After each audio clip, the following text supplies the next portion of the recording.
Proper story's supposed to start at the beginning. Ain't so simple with this one. Now here's a kid whose whole world got all twisted, leaving him stranded on a rock in the sky.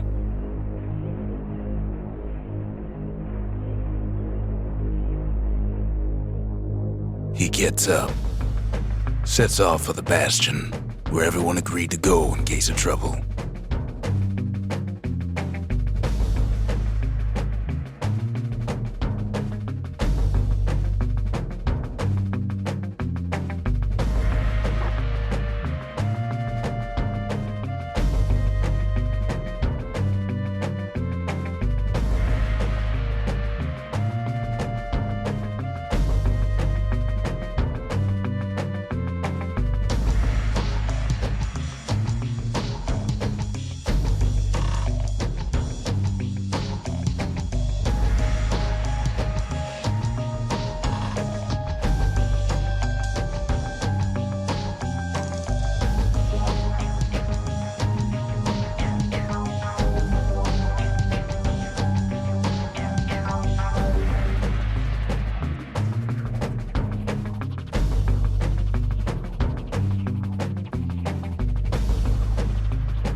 Ground forms up under his feet as it pointing the way.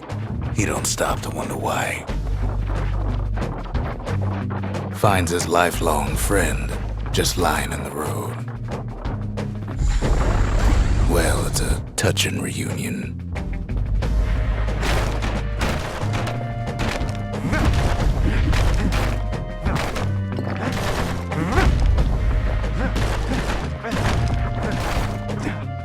And then he falls to his death. I'm just fooling. He sees what's left of the rippling walls, years of work undone in an instant, in the calamity.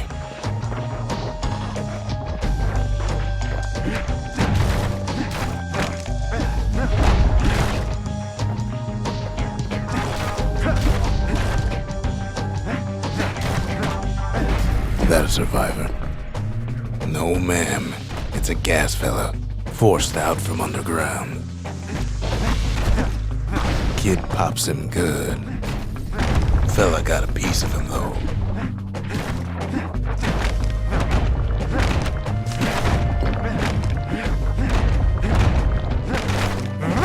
Kid just rages for a while.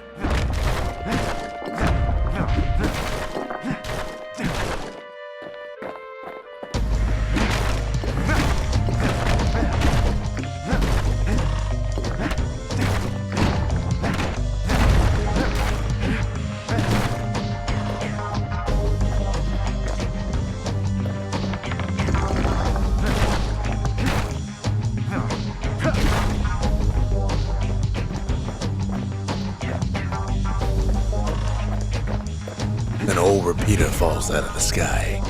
Ain't a gift from the gods, but it'll have to do.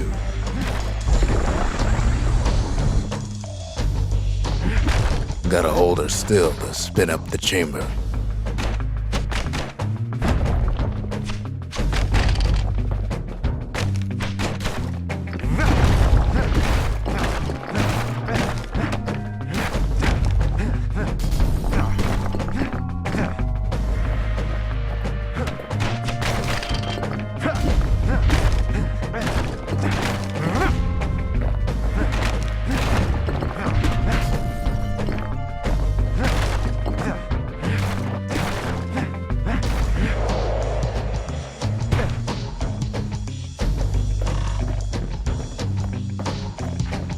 Kid's worked up quite a thirst by now, so that fountain looks real inviting.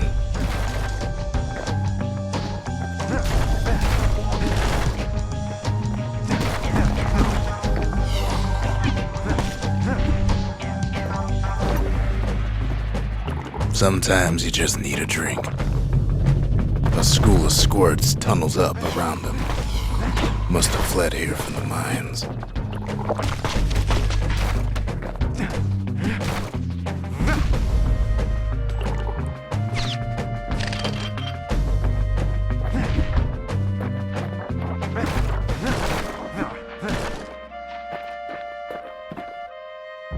Kid finds a memento from a girl he knew.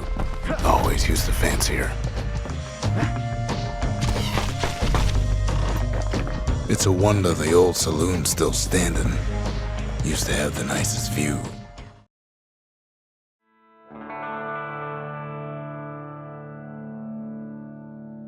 He sets foot inside one of Zealandia's famous watering holes.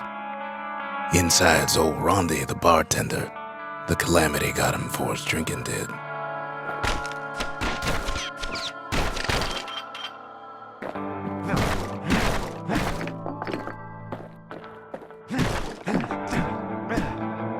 Then Kid finds his trusty shield.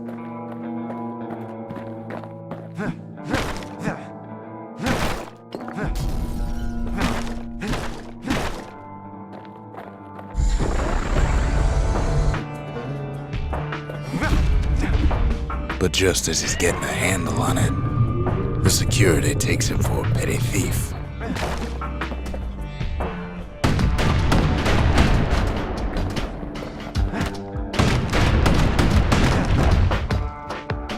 Special delivery, gas fellas.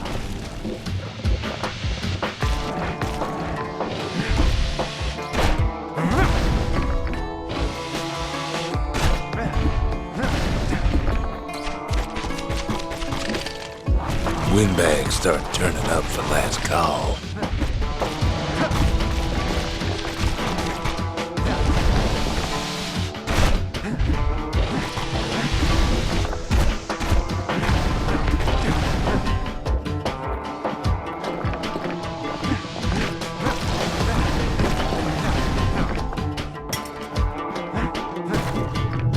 More squirts start coming out of the woodwork.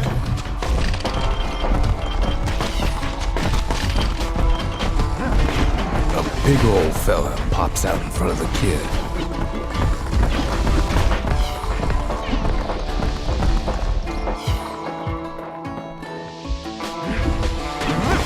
Then windbags are playing for keeps. Kid don't go down that easy.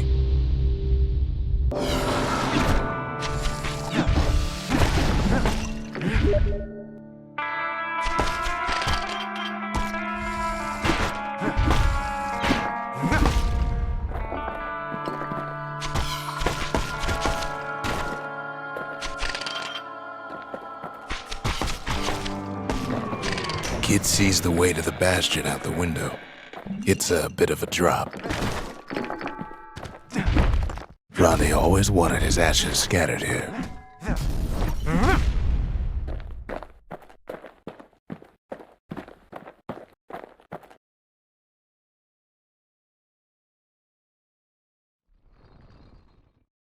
He gets a good look at things on his way down. He lands on top of a breaker's bow, and it ain't broke.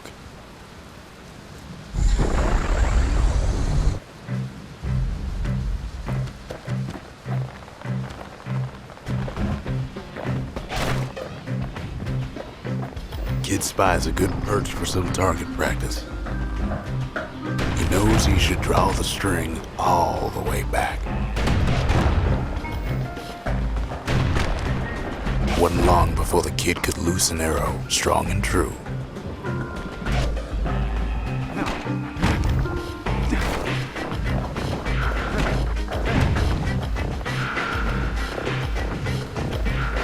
The kid pockets a memento from a breaker, once the fastest man in the land.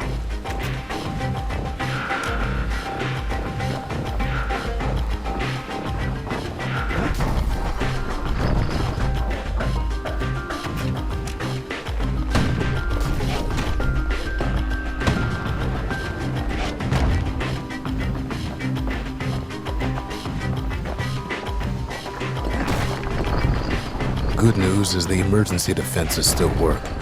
Bad news is they're aiming for the kid.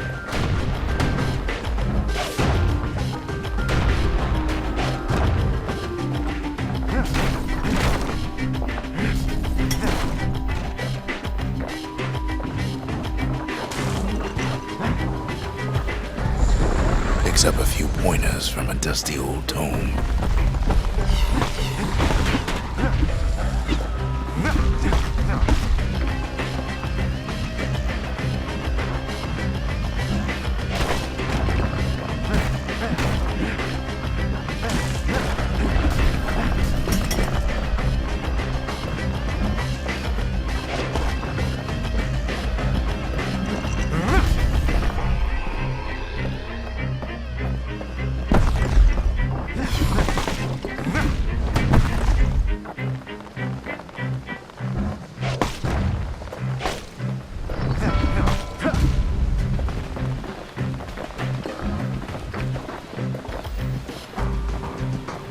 He finds the distillery, right next to the arsenal. Tough part of town.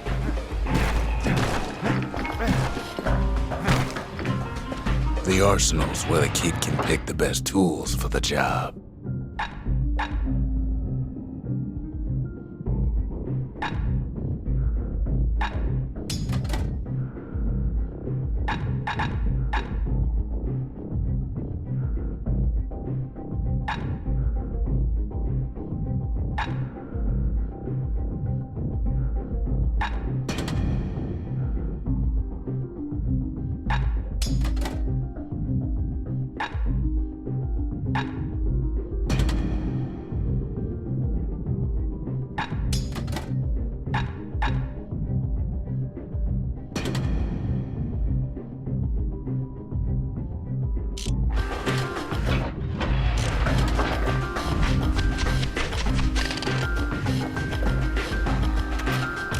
One sip of the spirits in that distillery, and the kid'll feel like a new man.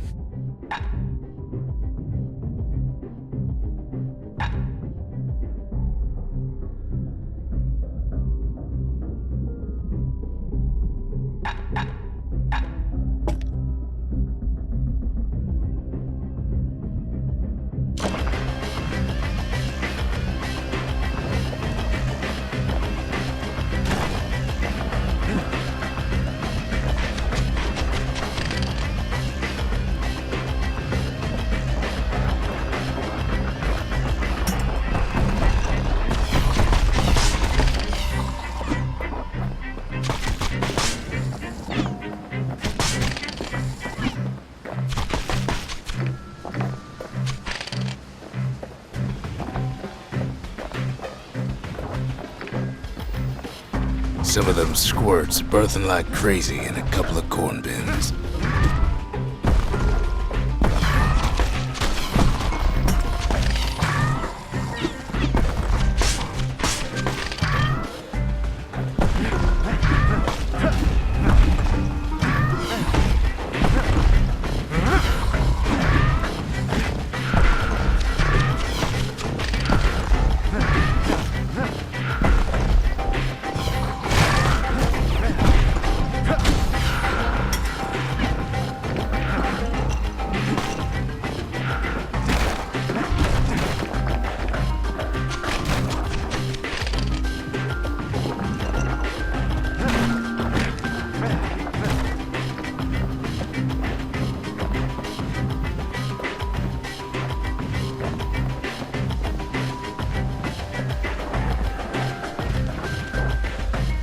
That one was Maud, the tutor.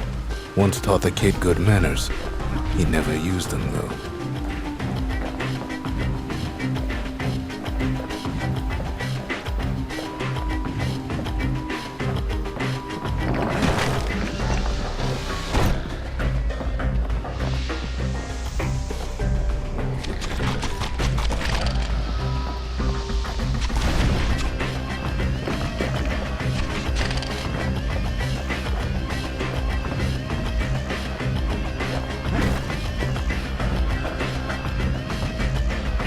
Ferry barge sends the kid on his way. The Bastion's real close now.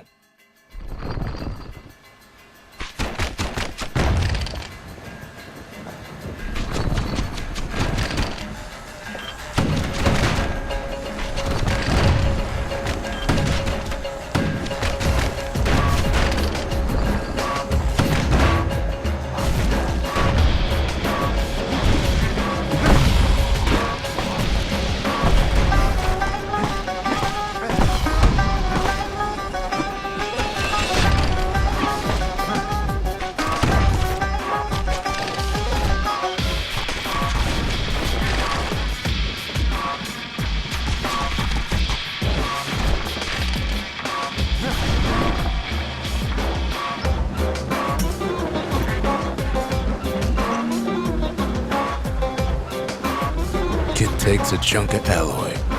The smell of barley and spoiled blueberries fills the air. Scumbags. Kid maybe shouldn't have done what he just did.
Robs a scumbag of his last meal.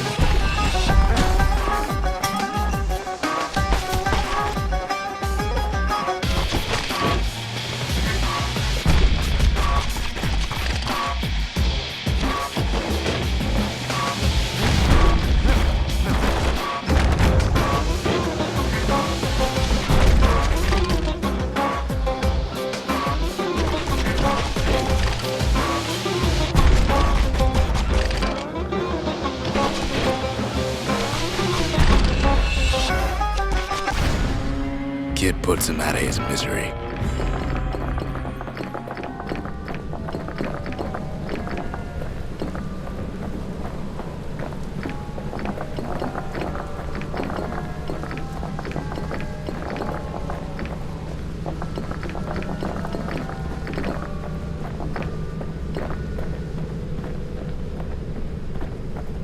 He finds the core to the Wharf District.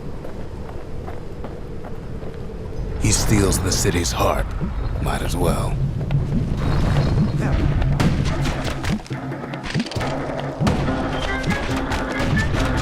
Kid has a feeling he better get a move on. The place is starting to fall.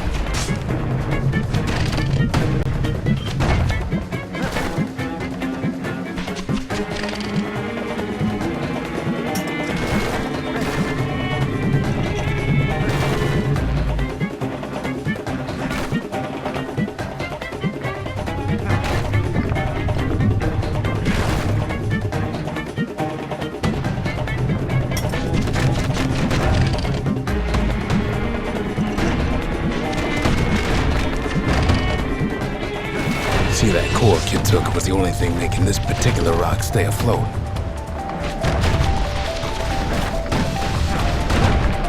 Well, down he goes. Down toward the Bastion. Now the Kid sees something stranger still. His mind races. Did anybody else survive?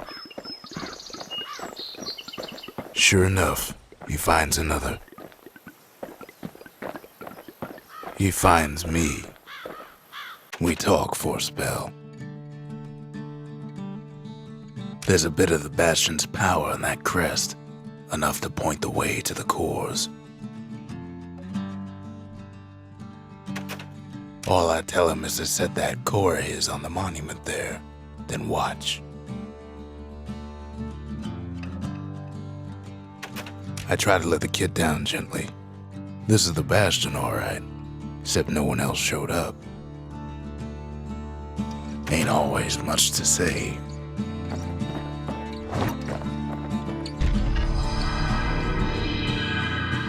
And just like that, the Bastion comes alive. Starts growing again, growing stronger. kid's gotta put its power to good use. Now the Bastion can send him even farther into the wild unknown.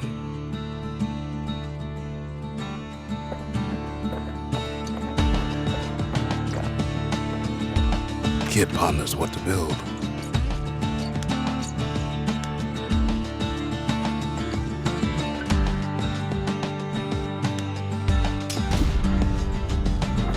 The Bastion's a place of peace, but we can hold our own if we have to.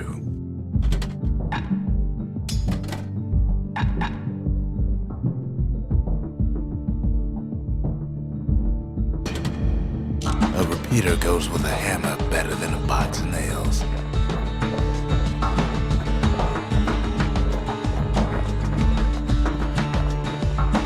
Kid don't know what's out there waiting for him. The Skyway. Now the kid can ride the wind to distant lands.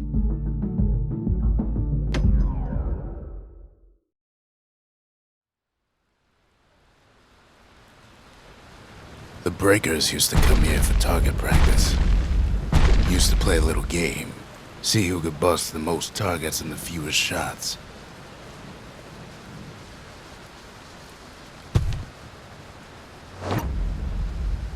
He's focused, he's armed, and he's off.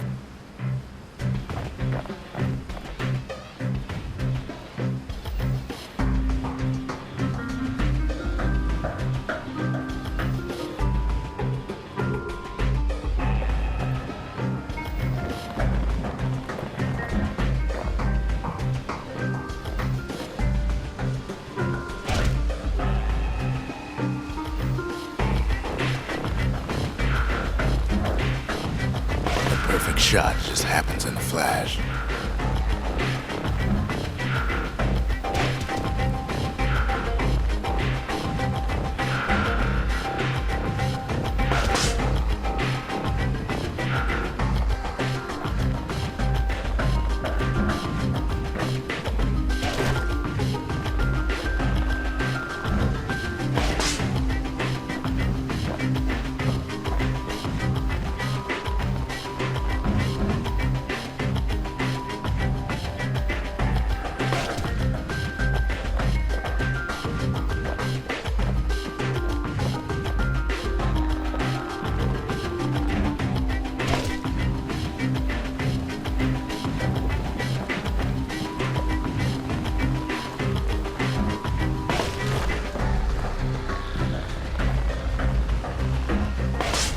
On the right solid performance.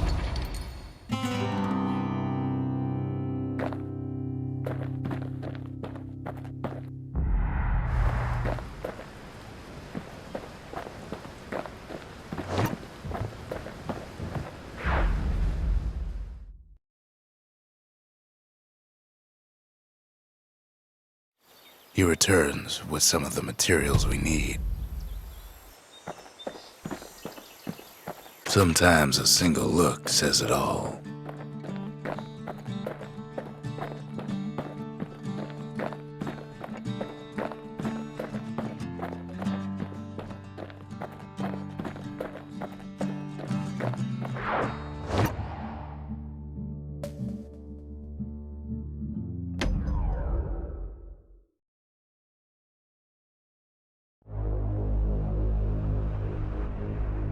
Now he lands at the intersection between bad and wrong.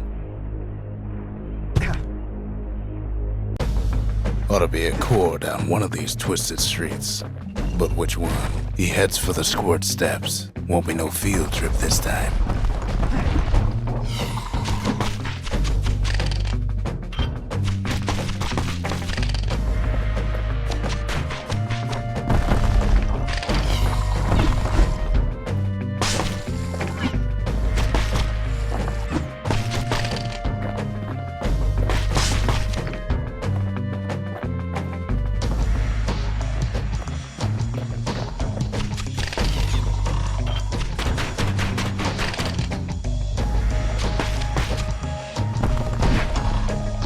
Scumbag can digest just about anything. Except for this. It's quick for slicing and light enough to throw.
They say even the most rambunctious squirts can be tamed.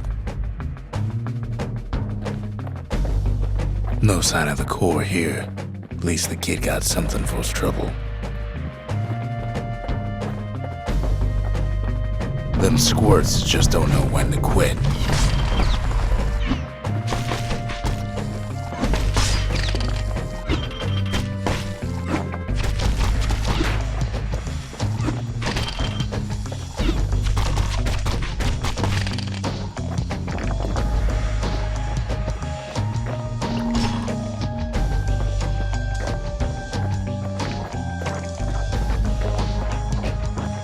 He heads for the east side, where windbags used to keep the local forge.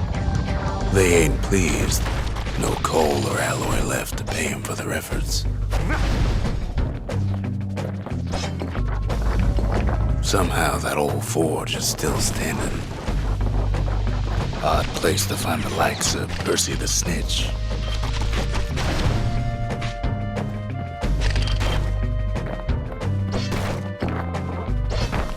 Never much cared for that big wide grin of his.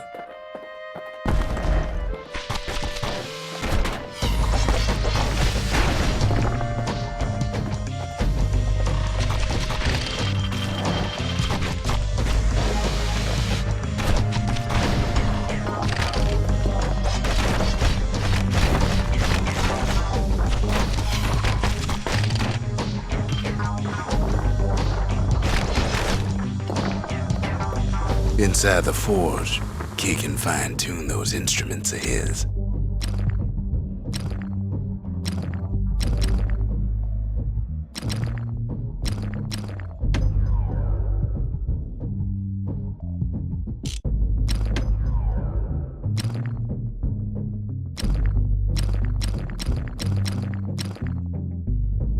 With a good length of meat gut, that bow's like new again.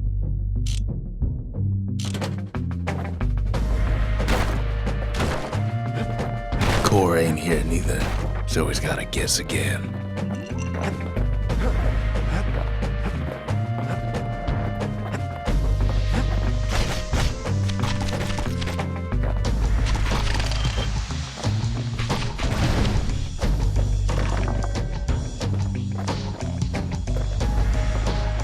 He heads for the biggest dump in town, Scumbag Alley.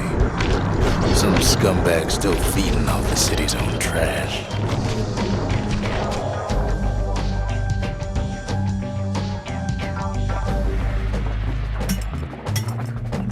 And there he is, the oldest scumbag of them all, Gershel.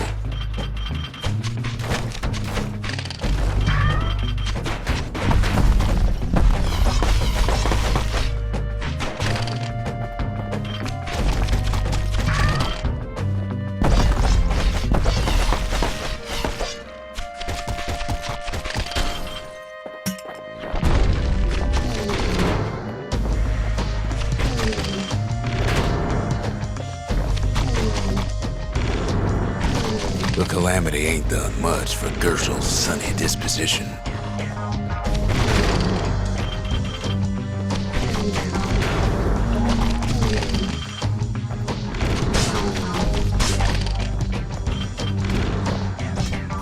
They always said old Gershel wouldn't go without a fight.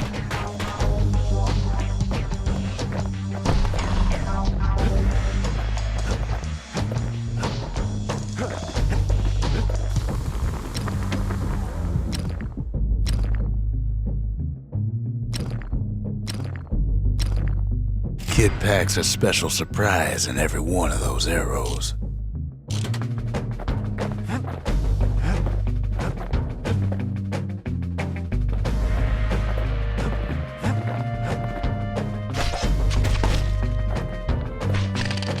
No core, no surprise. Like the gas fellas are hiding it from him.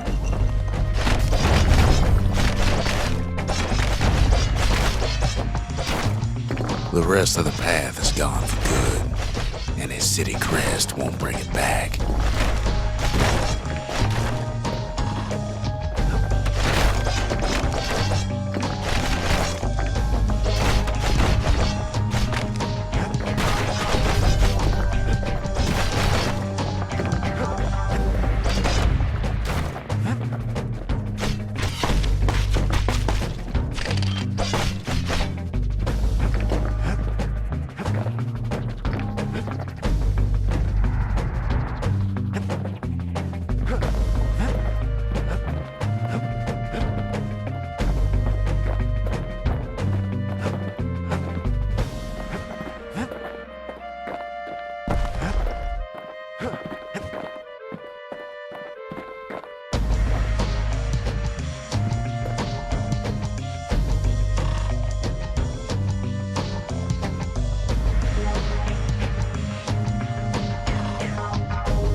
Up north is where the gas fella foreman used to live, tending to his flock.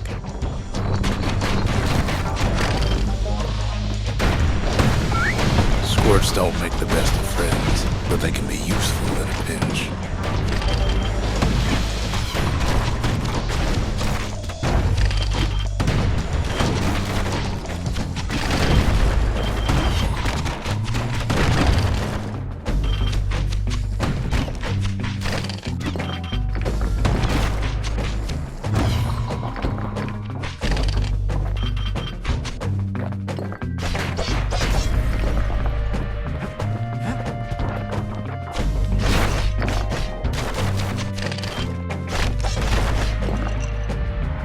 Know why gas fellas all dress alike? Kids wondering the same thing. And there it is, but it's locked down tight in an alloy cage.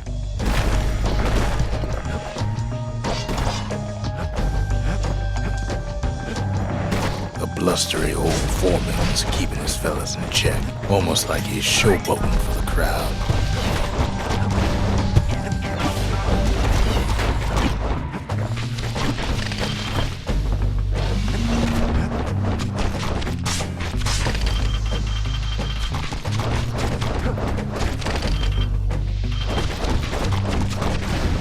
And now there's a new marshal in town.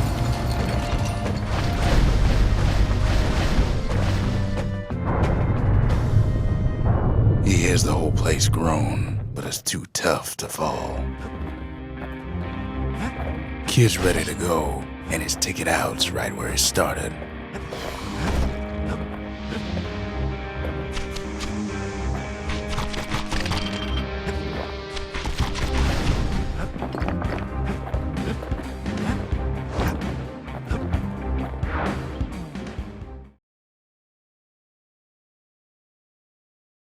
He comes back, just like I knew he would. The core hums in his pack. The monument's calling for it. The windbags used to be all right. Then the calamity took the floor out from under him.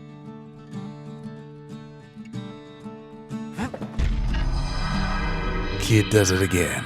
Only fair he decides what we build next.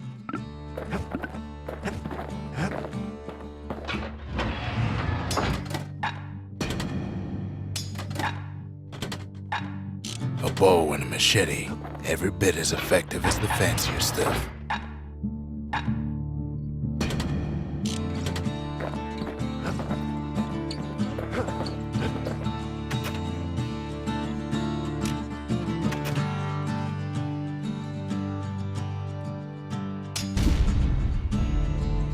A lot of things need fixing up in this world, and we can start right here.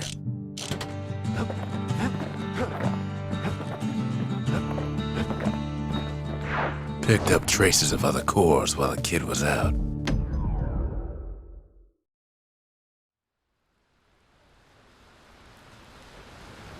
Kid ain't had enough of the Breakers' barracks.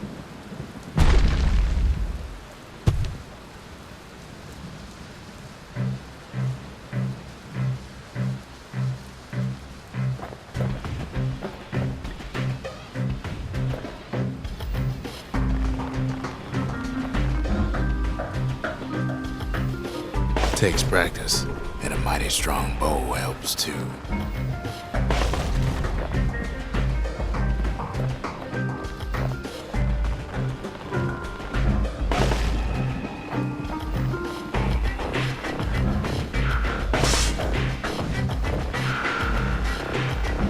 He's feeling real proud of that show.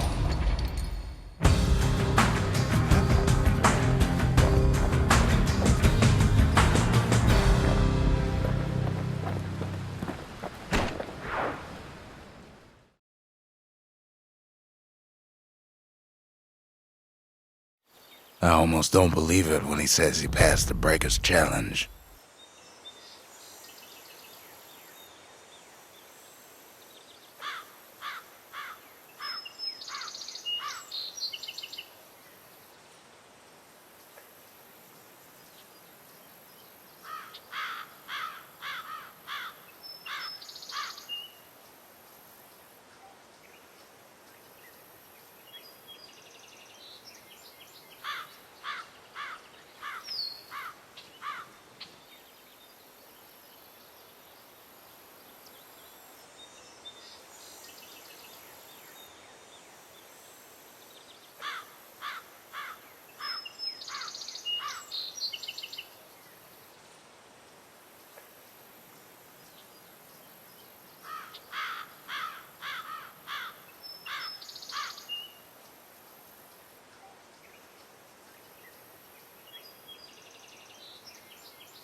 In better days, the melting pot was sealed tighter than the skin on a squirt.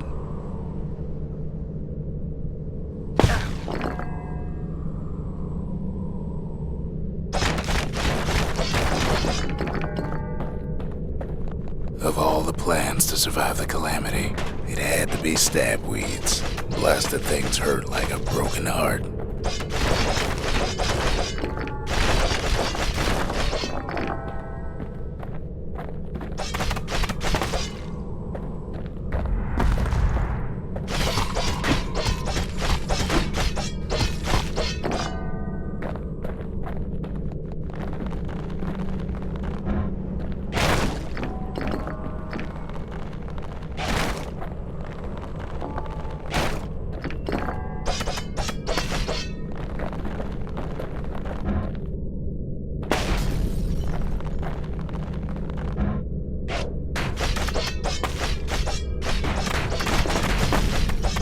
If there's a core, he figures it ought to be deeper down.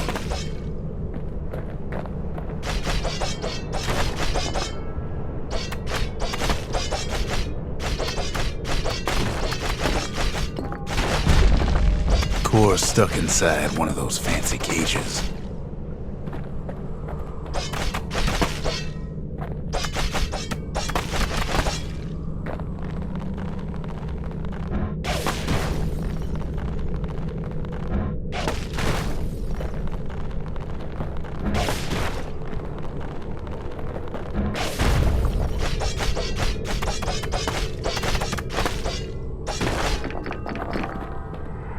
Some of the stuff lying around is downright dangerous.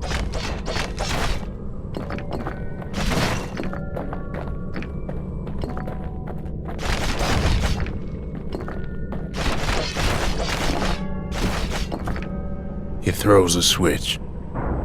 Now what could possibly go wrong? Quite a bit, as it turns out. The cage starts lifting from the core ever so slow. All Kid can do is wait. Shipments start falling in.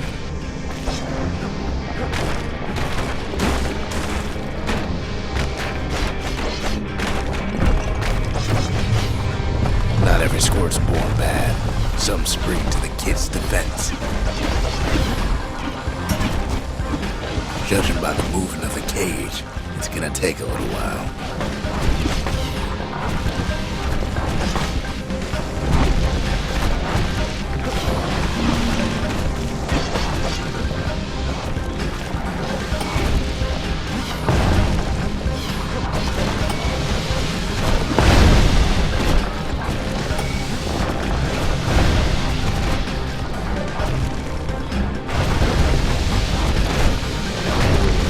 Scumbags don't take kindly to interlopers.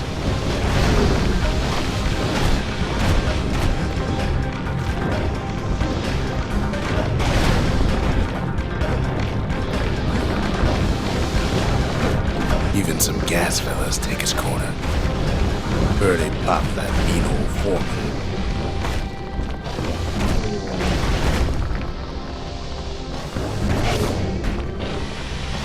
At this rate, maybe 5 more minutes, maybe 30, hard to tell.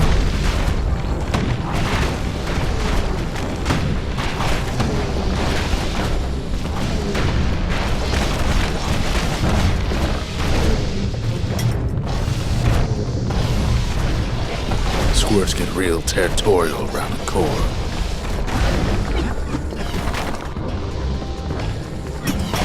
Then a shipment of free samples shows up.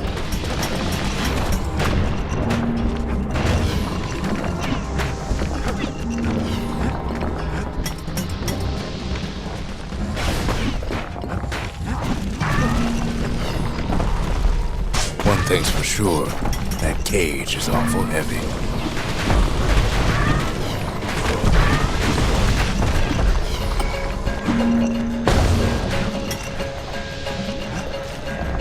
It ain't all bad, as the kid finds some spices from the motherland, tax-free. It's a troublesome scene, to be sure.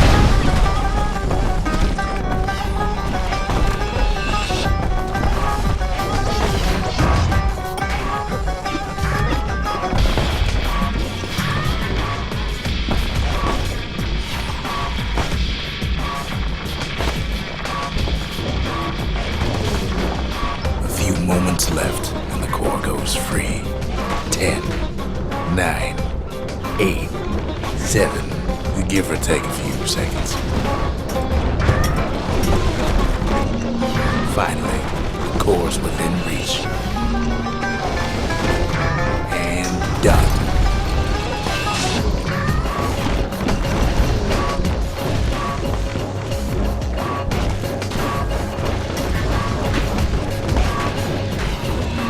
He's got it. Just gotta get to the nearest barge.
I still remember the look on his face after that one.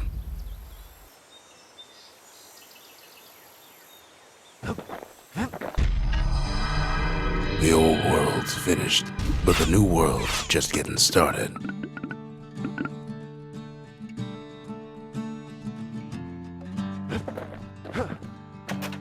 Folks voyaged across the boundless sea to found Celandia. It was good living here for a while.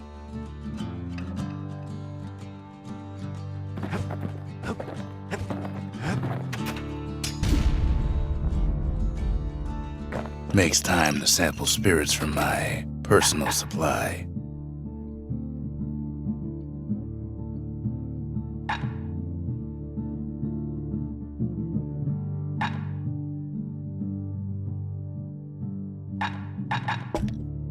Where whiskey has no scent, but tastes like a peppered boot heel, it's not for everyone.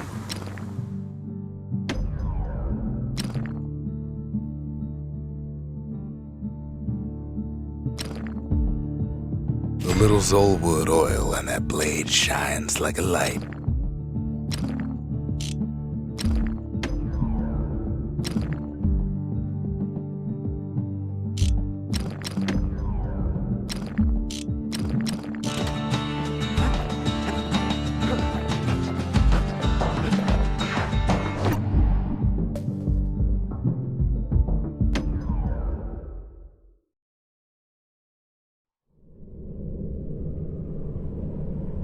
Windbag Ranch was built for gathering squirt extract in copious supply.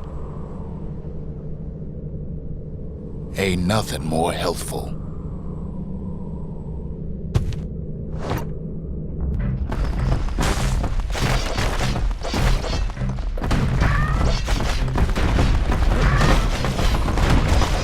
Some folks showed up to make a fast buck with nothing but a knife.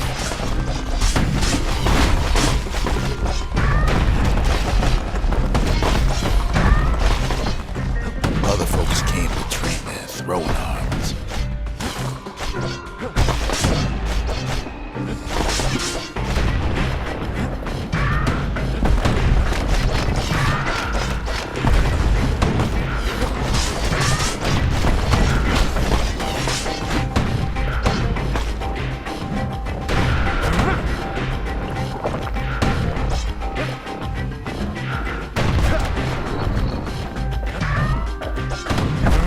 slippery little devils.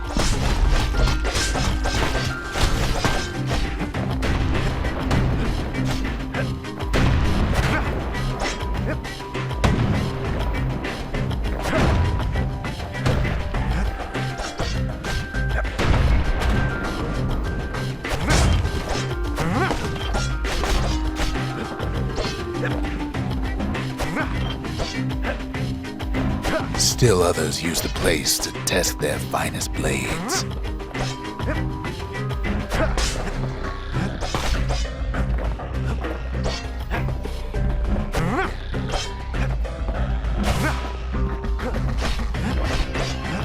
Place gets awful slick sometimes.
Kid cuts all of them down soon enough.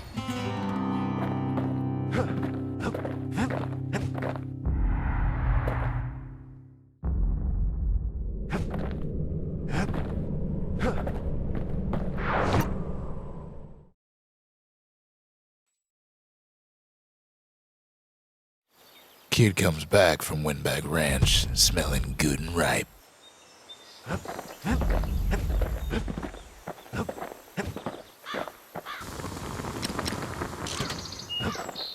What else is there to say?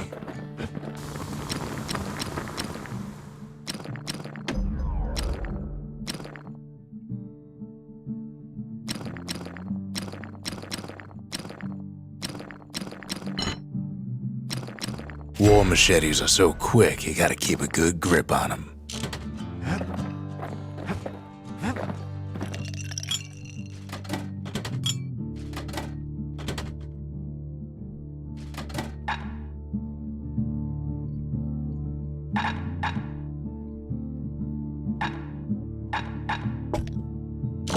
Fetching fizz is like a mouthful of nails, but the benefits are worth it.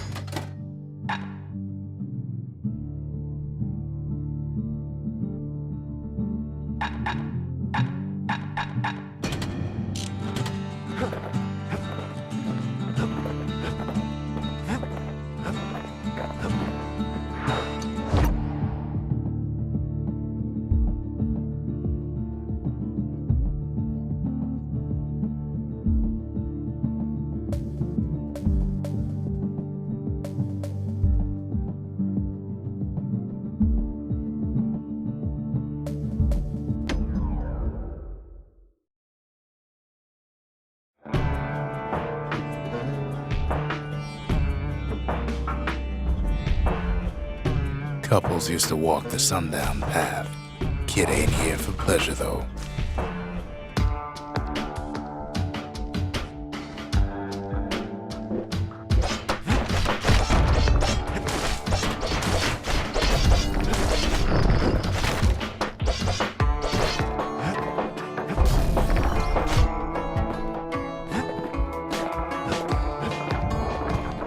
But then, quick and careful's the only way to go.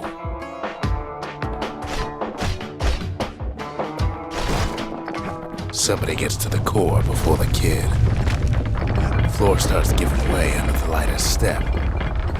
A single panic squirt could bring the whole place down.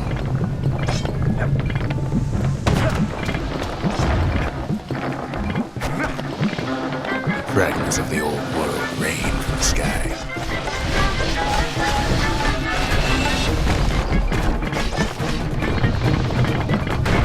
Stray valuables are lying everywhere. Kid thinks twice about risking his hide for him, though. Well, the path ain't exactly open to visitors no more. Security's all fired up.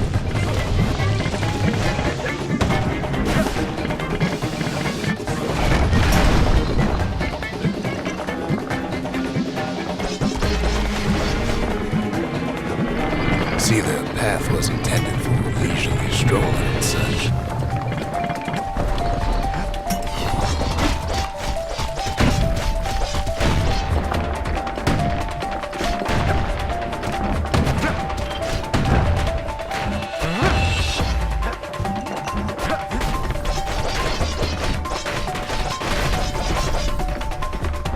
Sky bridges link the path together. One of them bridges whips the kid along.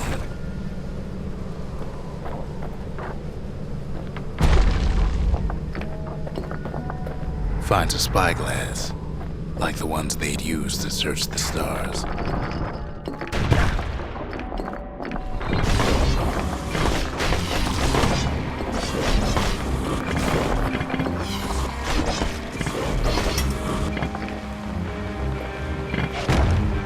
The calamity changed everything, even where the wind blows.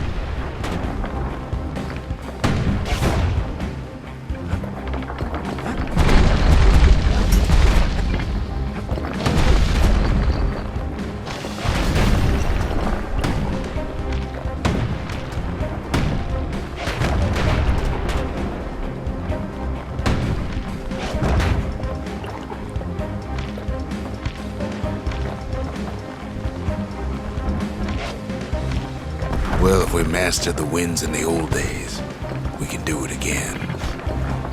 But the question is,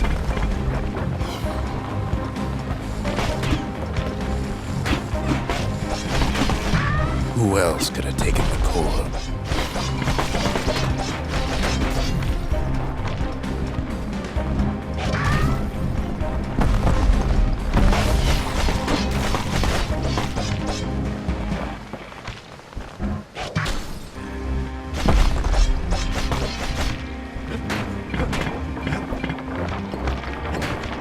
Well, ain't no survivor stole the thing.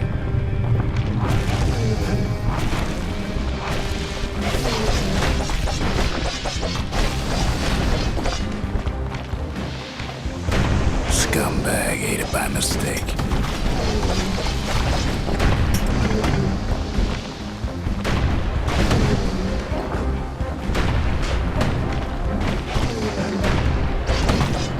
Tough break. Unlike the kid, that core ain't coming back.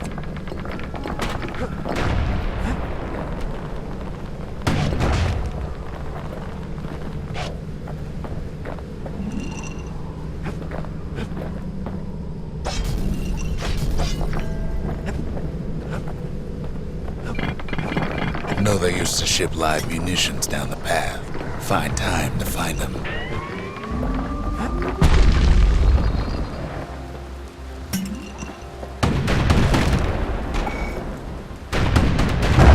Wires to toss those things plenty far away.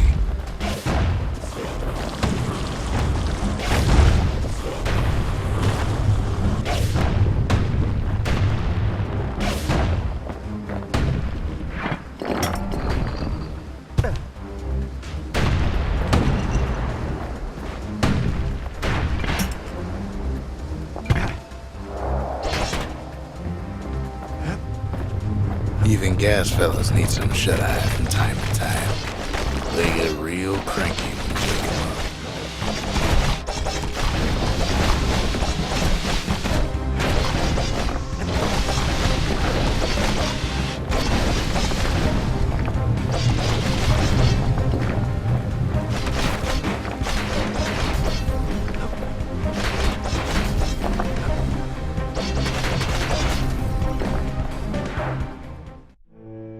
In all this toil, Kid keeps coming back to an overwhelming question. Who else could have survived the calamity?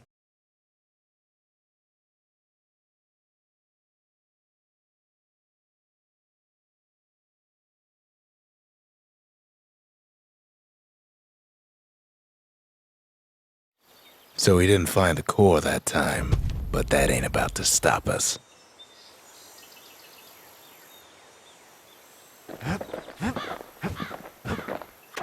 We could always see the stars. We just never could reach them, no matter how high we built.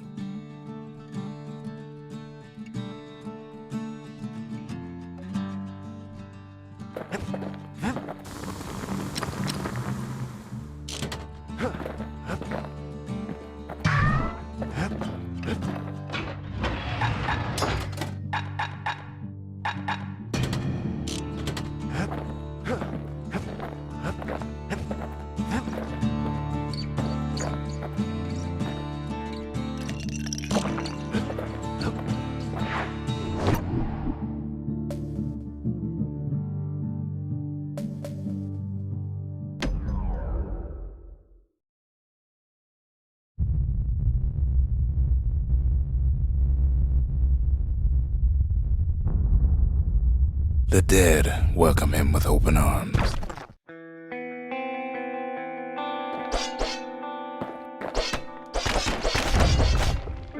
The calamity took everybody after all. Kid sees it plain, frozen faces all around.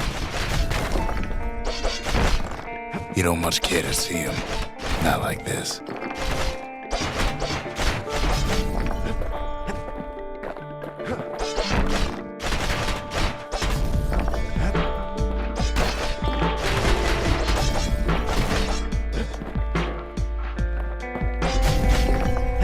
These folks never saw the calamity coming, but someone did. Someone close.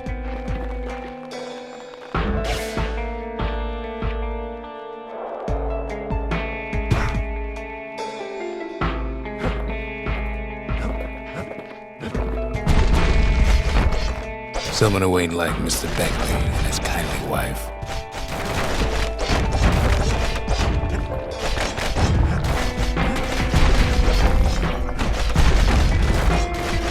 It was someone like him. Kid sees him there agape, in the flesh.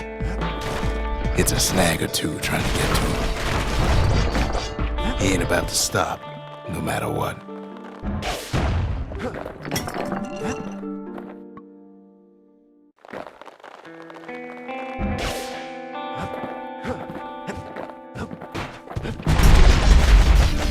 He's got so many questions after all.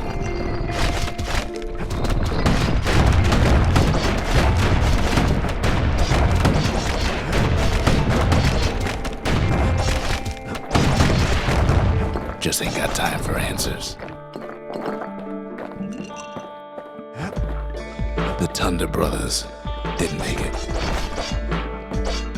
They never saw what it was like beyond the walls.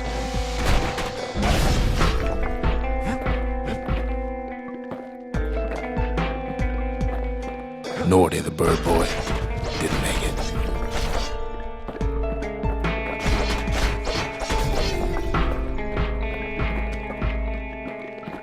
The Jawsons, they didn't make it. Grady Sr., Grady Jr., they didn't make it. But him, he survived.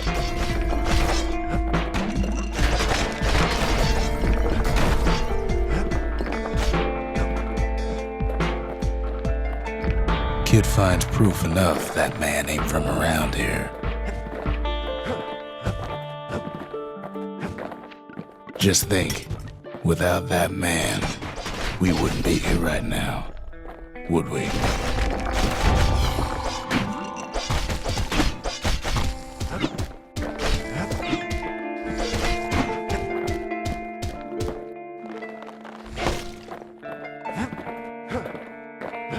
The core survives as well.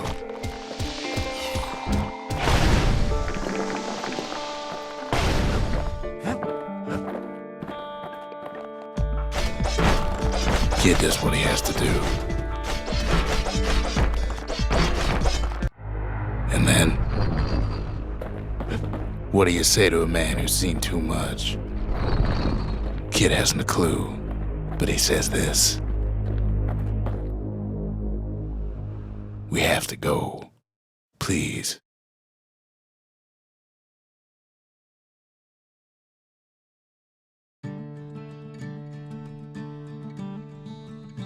He's a proper gentleman, that man.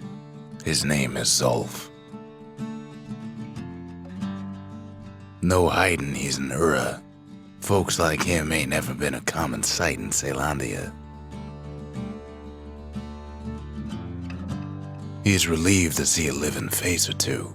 The kid and I introduce ourselves in kind. Both to him and to each other for the first time.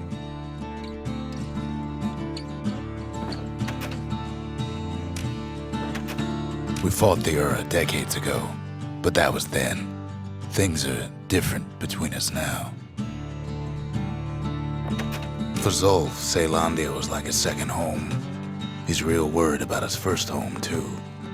Far to the east.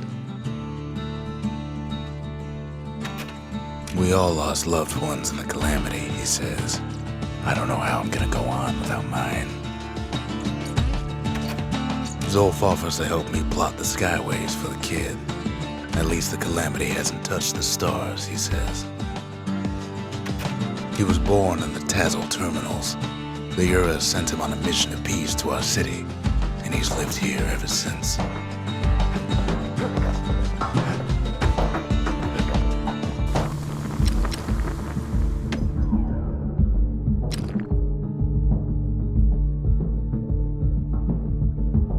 Turns out those old bones still have some spark in them.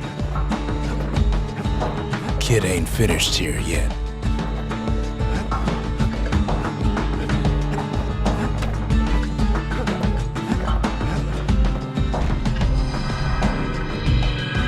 The cores, they remember. That's why this place is coming together. That's why things are gonna be all right.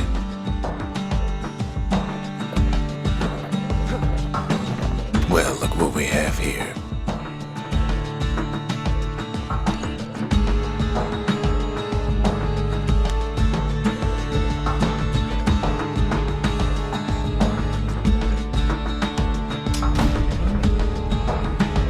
The lost and found. Here, kid takes fragments of the old world and makes them whole again.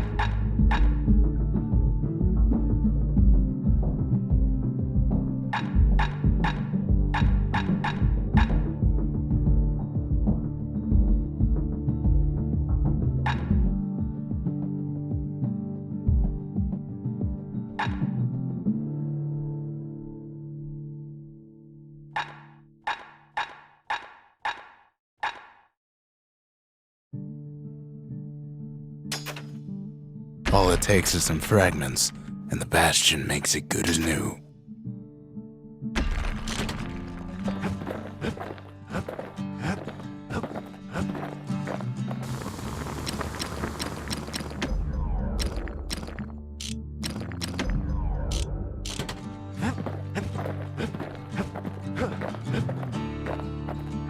We tracked down a couple more cores near the edge of the city.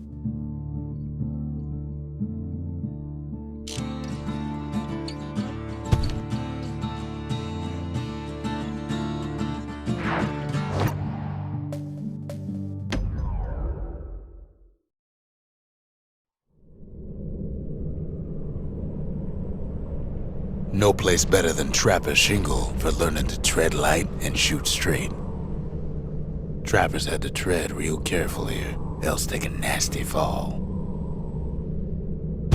They trained themselves by clearing out the targets, while not clearing out the floor.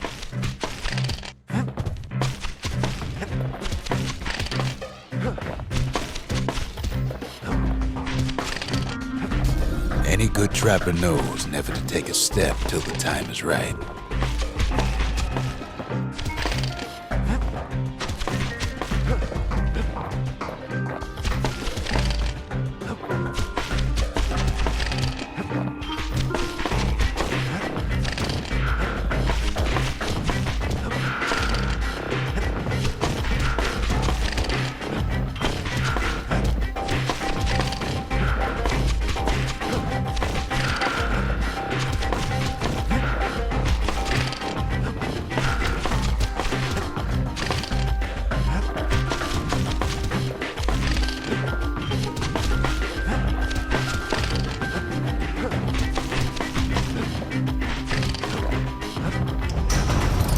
expert trapper's got something extra to give him an edge.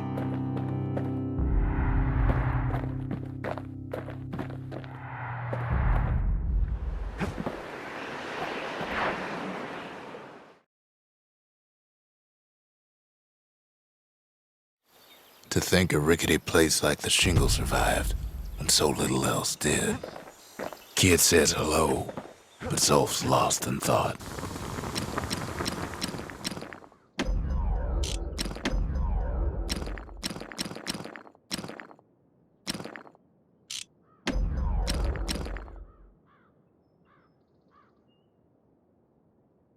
That ought to make those fangs sink in nice and deep.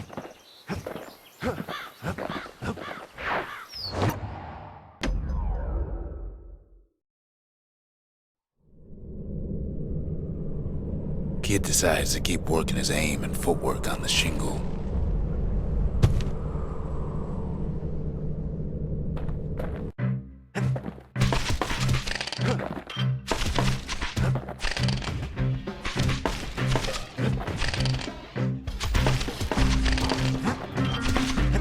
Best time to pick a new spot was when swapping magazines.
Master trappers got what they needed for a better hunt.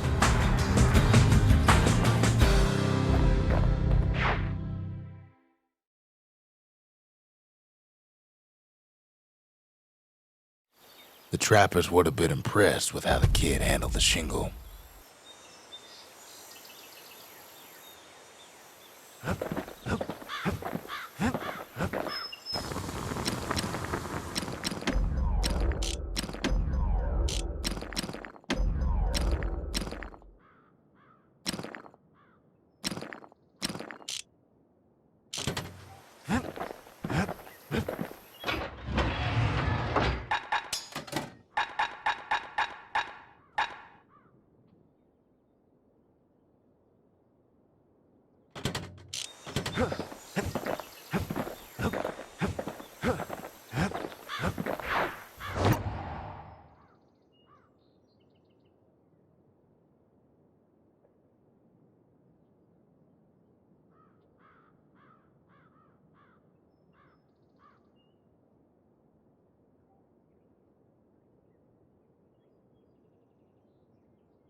No use praying to the gods these days.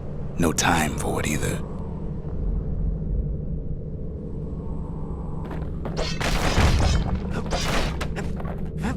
Folks used to make pilgrimage here, pay their respects to Pith, the bull. Pith Orchard. Place is a dead end in more ways than one.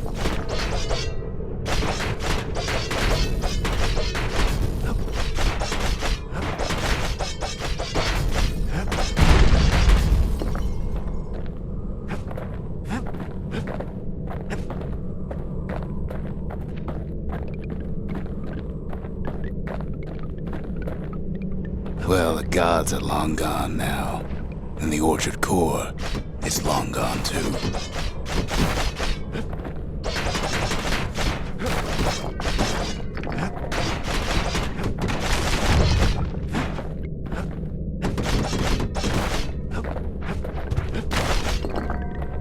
Pith stood for something once. Something real.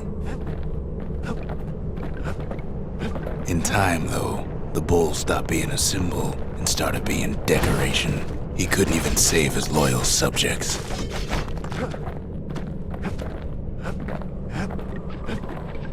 Pith makes a decent scarecrow, at least.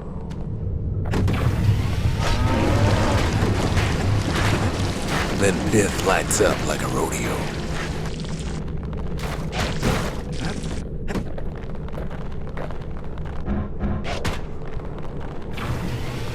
Ain't easy punching through his hide.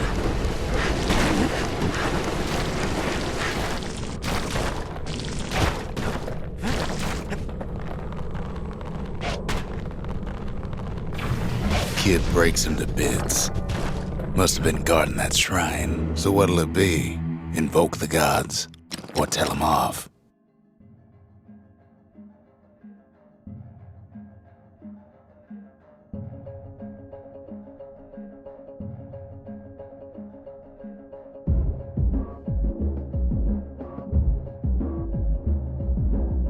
Pith.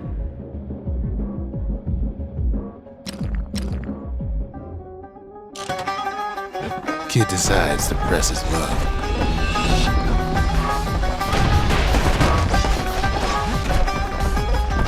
Well, if the gods are alive, they must be plenty sore.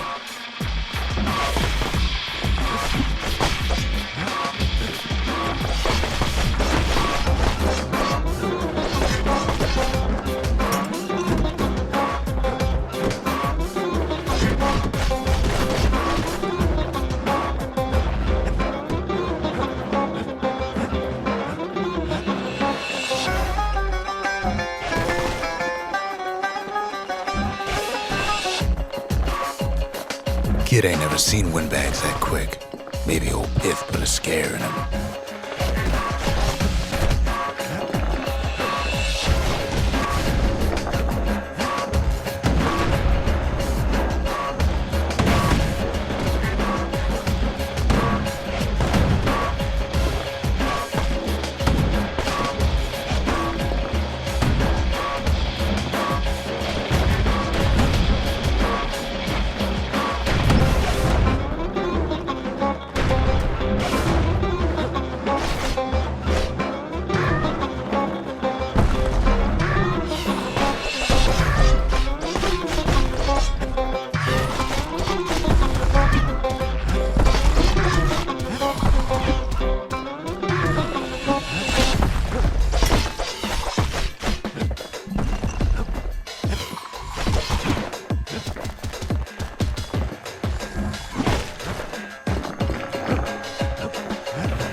Catch you if you fall.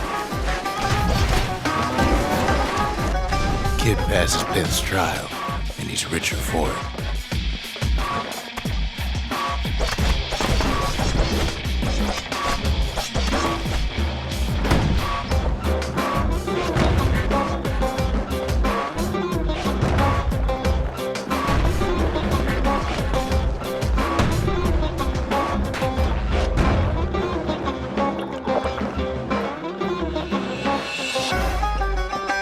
kid ain't found a core, but at least he found Zolf's precious shrine.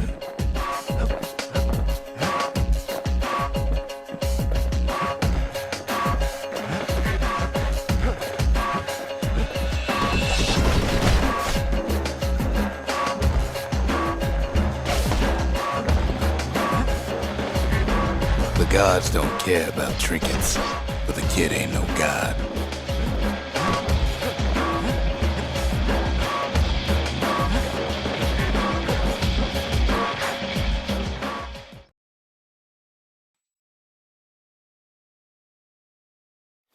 Now we can build a shrine of our own, though I got some alternatives in mind. Zolf doesn't touch the thing. Says the god of commotion is no children's toy.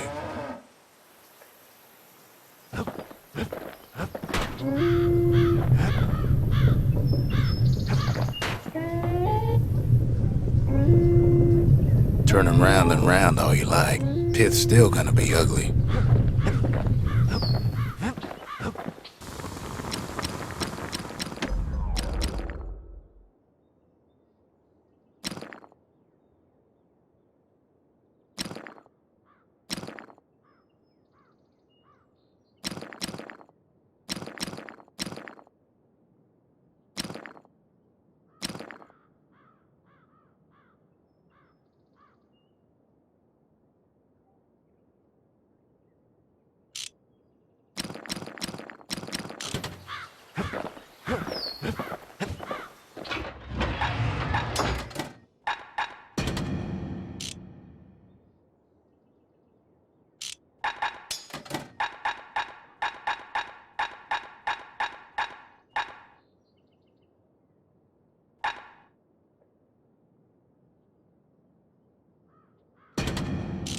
The repeater and machete, favorite choices of the Ura hunters we once fought.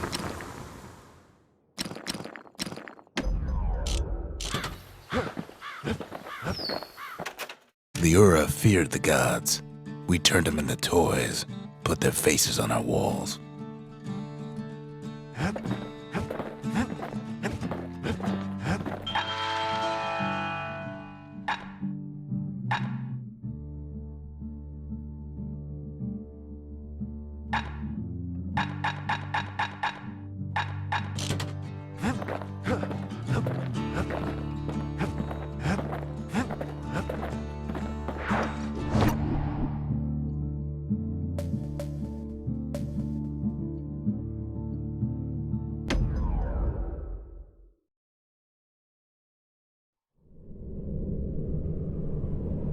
The accused always got a fair shake in Zealandia. Some used to take the bullhead trial.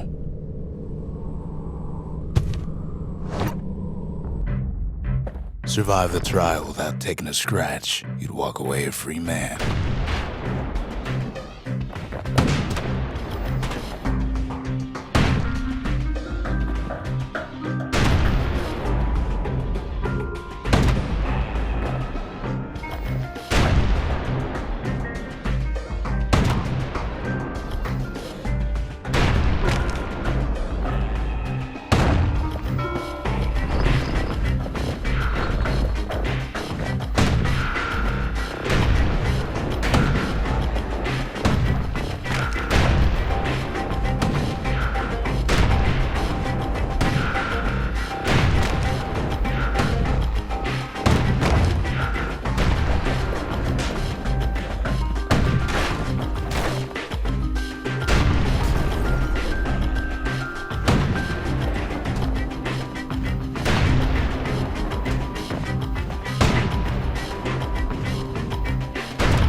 bullhead trial taught folks three things.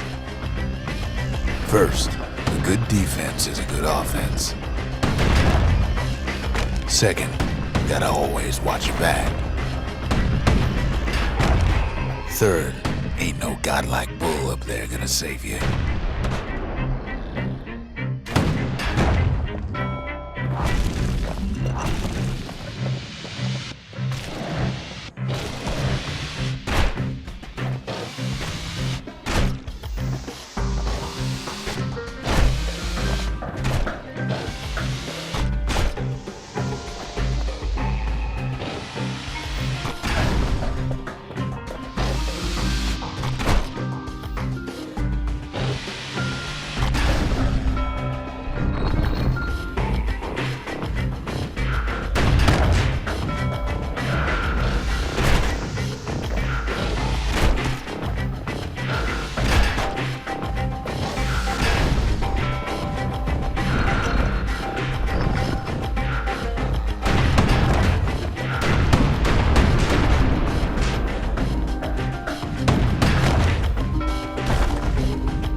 The smarter ones knew when to just step aside and let things go.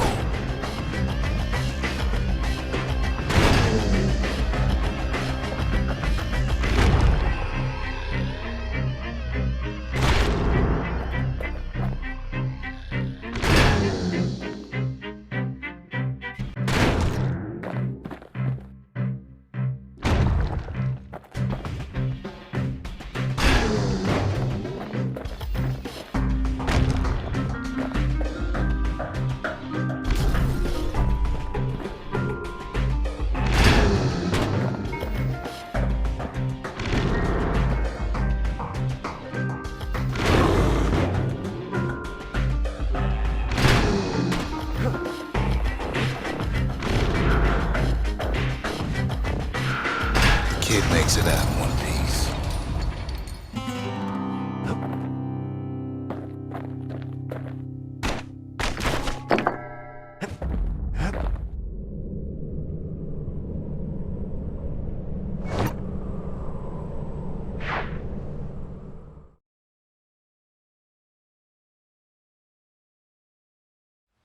Well, the kid always wanted to compete in the bullhead trial.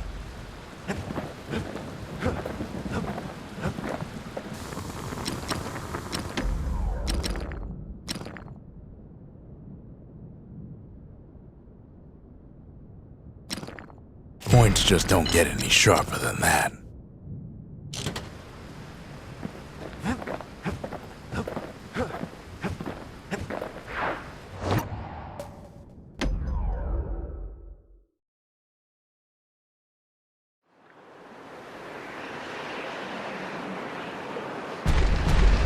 There's only one way to Cinder Brick Fort. The hard way. Sure, the city marshals may be gone, but now the fort's crawling with windbags.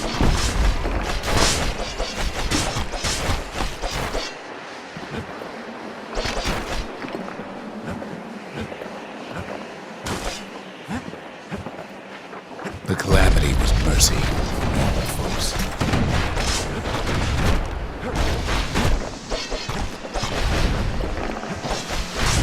The windbags ain't so lucky.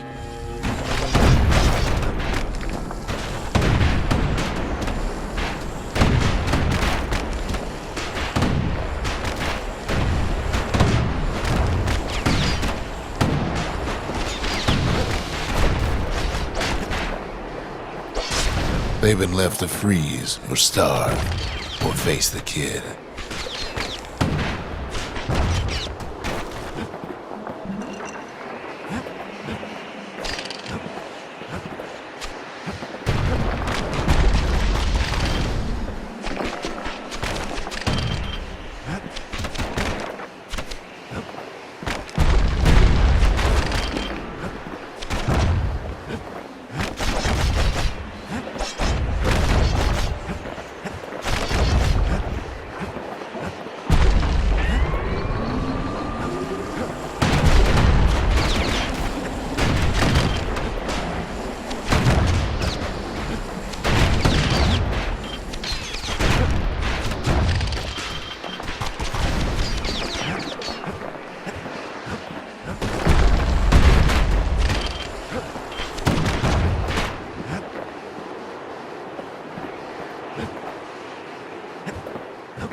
Well, windbags young and old keep fighting for the fort.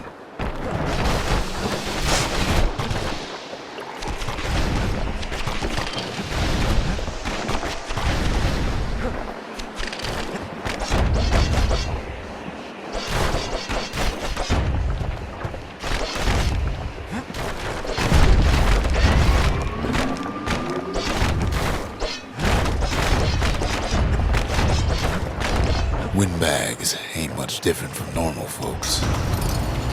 All they want's a warm place to stay and a decent meal.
Drove the windbags topside. A lot of them wound up here in this very fort.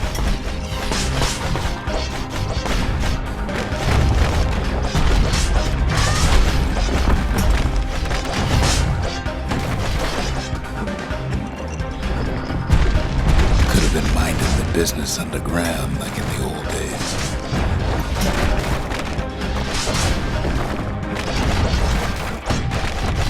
Windbags can't use the marshal's supplies, but the kid sure can.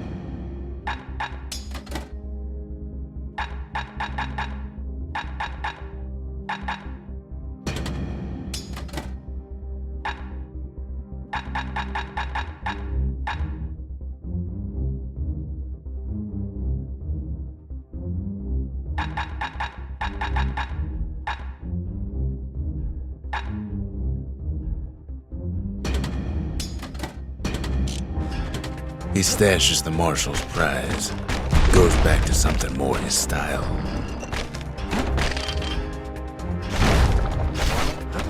As for the windbags, Cinder Brick gave them enough heat and metal to munch on for a while, but the fort ain't theirs by right. Can't blame them for wanting it, though.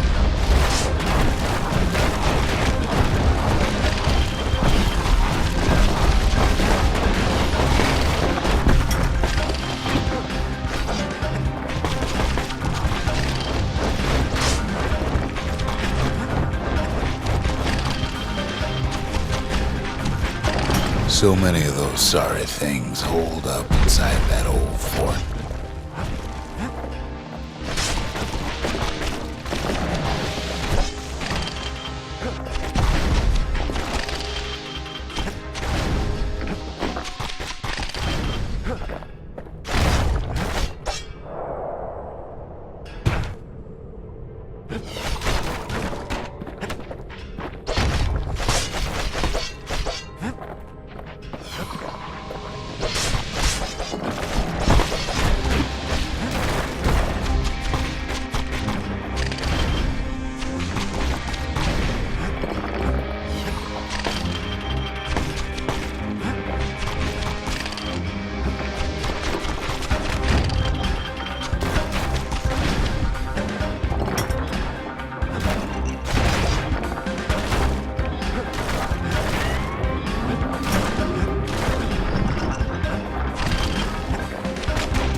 Security's plane gone haywire.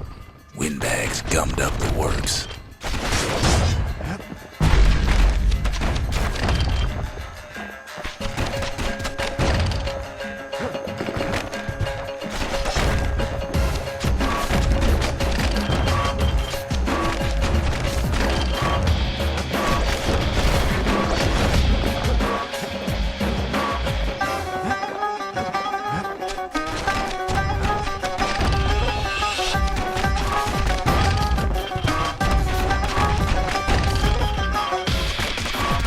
Kid ain't afraid of getting burned.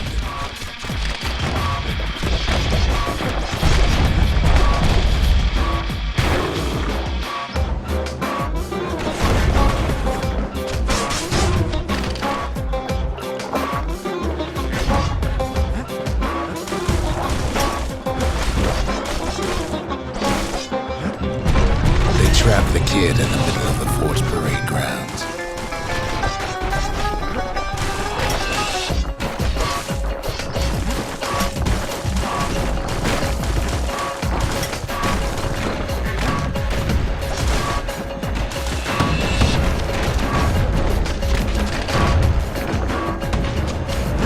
They bring out Glutus and Glandon and all their scumbag uncles.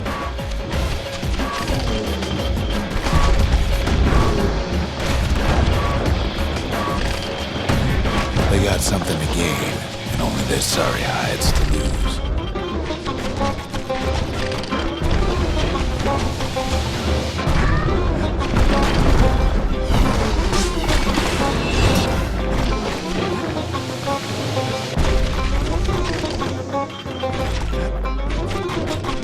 Kid takes down Glutus. Or maybe it was Glandon.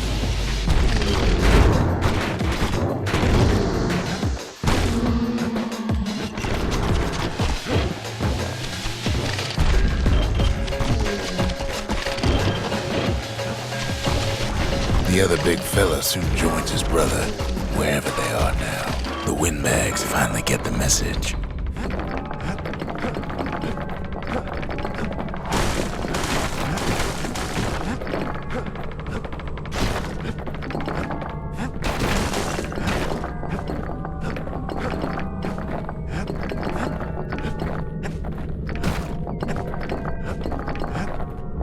Kid used to dream of getting a marshal's badge, but not like this.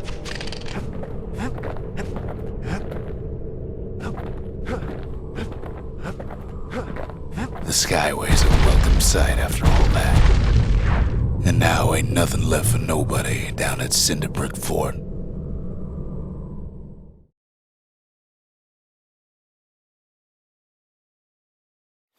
Kid shows up just as Zulf's telling me about his own journey to the city. Seems the only thing the Calamity saved for Zulf was a smoking pipe. Poor kid collapses after just one drag.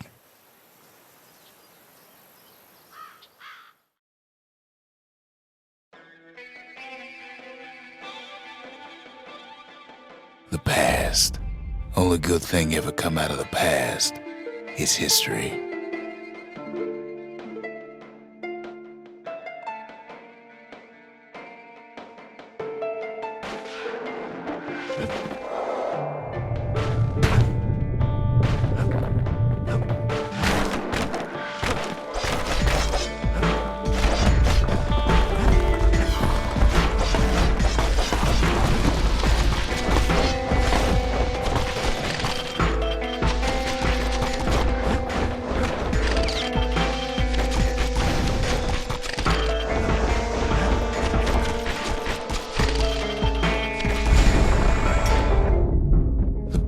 Catches up with the kid.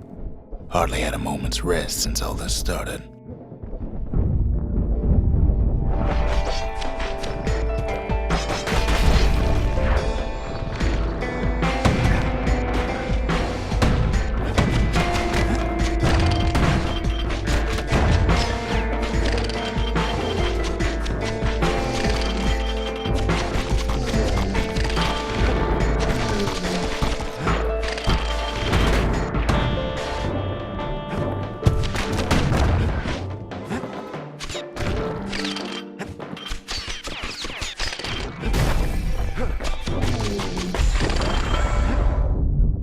fair to say he's led a hard life, supposing what he says in his sleep ain't no lie.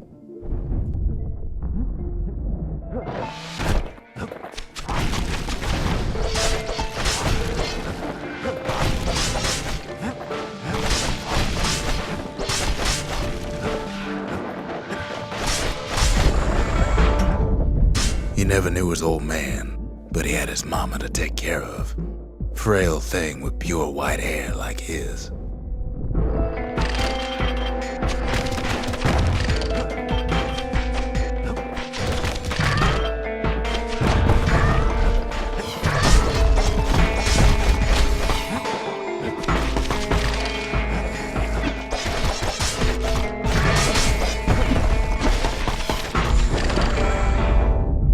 Having his mama's hair did the kid no favors while he was growing up, but he learned to hold his own out there.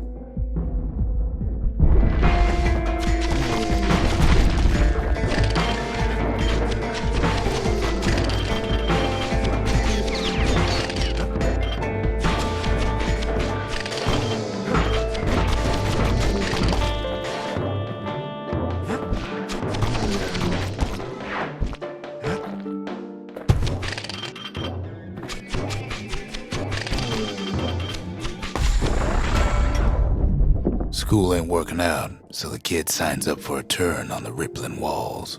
Make his mama some money.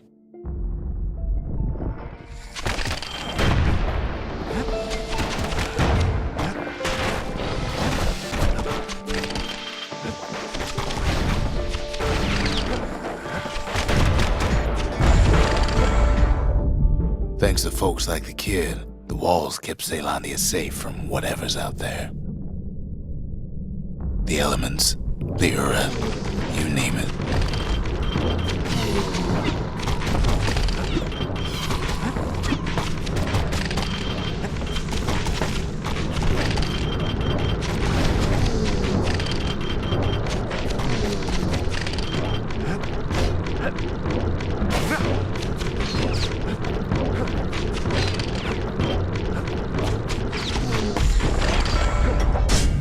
Once the kid done his time, he hurried on home. Turns out his mama's time was done too.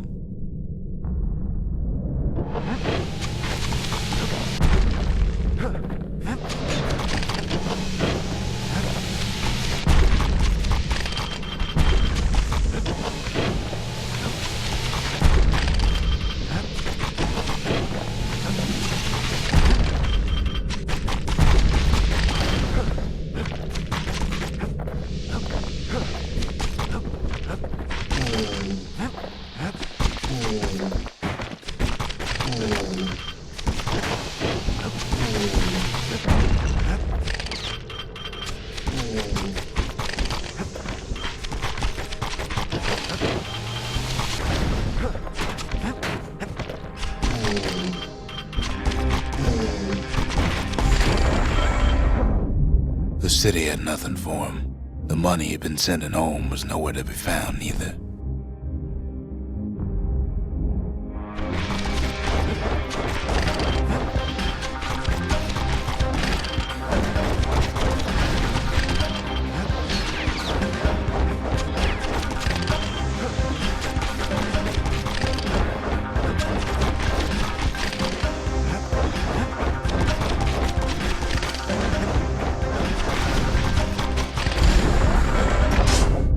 So what'd the kid do?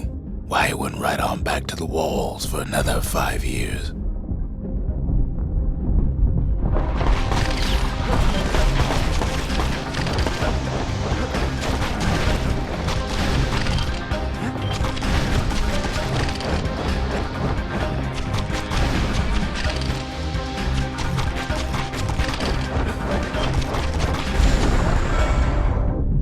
In the history of Ceylondia, nobody's ever volunteered for a second shift on the walls.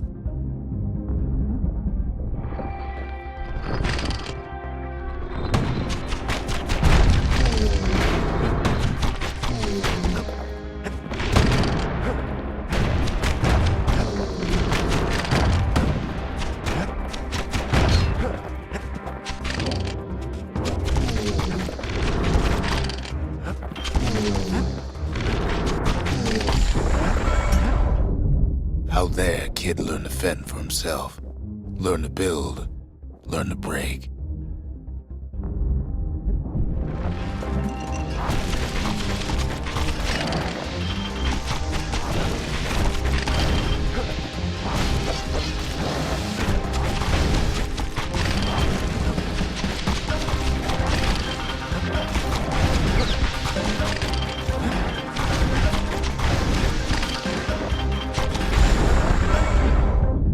In time, the kid earned good standing with the marshals. They trusted him to scout out farther than anybody.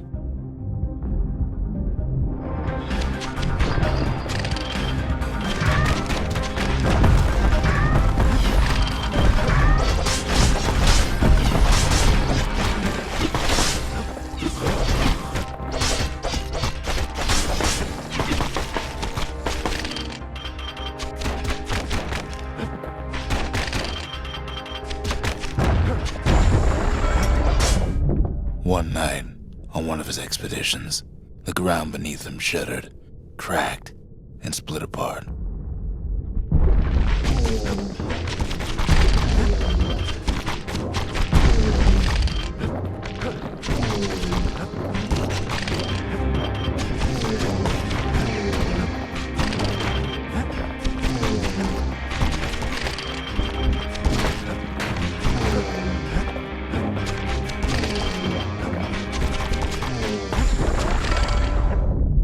He saw nothing where the world used to be. The calamity happened just like that.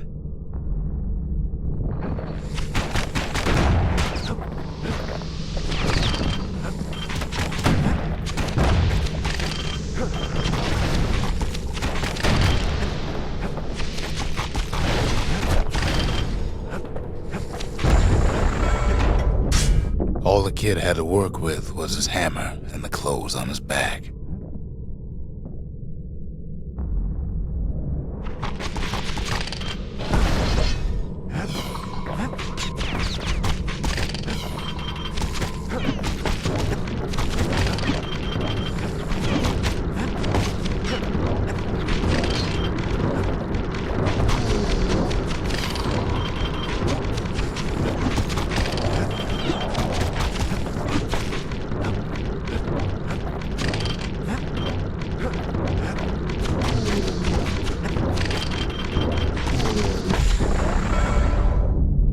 Through twisted streets, he ran with nothing but the city crest and an old stranger's voice to guide him.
Finally arrived at Celandia's vaunted safe haven, he and no one else.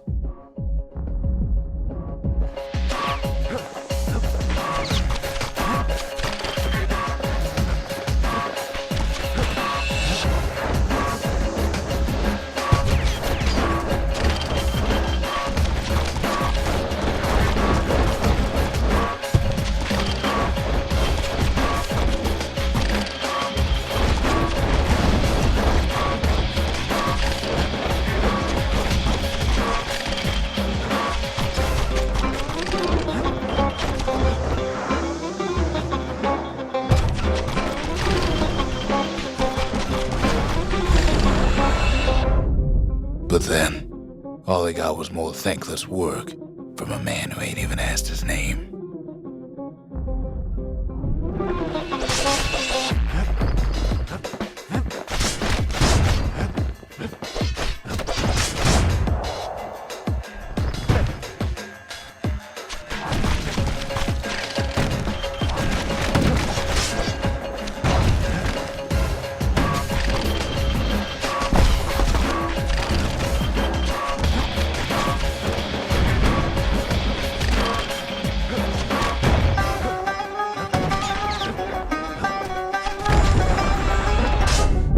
Sure, I may be the one who dreamt up the walls and the Bastion, but the kid made them real, not me.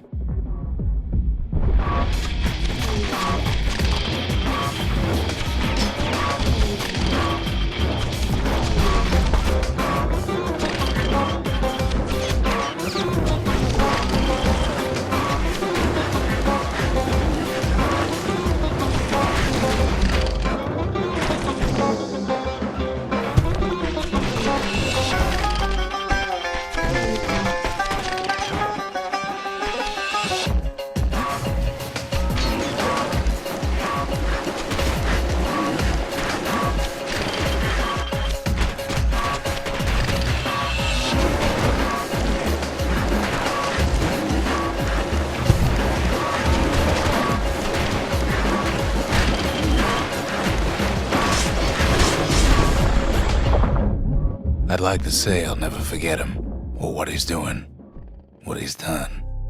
I surely would.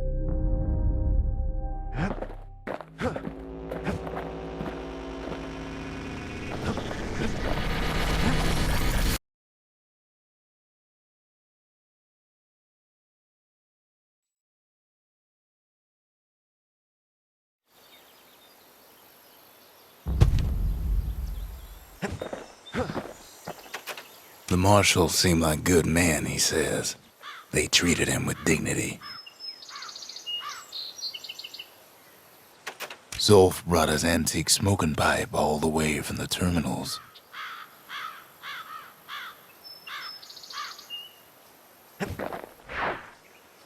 Kid takes another drag, goes out like a light.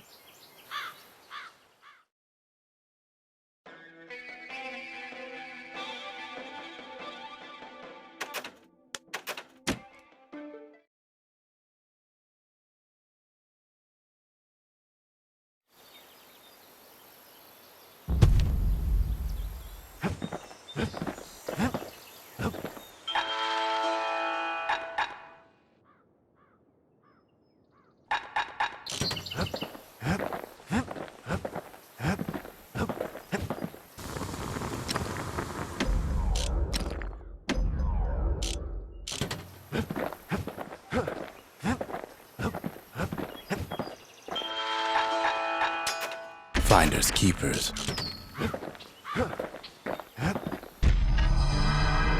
Zolf's travels ain't much compared to what the kids had to go through for all this.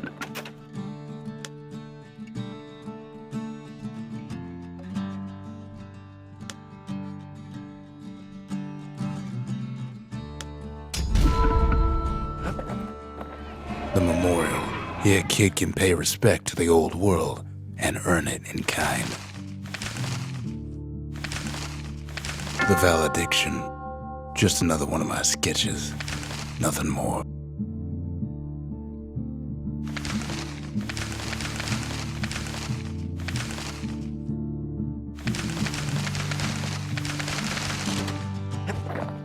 Words can't express what happened, but they're all I got. Even since the Ura surrendered to us, the marshals kept a wary eye on him.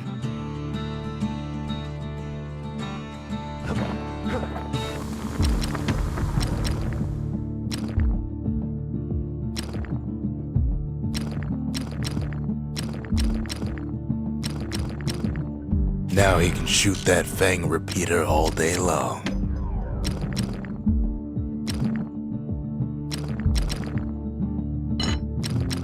His bow's looking lean and mean like a prize fighter.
Third time's a charm, right?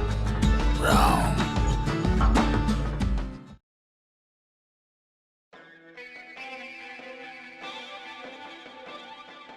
Ever tell you how the kid got himself wrapped up in this mess to begin with?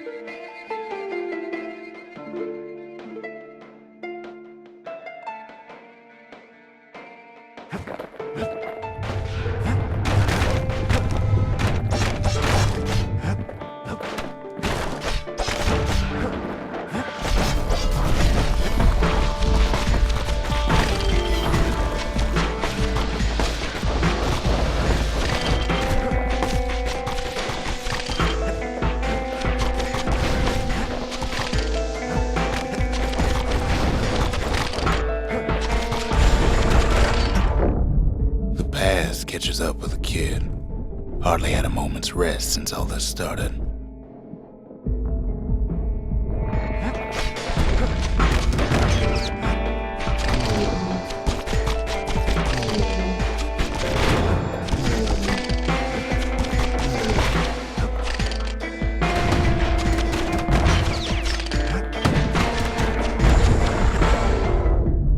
Fair to say he's led a hard life. Supposing what he says in his sleep ain't no lie.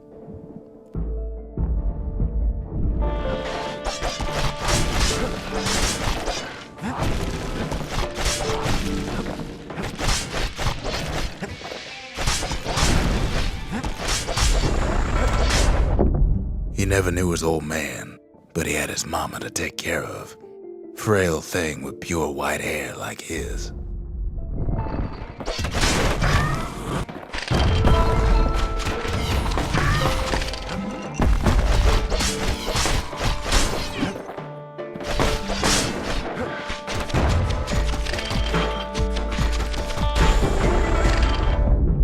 Having his mama's hair did the kid no favors while he was growing up, but he learned to hold his own out there.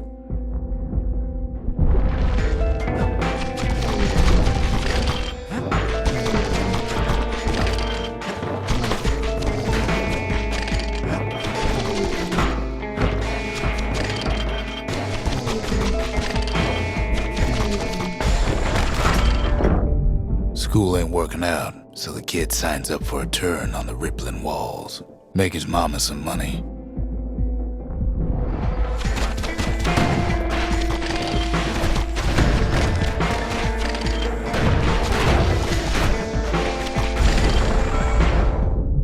Thanks to folks like the kid, the walls kept Ceylondia safe from whatever's out there. The elements, the Ura, you name it.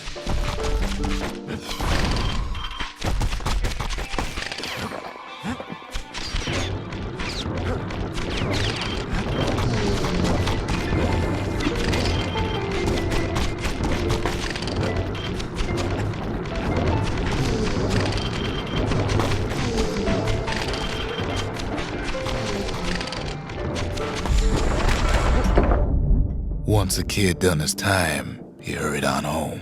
Turns out his mama's time was done too.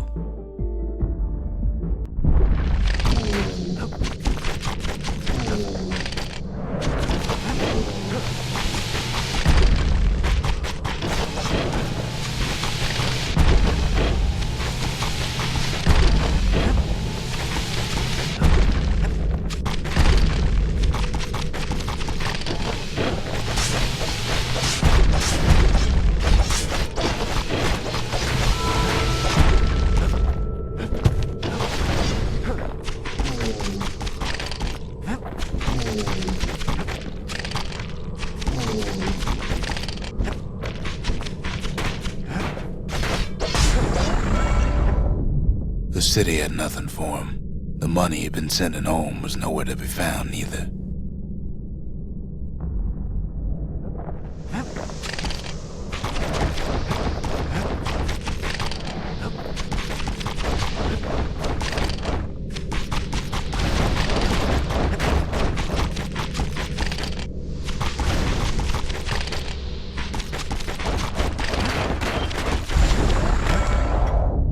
So what'd the kid do?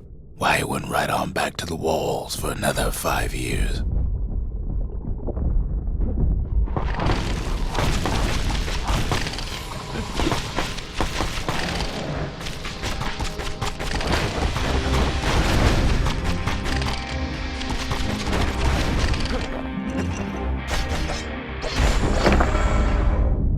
In the history of Celandia, nobody's ever volunteered for a second shift on the walls.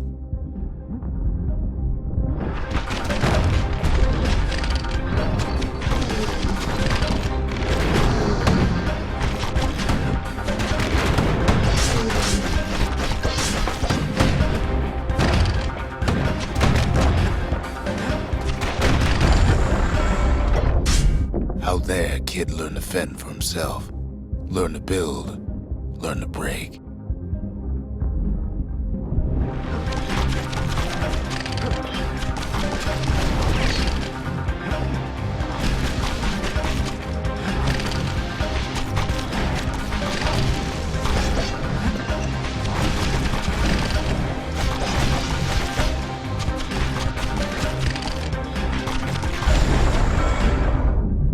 In time, the kid earned good standing with the marshals. They trusted him to scout out farther than anybody.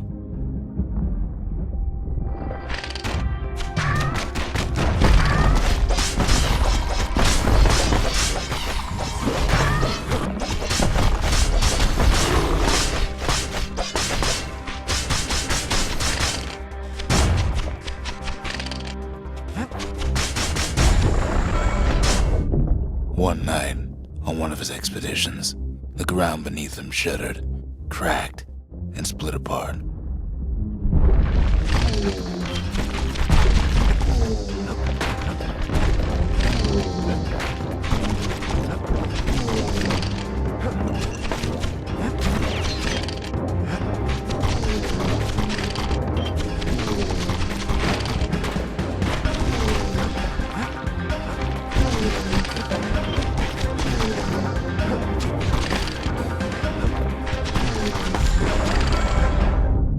He saw nothing where the world used to be.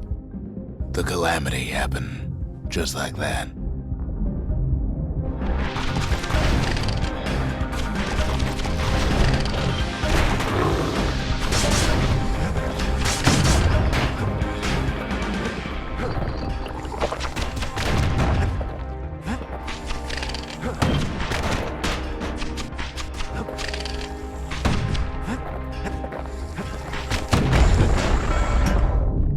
All the kid had to work with was his hammer and the clothes on his back.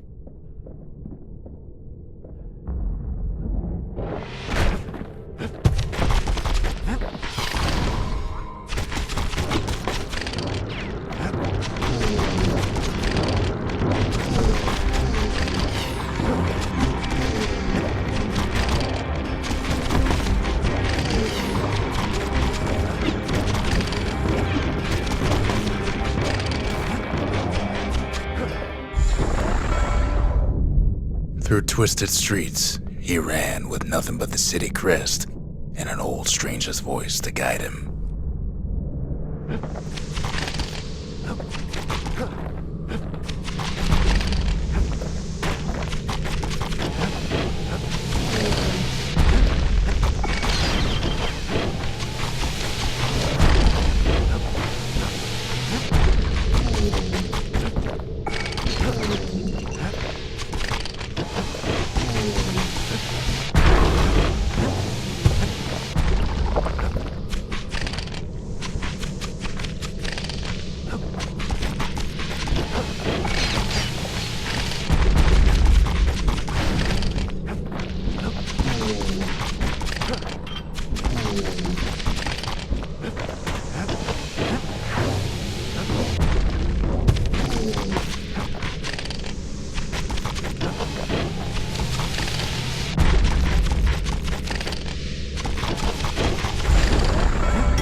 Willie finally arrived at Celandia's vaunted safe haven. He and no one else.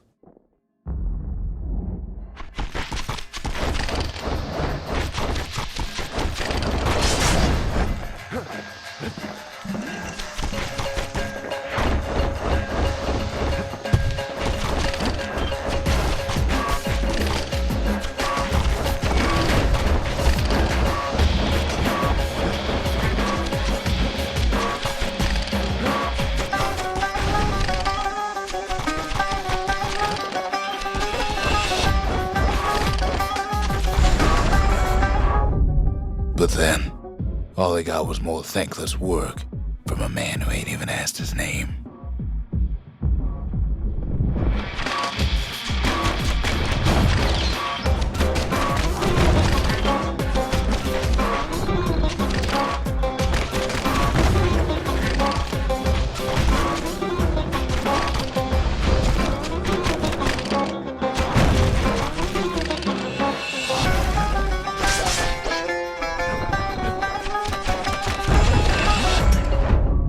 Sure, I may be the one who dreamt up the walls and the Bastion, but the kid made them real, not me.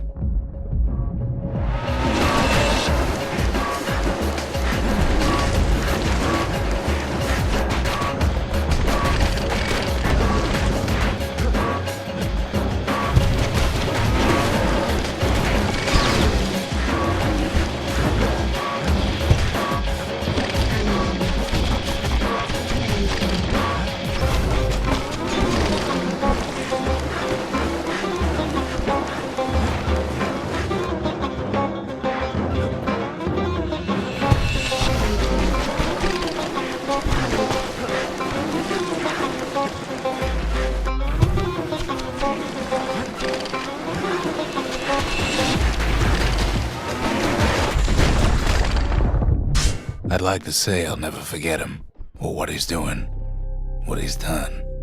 I surely would.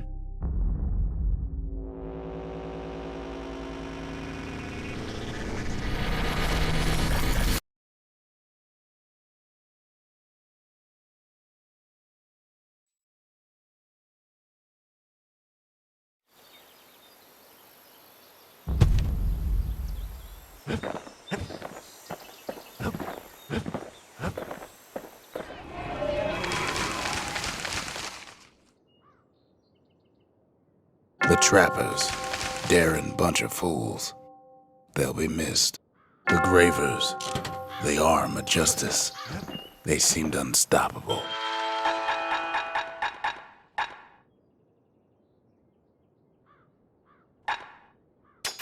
It wasn't fixed, it was unbroken.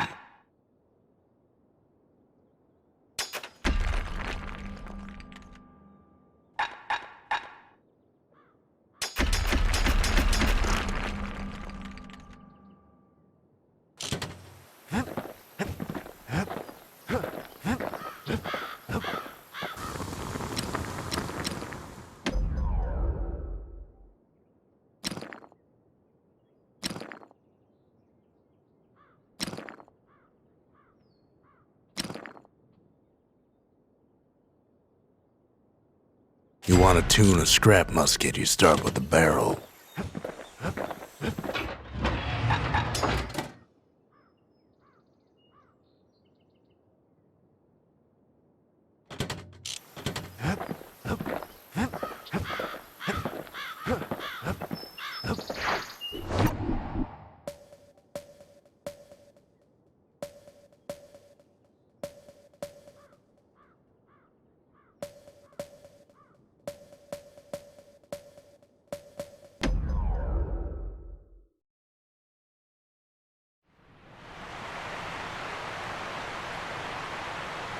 The Langston River flowed free and wild till the calamity drank it all up. Maybe all that water just grew wings and flew off.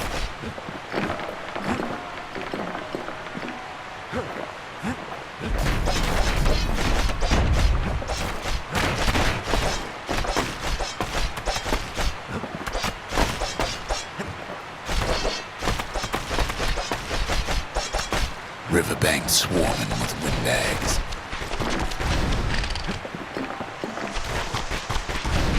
They're so bent on finding the core, they hardly notice the kid.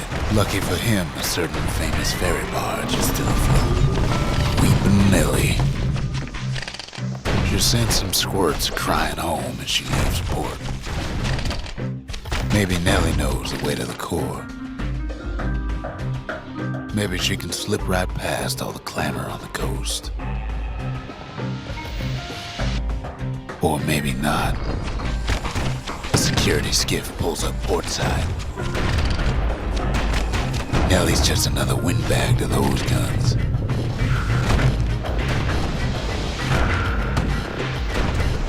Just then, the windbags notice who she's sailing with.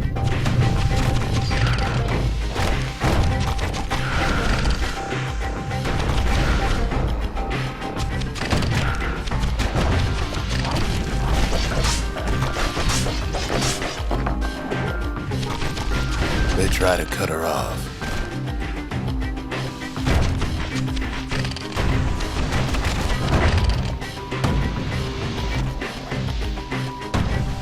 They try to slow her down.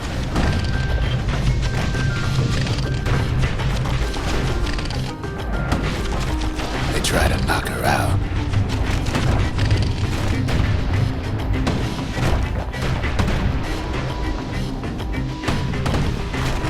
Well, Weepin' Nellie tries harder. Try as she might, though, she hits a snag. Kid's gotta help her get untangled. Favors for favors.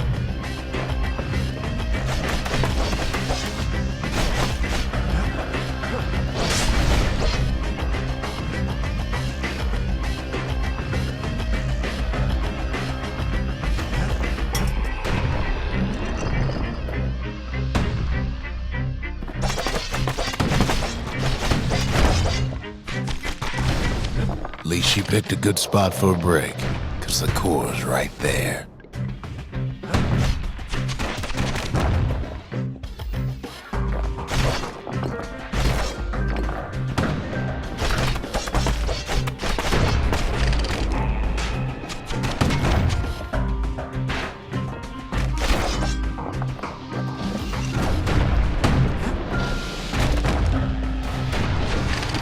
Then the kid hears an unusual sound, like 100 flapping wings.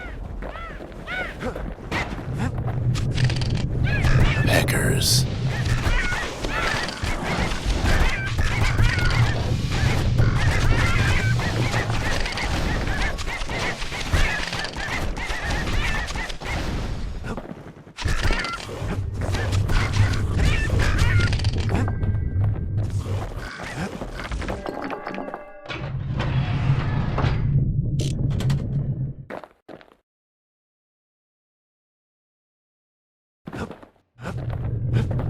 They had their own eyes on the core, but why?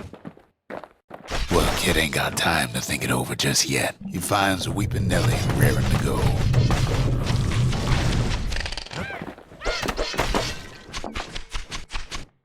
Turns out she's got a special surprise for when the waters get rough.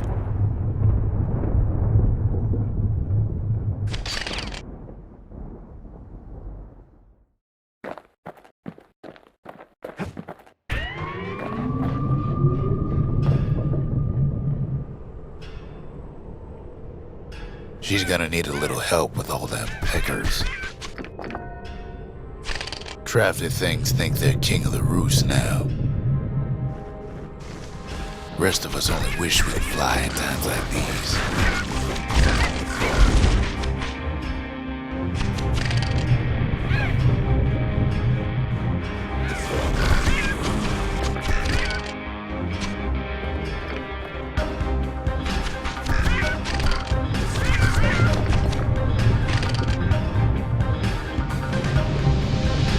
Security skiffs keep on coming, starboard side. Don't seem to care what they shoot, as long as they hit something.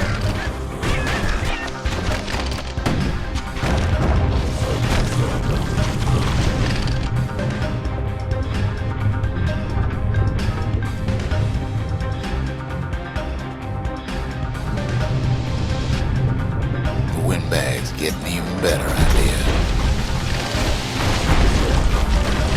They aim to smash Weepin' Nellie to splinters.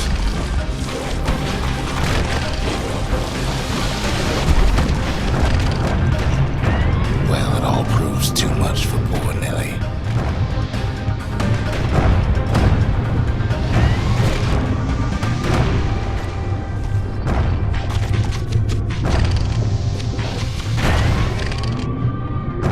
She's just gotta make one last stop.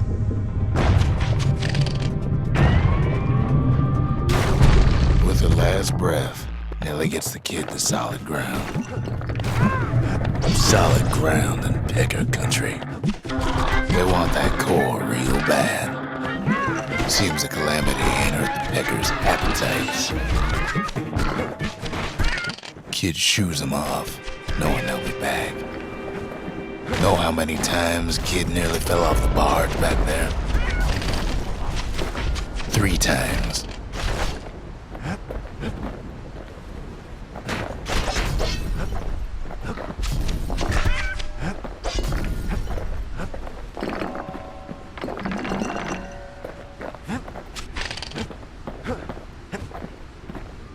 Now, listen close.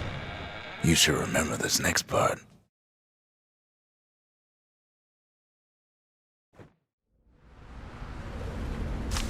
Why go to Prosper Bluff?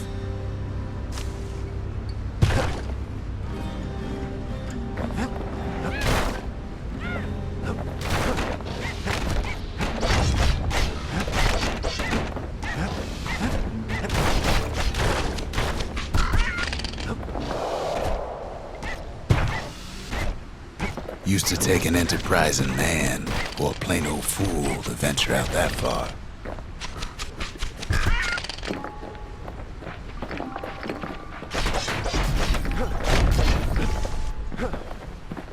The city was the most beautiful place in the world. We all knew that.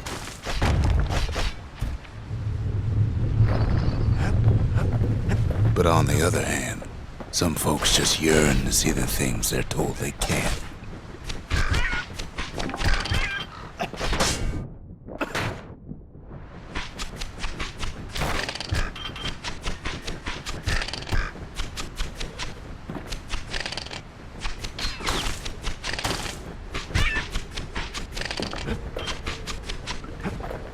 And that's why you go to Prosper Bluff, ain't it?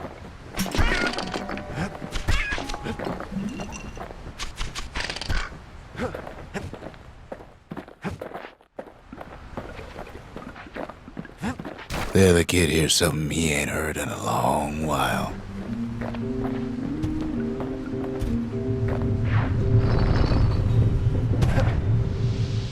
How's it go again?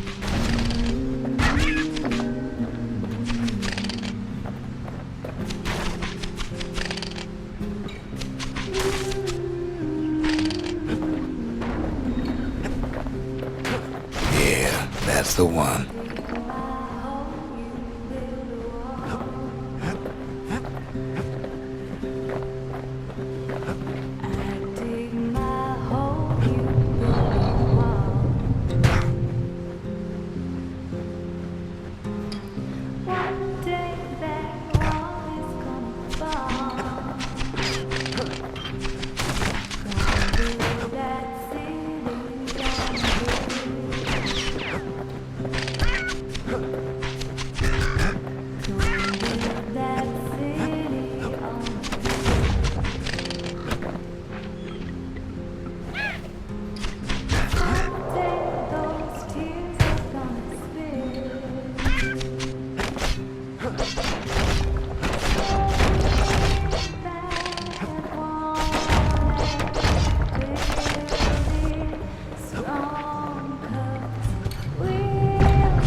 Well, no point explaining what happens next, right?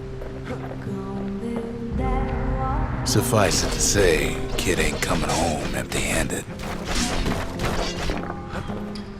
And besides, it's like the song goes.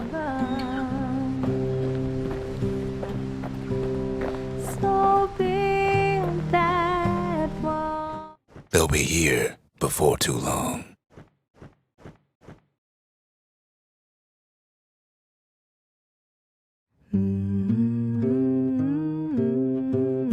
We darn near celebrated when the kid got back, didn't we?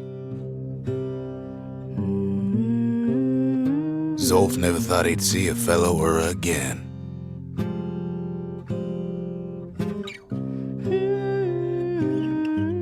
We become fast friends. Calamity has that effect on people. I dig my hole, you build a wall. But there was more to be done. There was one last core to find. If only I'd known half the secrets of the Calamity were tucked away in that book, I'd have worked to translate it right away. A scientific journal written in Zolf's native tongue. He learned so much from it. Too much.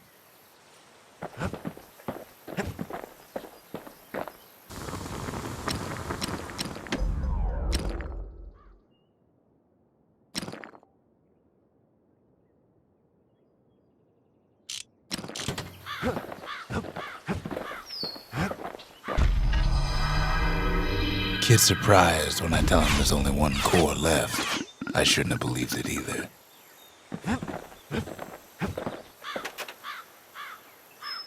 Most of the Ura never got a taste of Caelandia's fine goods, unless they were born and raised in the city like Zia here. Sure, the world's all gone to pieces farther than the eye can see, but leave it to this gal to point out the amazing view. Girl tried to run away from home one time, but the marshals stopped that, didn't they? So many secrets in there and she can't even read it. Her father's own journal.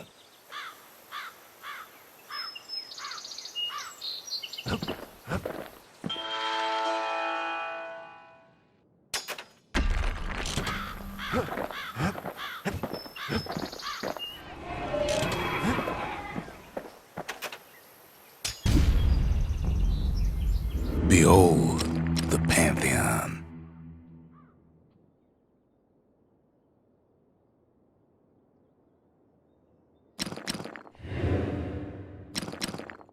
A Kobe.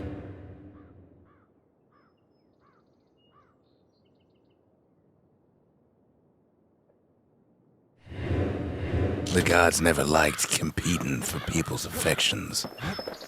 We tracked the final core beyond the city to the wilds.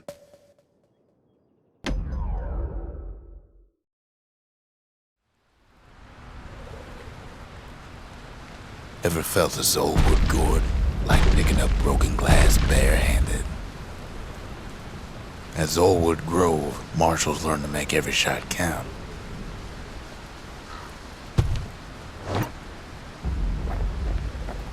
The trick was to pop all those nasty gourds without wasting ammo. Most marshals didn't get far on their first few tries.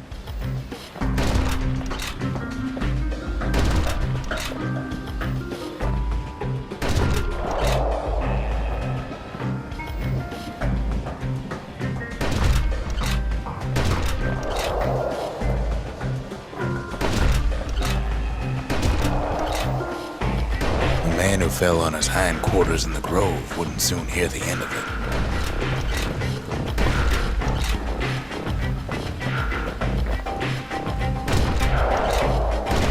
Had to catch a bunch of those gourds in a single shot.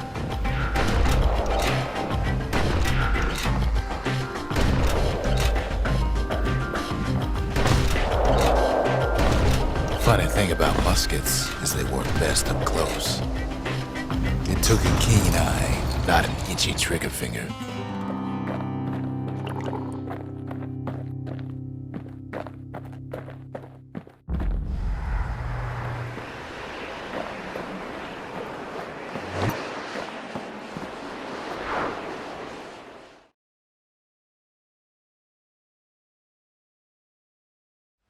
Marshals did more than just stand around shooting, of course.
The city's unwanted things all met their end in the yard.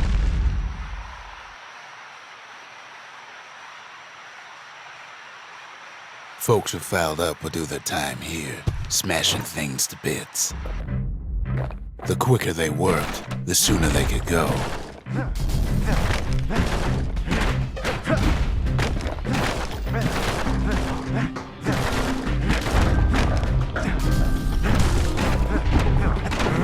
Folks learned to plant their feet and put their backs into it.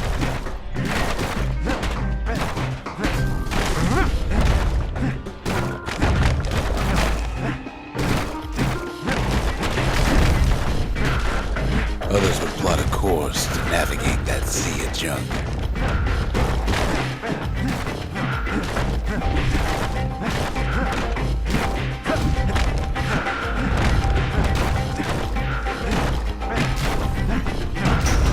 A good day's smashing could feed a family for a week.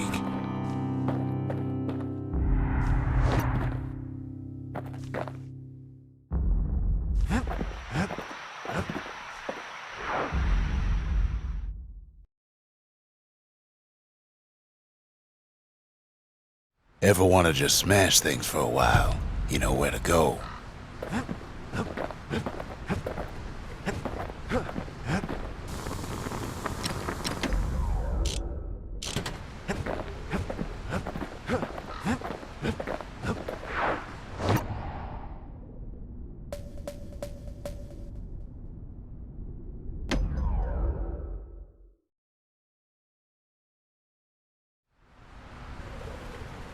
The wild unknown.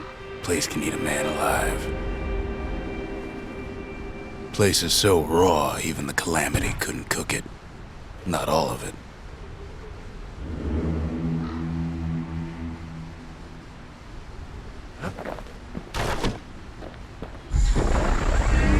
Know what's better than having a slinger pistol in a fight? Having two.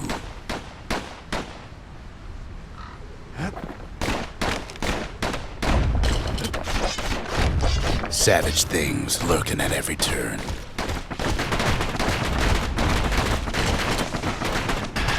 Good thing pin cushions can't see where they're shooting.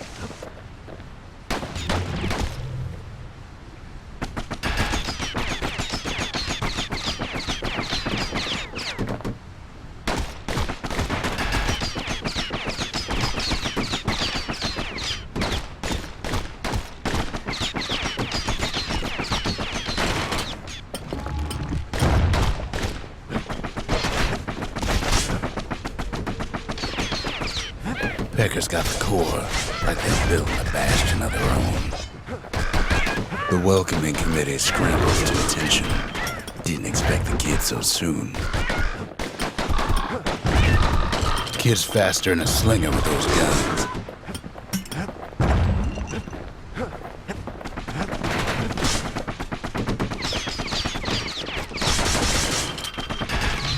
They shouldn't have let their guard down. Getting that core was one thing. Getting out's gonna be another. He digs his way out of the clearing, but the wilds won't let him go without a fight.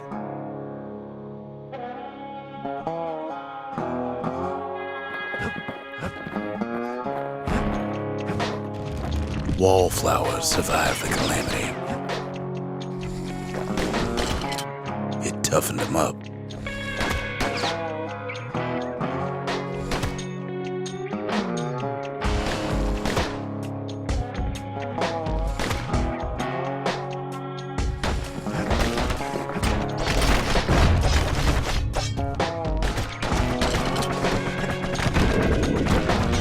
Best take it real slow when pincushions are afoot.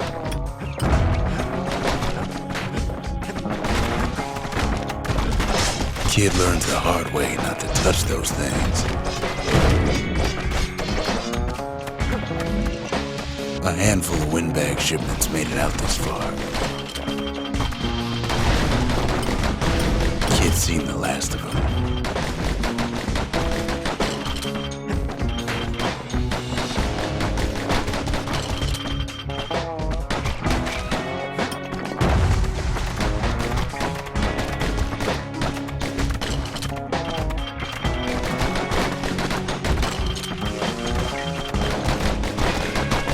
Don't ever turn your back on a pincushion.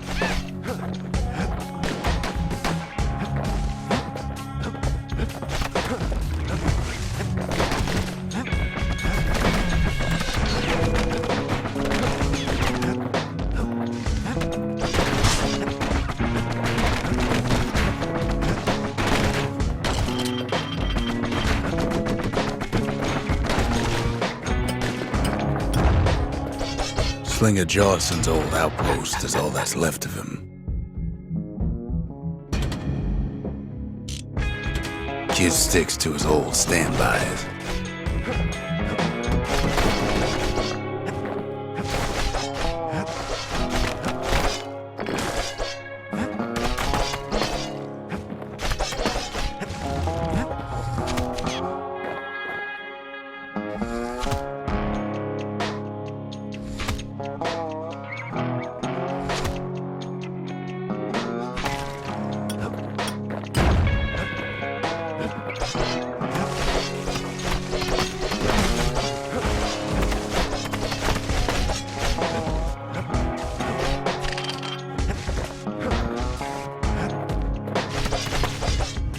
Kid's roused up half the wilds by now.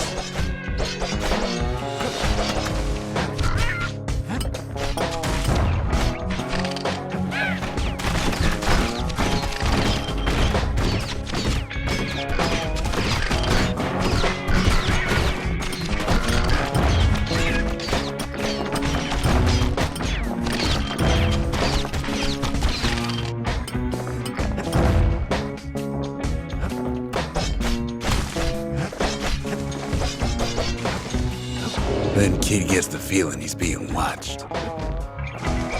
Not by me, by a lunkhead. And lunkheads ain't fond of two-legged animals. Hit him anywhere but the hindquarters and he only make him mad.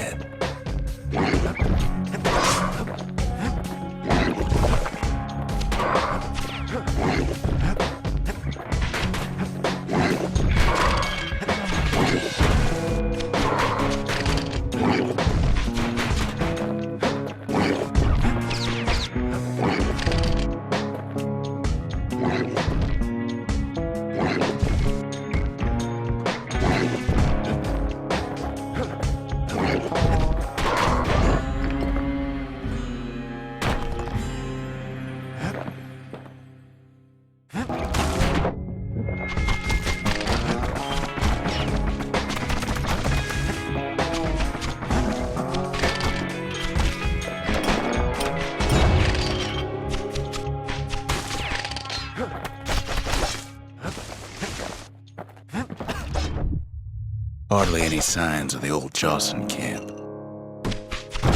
Wild green vine apples about the only good thing out here.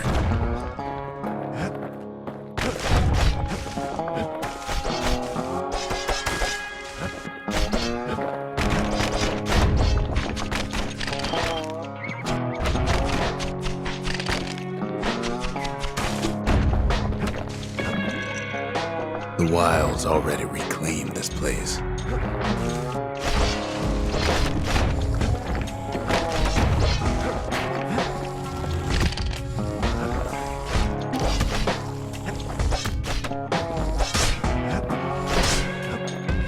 He's anxious to get back. After all, he's got the final core. His journey's over, right? Well, no, it ain't. Not by a long shot.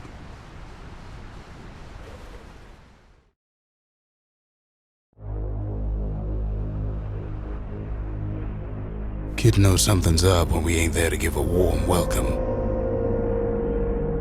See, Zolf and I were just wrapping up a heated discussion. Zolf can barely muster the words. The calamity failed, he says, but I will not.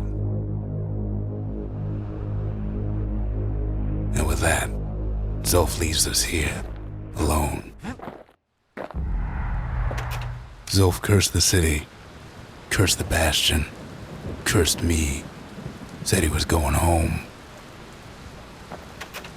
When Zolf got through reading that journal, he just snapped, started smashing up the monument till I tried to stop him. Zolf banged up the monument pretty bad. But there's a way to put it back together. The shards. We're gonna need all of them to nurse the Bastion back to health.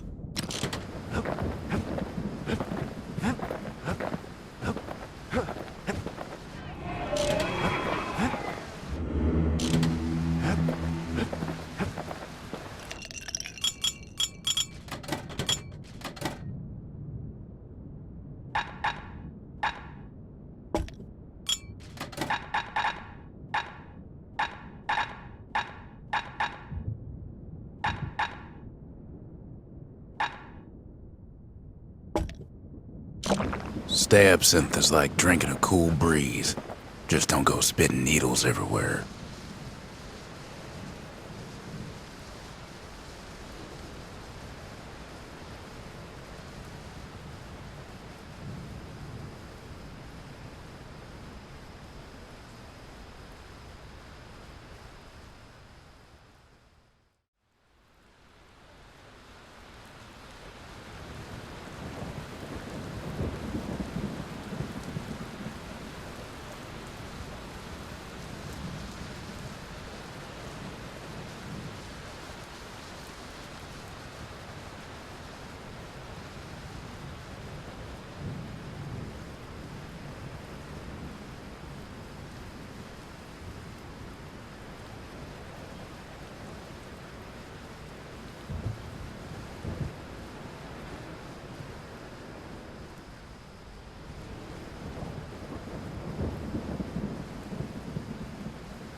All right, no more asking about that smoking pipe.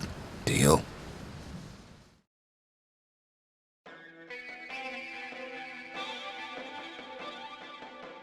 The past. Only good thing ever come out of the past is history.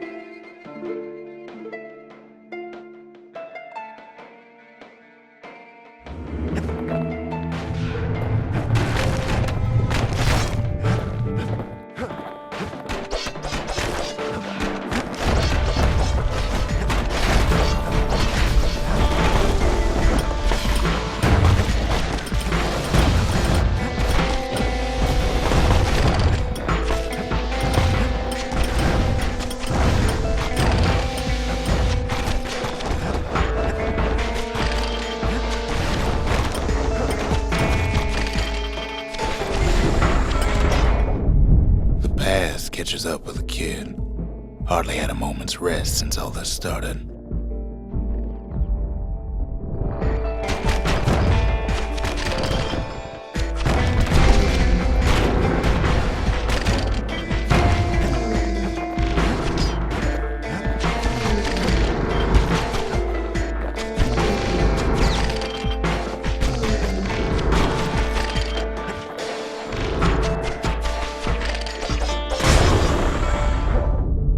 Fair to say he's led a hard life, supposing what he says in his sleep ain't no lie.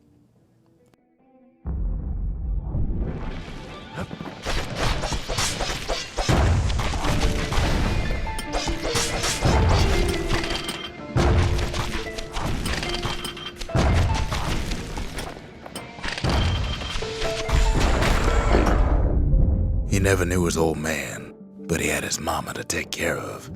Frail thing with pure white hair like his.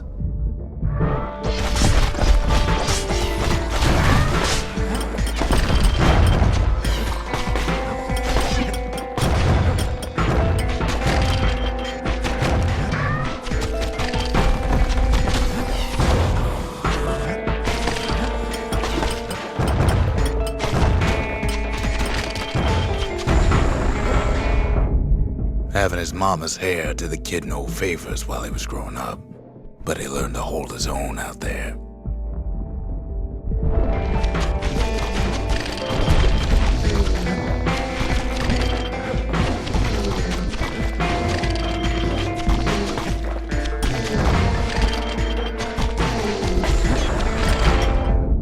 School ain't working out, so the kid signs up for a turn on the rippling walls.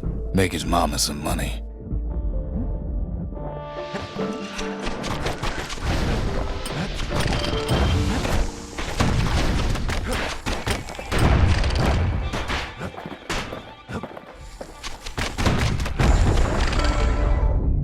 Thanks to folks like the kid, the walls kept Ceylondia safe from whatever's out there. The elements, the Ura, you name it.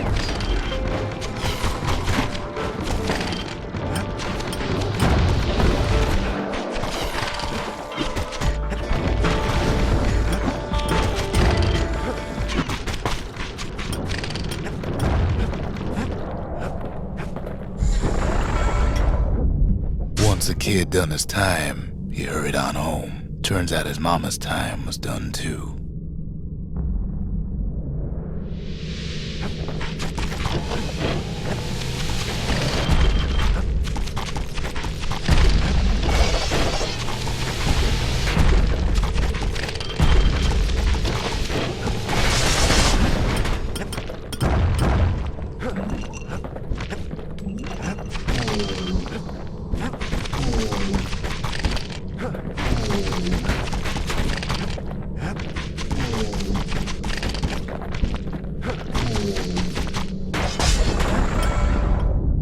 The city had nothing for him.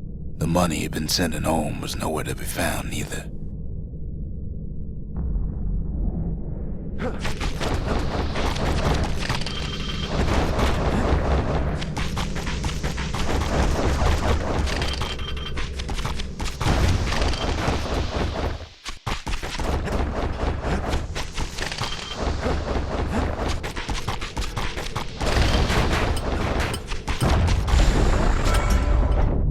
So what'd the kid do? Why, he went right on back to the walls for another 5 years.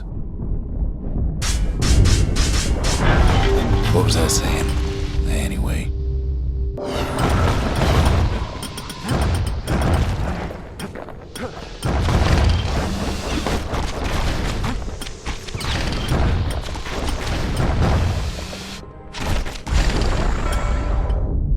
In the history of Ceylondia, nobody's ever volunteered for a second shift on the walls.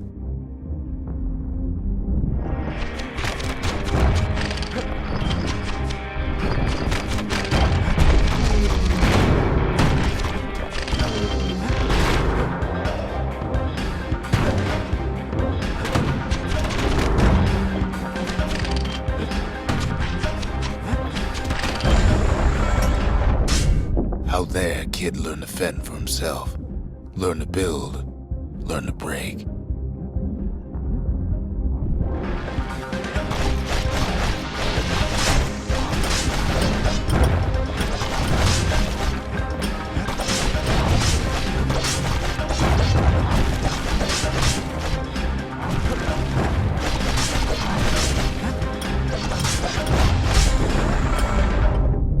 In time, the kid earned good standing with the marshals. They trusted him to scout out farther than anybody.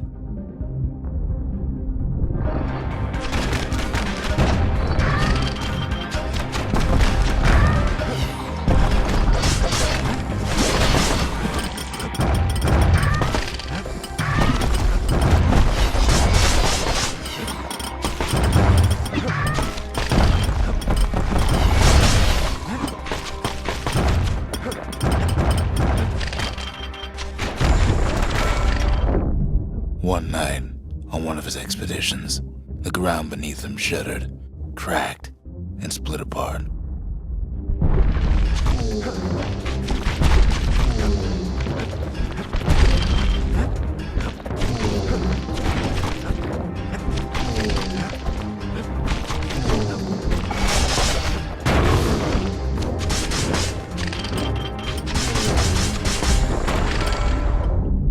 He saw nothing where the world used to be. The calamity happened just like that.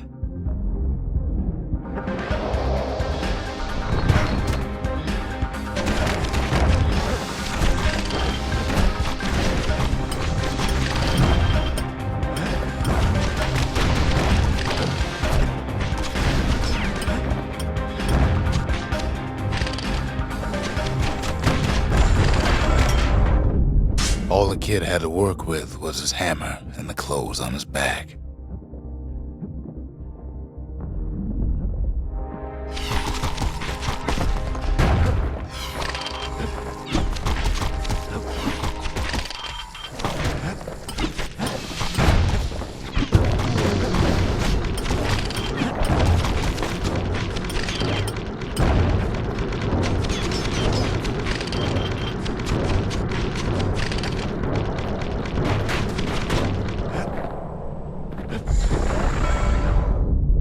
Through twisted streets, he ran with nothing but the city crest and an old stranger's voice to guide him.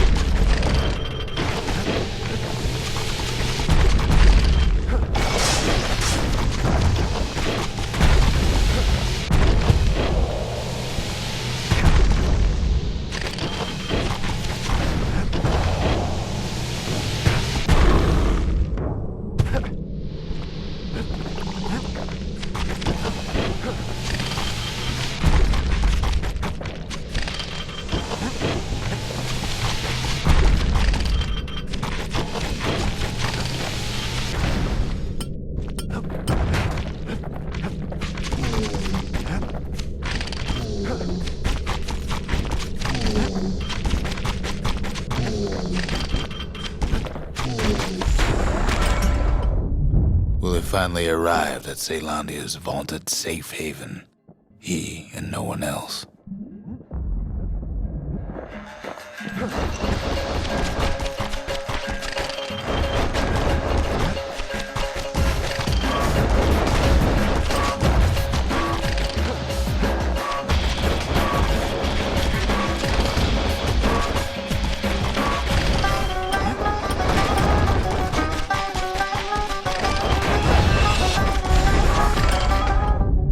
But then, all he got was more thankless work from a man who ain't even asked his name.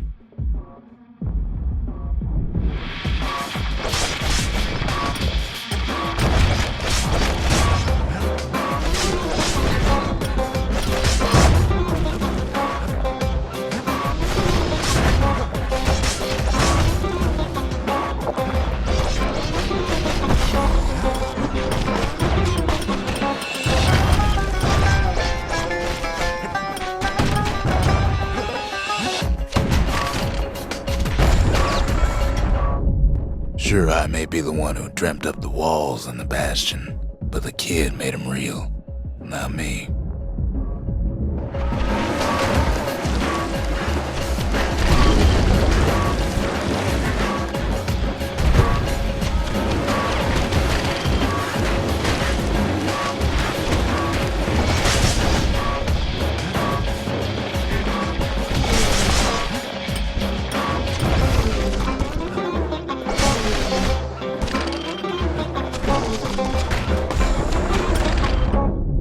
I'd like to say I'll never forget him, or what he's doing, what he's done. I surely would.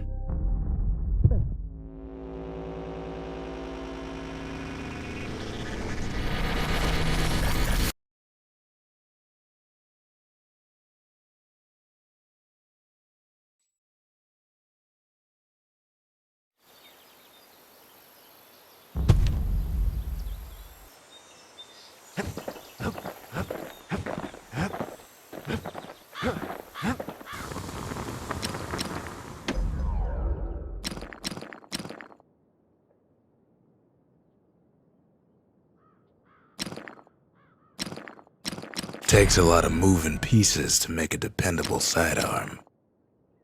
He's made a right comfortable bed for all those bullets.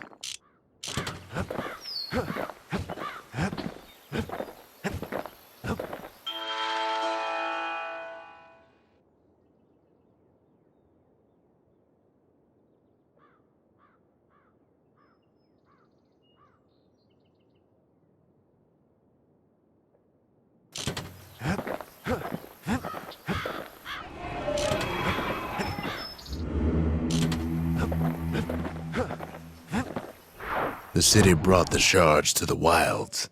Now the kid's gonna bring them back.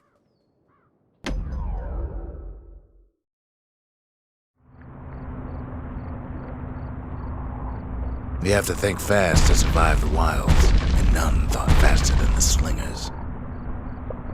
They could shoot their pistols with the speed of a machine.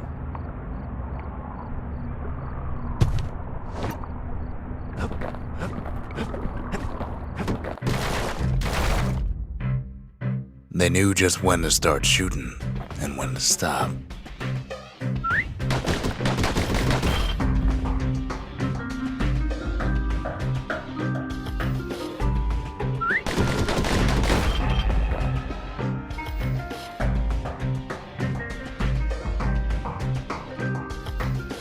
Those pistols could spit out rounds just as quick as you could pull the trigger.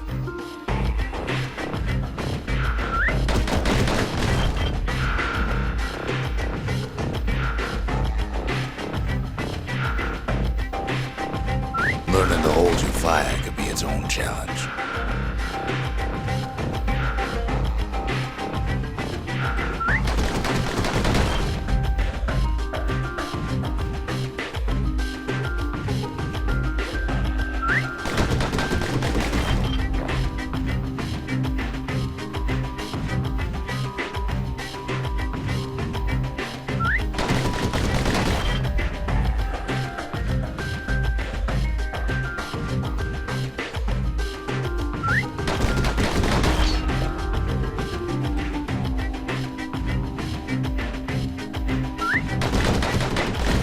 No matter how fast you are, you can always get faster.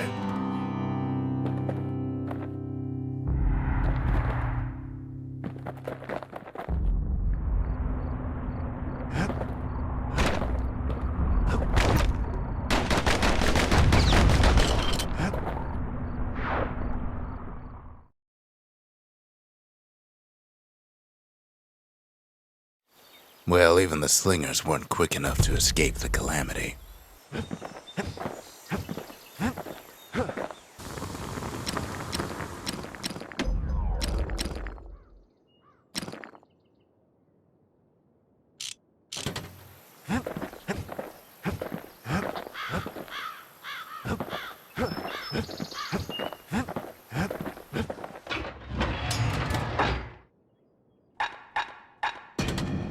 Want to stay alive in the wilds? Pack a pair of pistols and a good blade.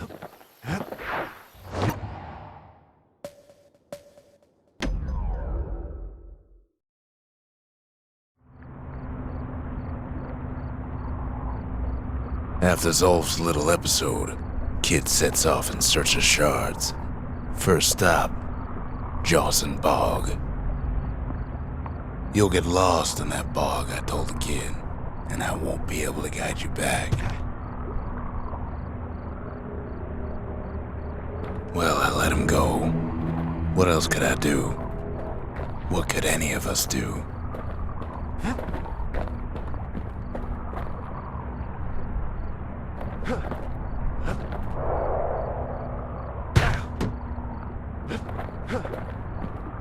Zolf put us in a real bind. Hurt the Bastion bad.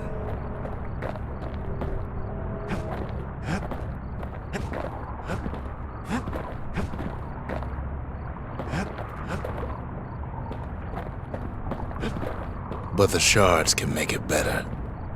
They're like smaller doses of the core's medicine.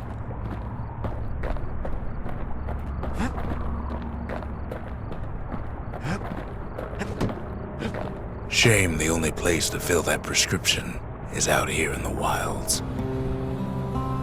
This place is intoxicating.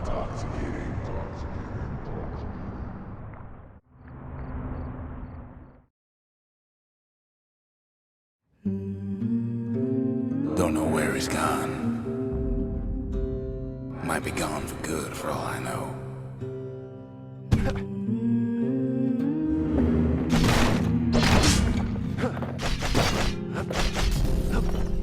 Wherever he is, it's somewhere I've never been. Somewhere I never want to go.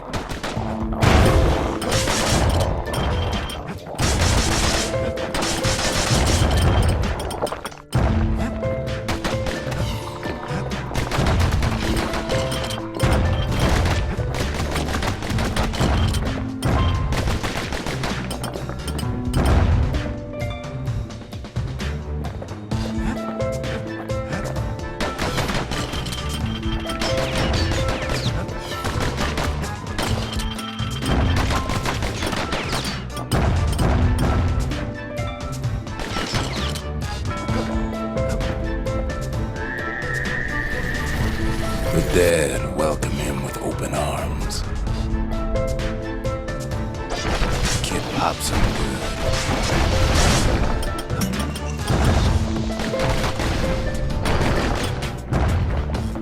That a survivor? No, ma'am. It's a lonesome ghost of a gas fella.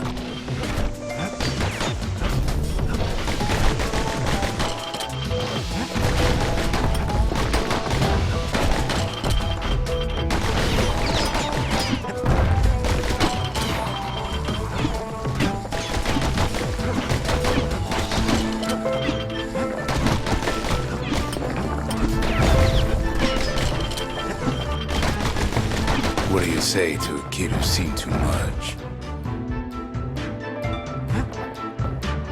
I'm Zolf of Ura. Pleased to make your acquaintance. Now the kid sees something stranger still. Did anybody else survive? Sure enough, he finds peckers, lunkheads, wallflowers, pincushions, vine apples, swamp weeds, ankle gators.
Now the Bastion can send him even farther into the wild unknown.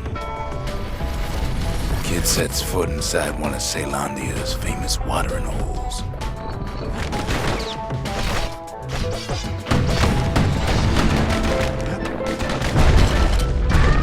The security's just about to straighten out.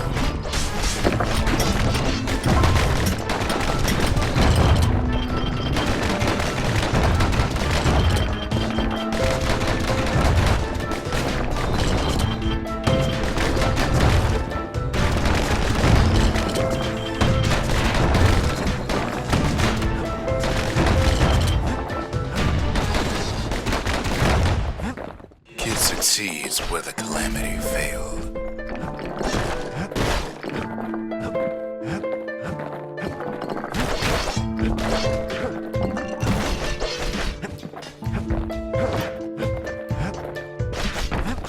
Would you look at what he did to poor old Rondi the bartender? Proper story's supposed to start at the beginning. It's so simple with this one. Now here's a kid whose whole world's alright, snoozing there on a rock in the sky.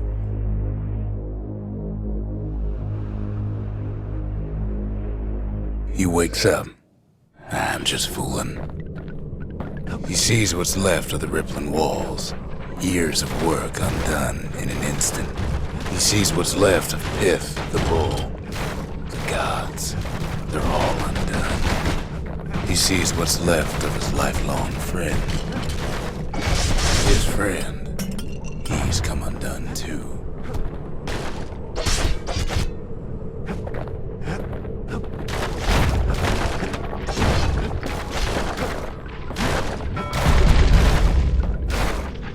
He sees what's left undone.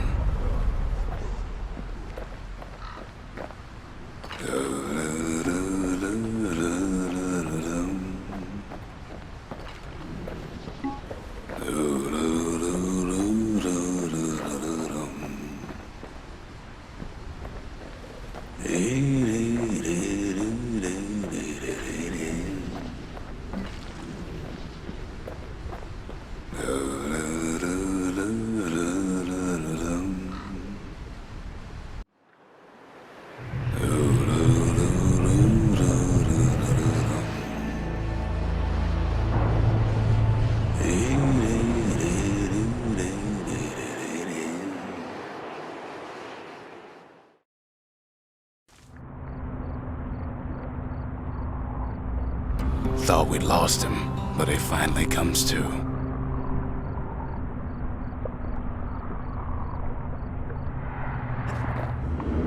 The shard ain't lost either, not anymore. Now to find a ticket out of this hole, hard to get a sure footing in the bog.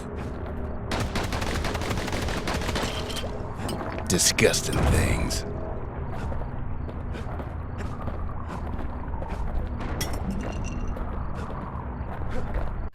Ever heard of a lung blossom? It's bigger than the stories say.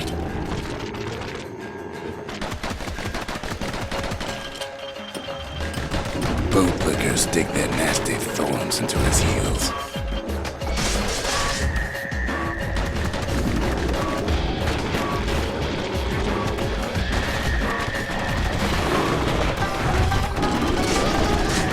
They say one whiff of lung blossom can make you lose your mind.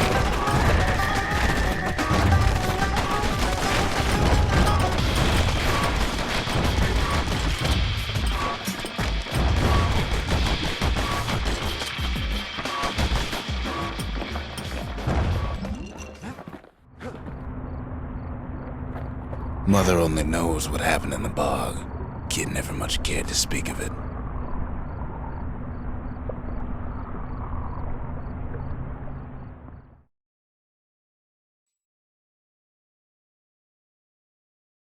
A shard is like a poor man's core, but beggars can't be choosers. That's it. A few more shards like that, and we'll be back in business. A single shard can breathe new life into this place. The shard's got enough juice to spruce up any of these places. Ain't saying much, but that's the greatest forge in all the city.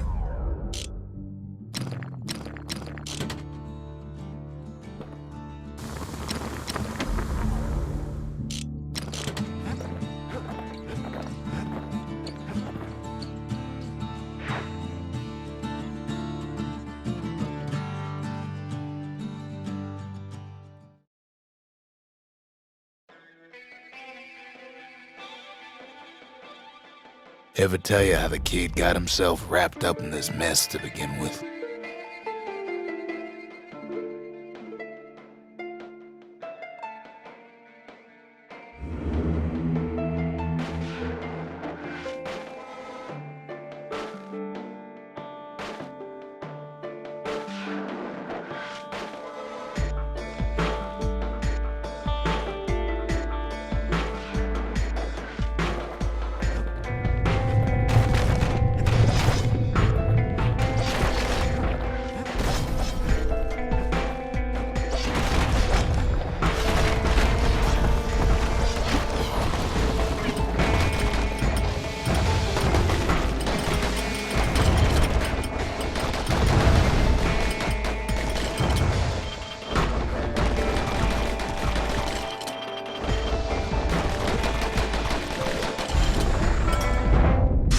The past catches up with the kid. Hardly had a moment's rest since all this started.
Fair to say he's led a hard life, supposing what he says in his sleep ain't no lie.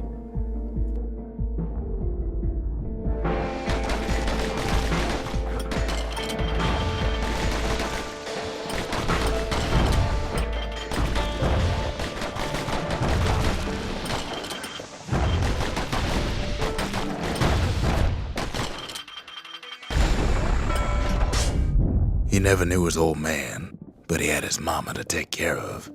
Frail thing with pure white hair like his.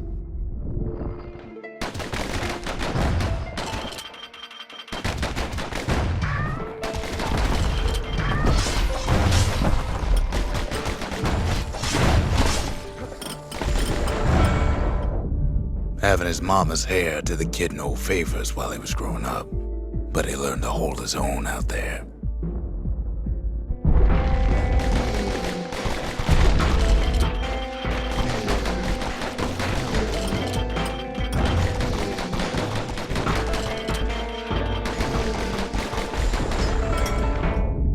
School ain't working out, so the kid signs up for a turn on the rippling walls.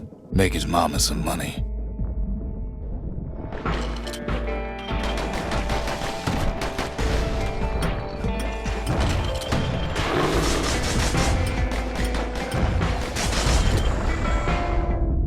Thanks to folks like the kid, the walls kept Ceylondia safe from whatever's out there.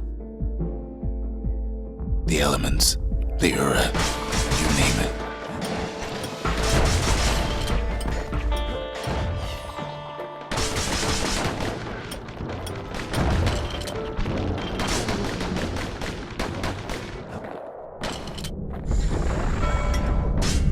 Once the kid done his time, he hurried on home. Turns out his mama's time was done too.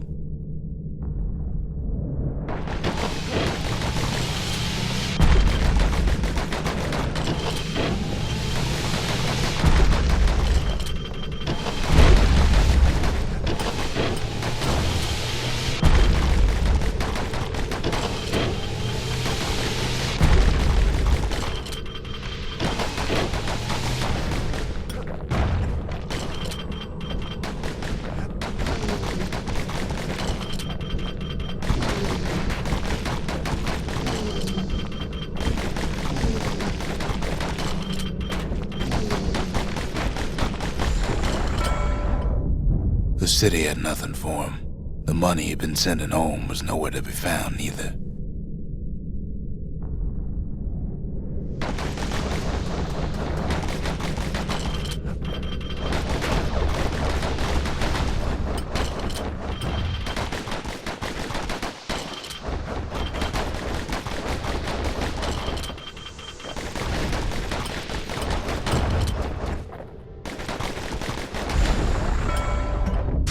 So what'd the kid do? Why, he went right on back to the walls for another 5 years.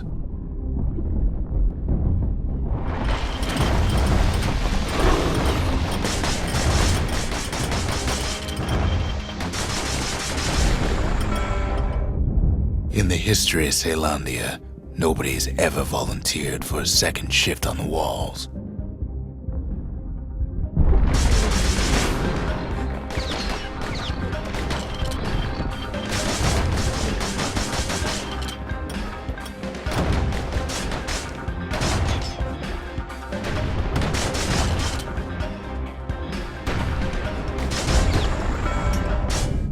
Out there, kid learned to fend for himself, learn to build, learn to break.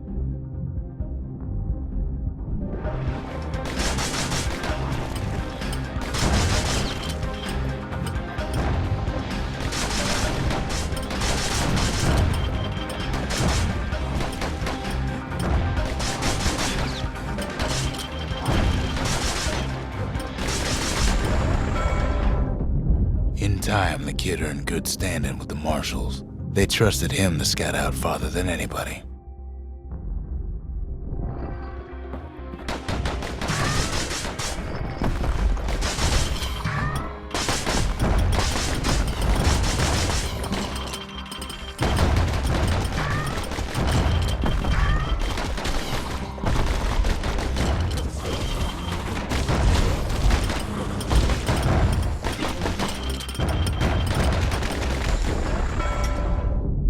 One night, on one of his expeditions, the ground beneath him shuddered, cracked, and split apart.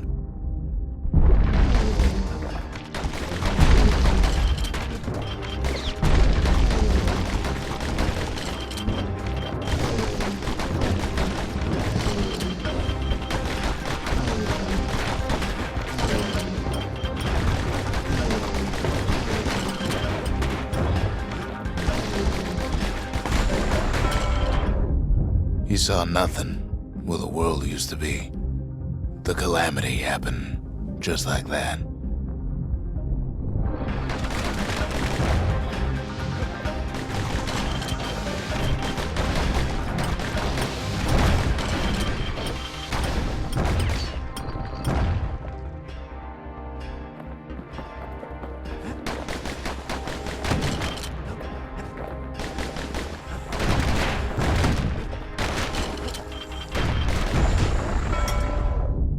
All the kid had to work with was his hammer and the clothes on his back.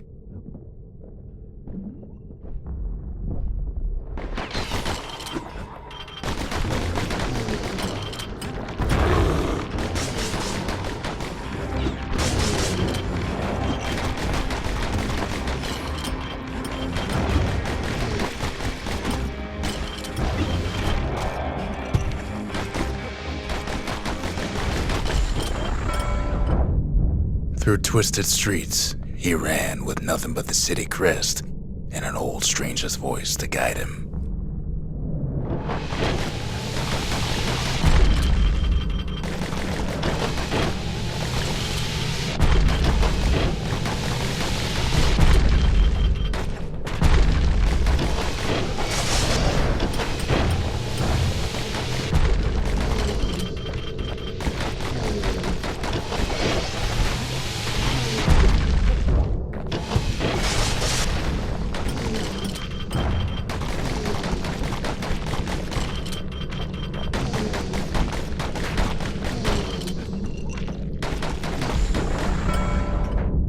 Willie finally arrived at Celandia's vaunted safe haven. He and no one else.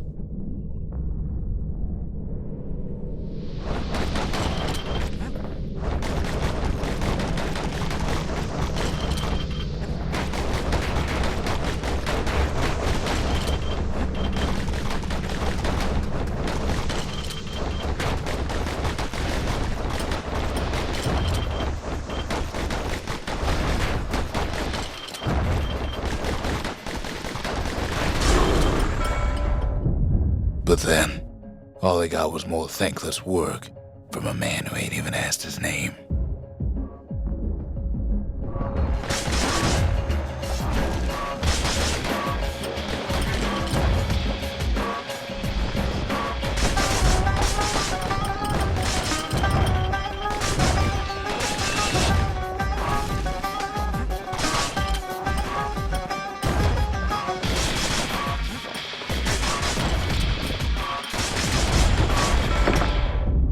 Sure, I may be the one who dreamt up the walls and the Bastion, but the kid made them real, not me.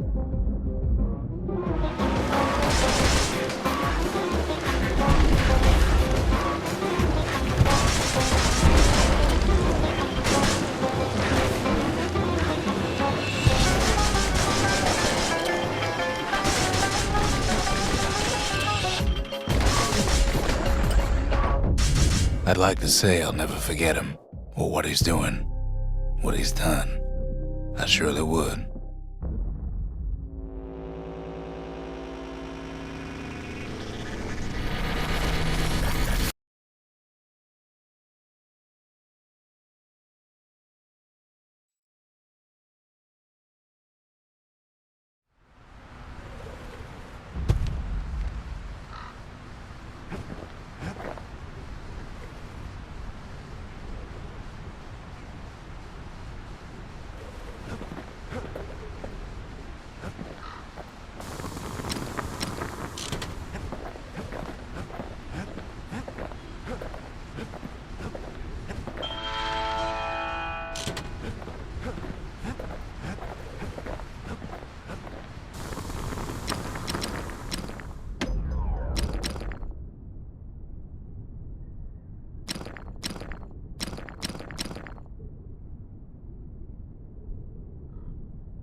That ought to give those dueling pistols a little extra kick.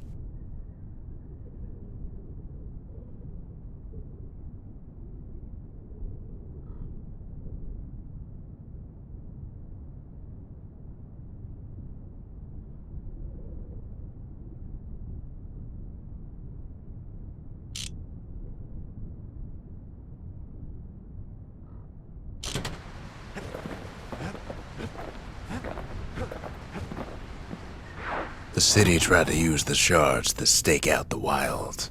So much for that plan.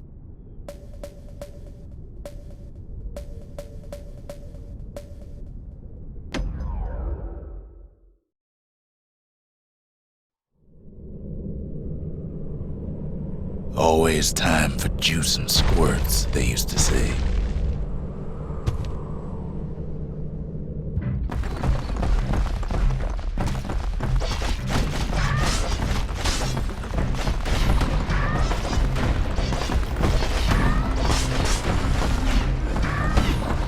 At least the little fellas can't feel a thing.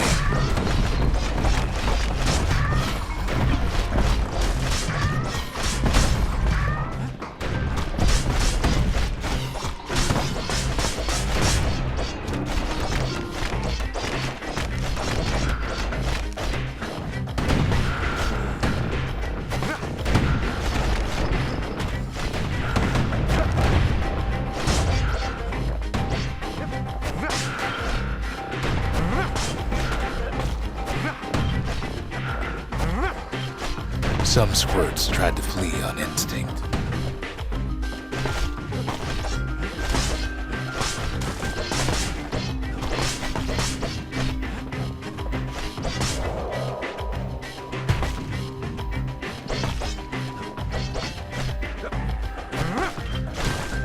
Best to put them away first, before they rile up the others.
The slingers could plug you full of holes faster than you could say draw.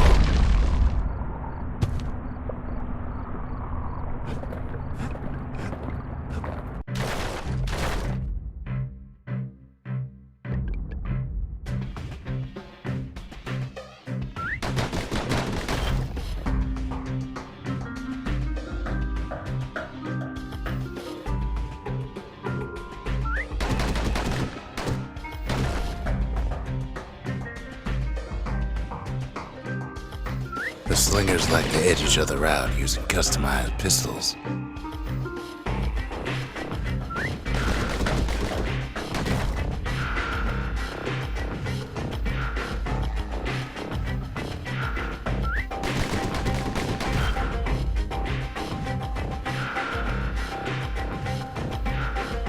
Eventually, it all comes down to reflexes.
Ankle gators used to roam the wilds, and they nested at Rothus Lagoon.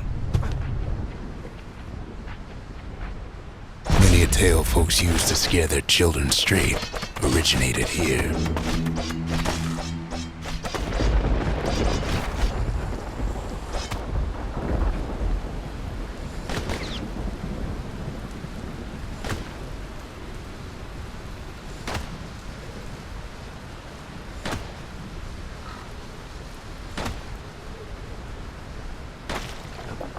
All kinds of beasts with don't know up from down, still lurking about.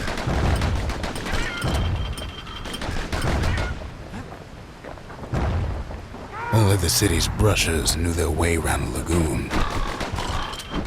Even the brushers learned to fear this place.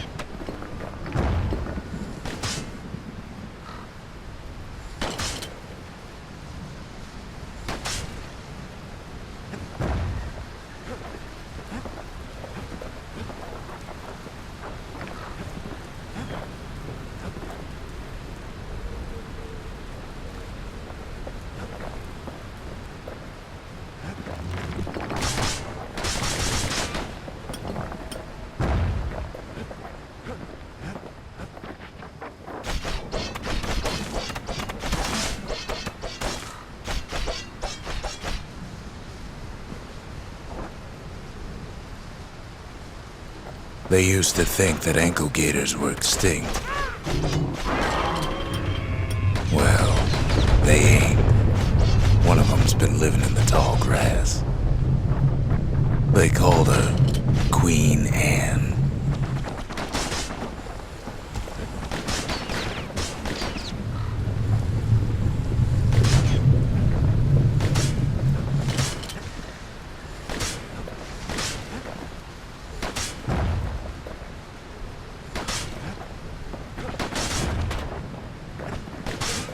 The lagoon's got plenty of other dangers, of course.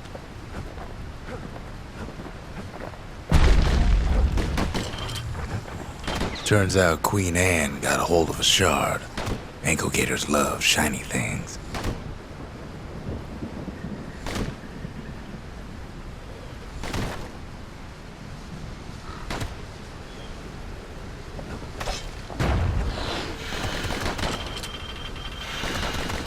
Know what smells worse than an ankle gator's breath? A stinkweed.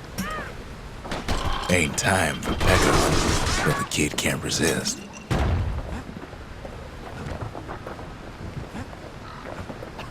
Can't fight Queen Anne without the proper tools. Bad idea to walk in gator grass.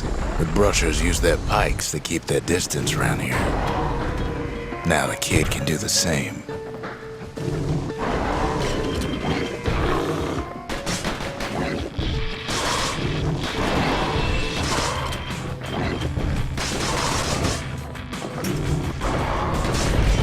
Sharp sticks make Queen Anne nervous, so she backs off a bit.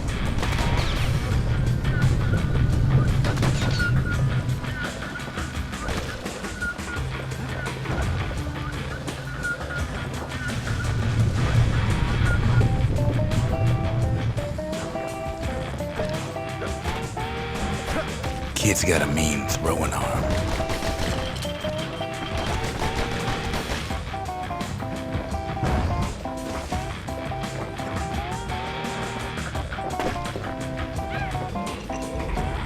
Most of those peckers are smart enough to stay out of Queen Anne's way.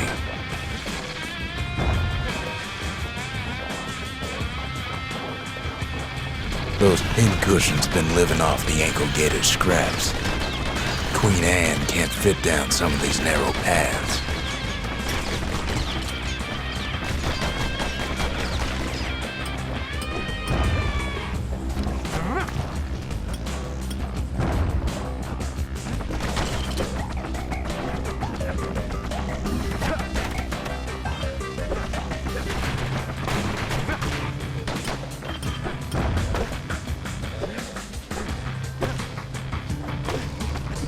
Queenie leads the kid into some kind of twisted trap.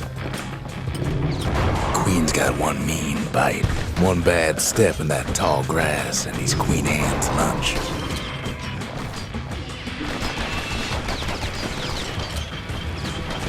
He holds his ground.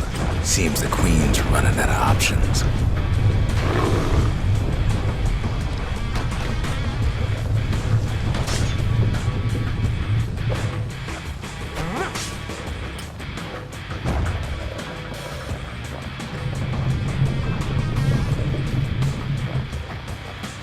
The closer you get to an ankle gator's lair, the thicker the tall grass grows. Kid's gotta make a run for it. That old gator's right on his tail.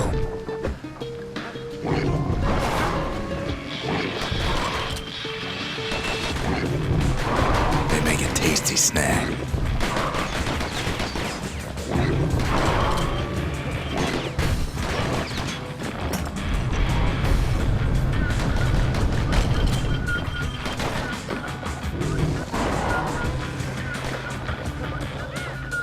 Queenie must have scared a bunch of peckers out of hiding.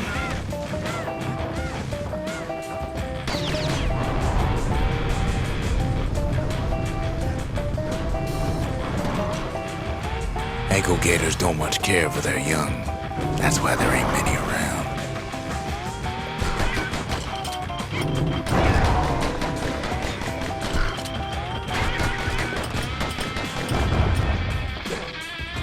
Seems even stinkweeds know to stay away from the Queen.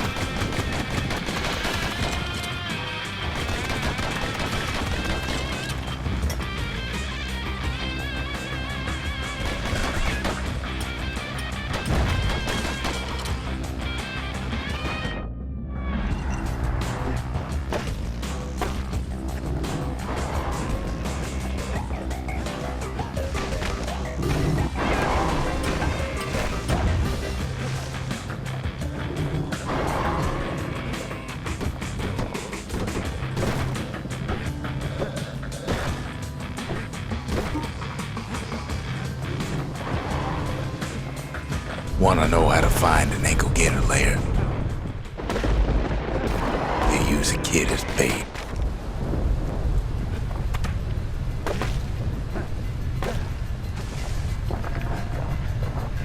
The shard's sitting in plain view.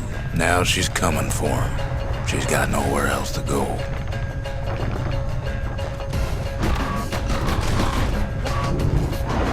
They say if you run across an ankle gator, you better keep running.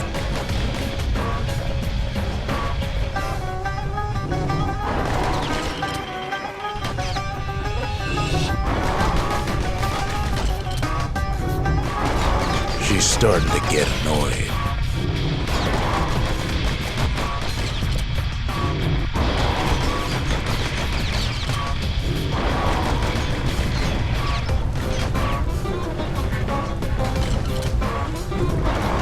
And now he's made her mad.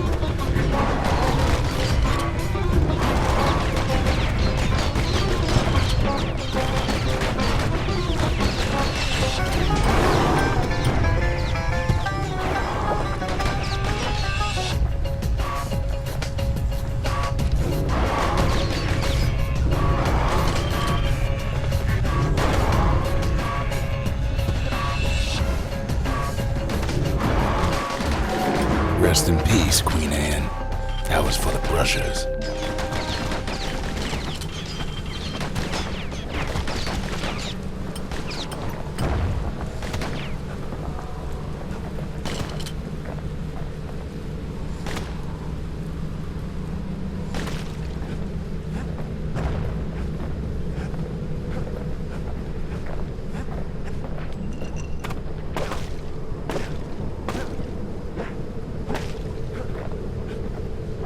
Kid's done what needed to be done.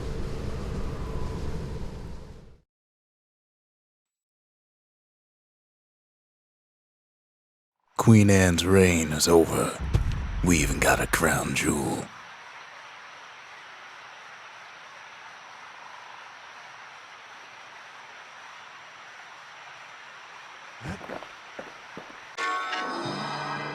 All that trouble for a single shard. But you know what? It was worth it.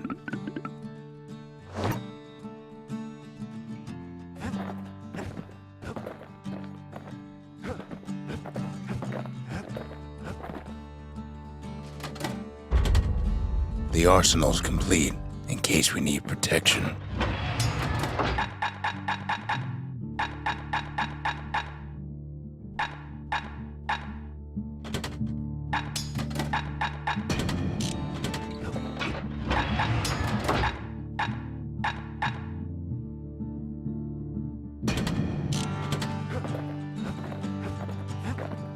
They said Queen Anne was just a folktale.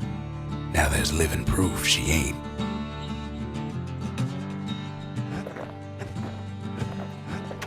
That gator's a crazy gal, but so is the gal who promised to look after her.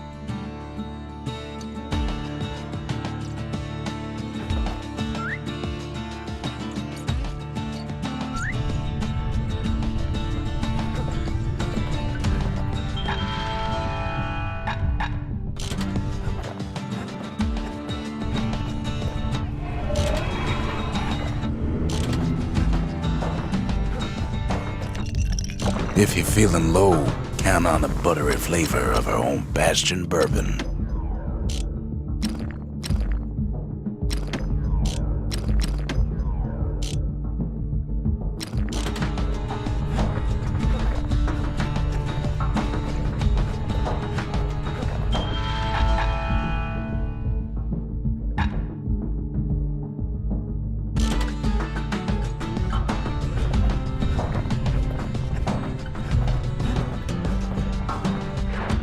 The next shard should be farther out there in the wilds.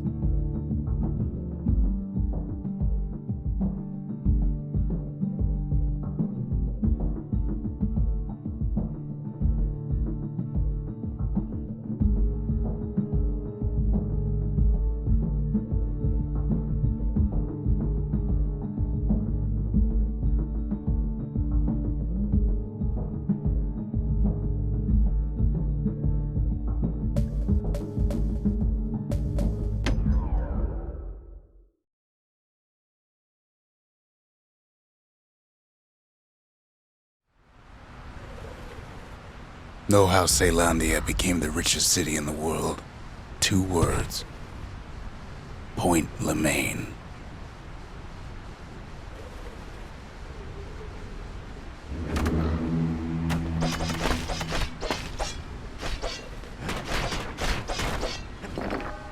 If the wild could ever be tamed, it was gonna happen right here.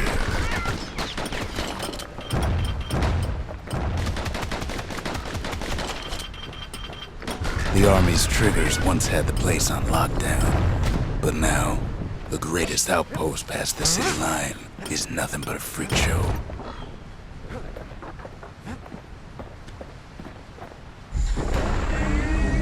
Kid might as well pick up where they left off.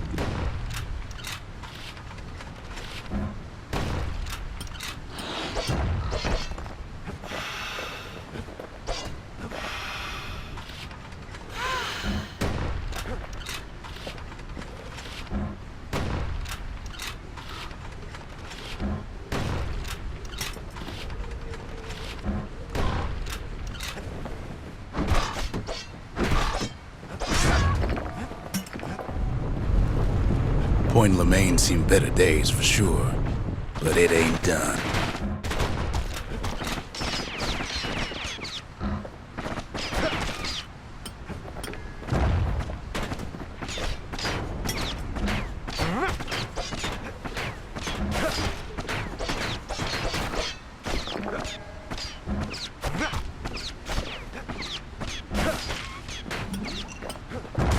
Whole place shudders in a fit. The grand rail of Point Lemaine, not only is it still there, it still works. Of course, it's no longer shipping hides and alloys and spices, but it can give the kid a lift. Just as long as he can stay clear of the trouble on the tracks.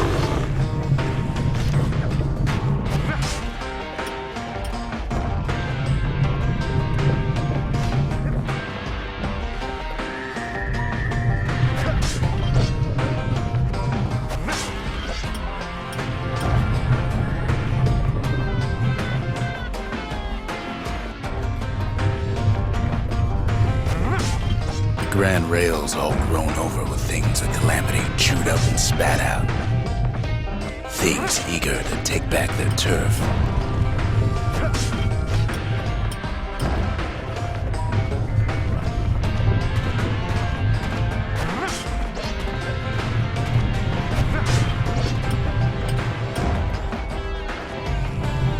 Kid don't let so much as one of those things slip by.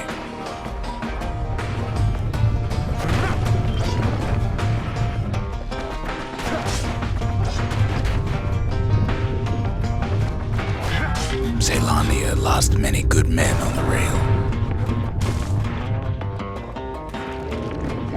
Lunkheads settled in like they owned the place.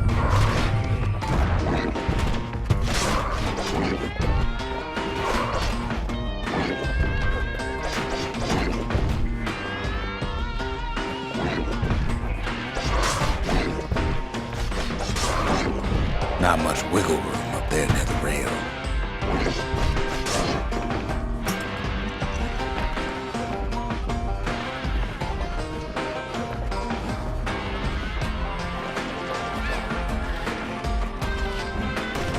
Takes fancy footwork on the rail, what with wallflowers coughing fungus everywhere.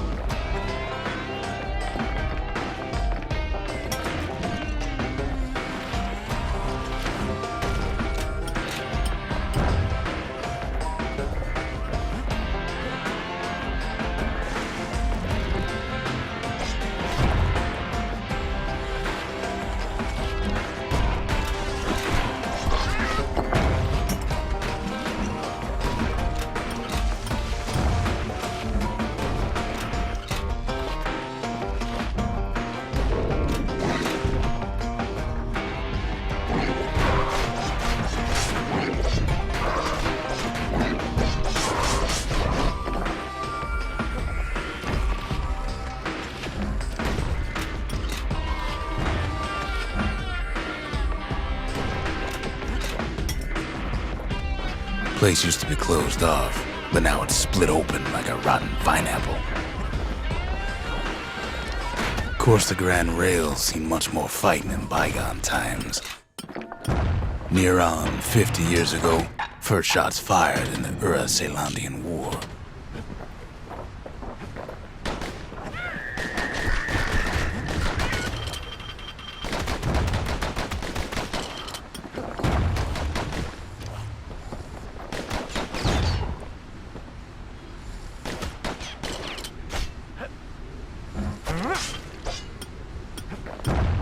It was right here that Zolf's Ura forefathers decided to mix it up.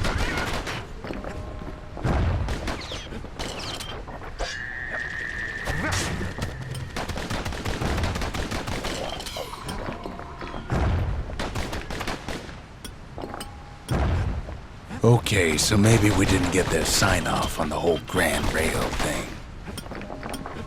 That was bad. The rail must have shook the Ura to the bone down in those dens of theirs. Well, the rail won't last much longer now that the kid took the shard. It's still got one good run in store for him, though. All the rotten wood there on the rails turned it into swamp weed central.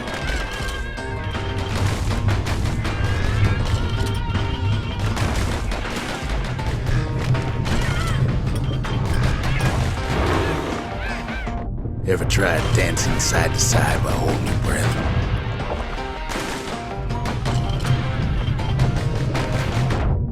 While choking on swamp weed? While peckers trying to prick you in the eye? Well, let me tell you, it ain't fun.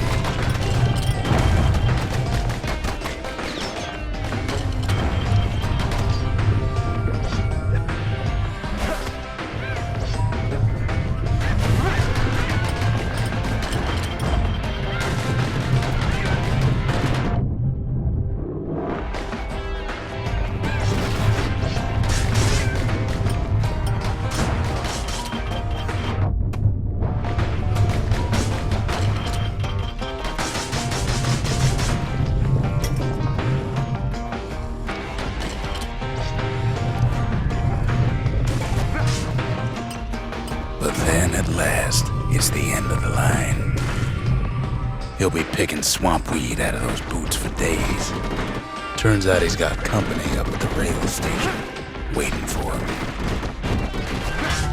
Imagine if Kid never got... Few places steeped in history and sweat so much as this.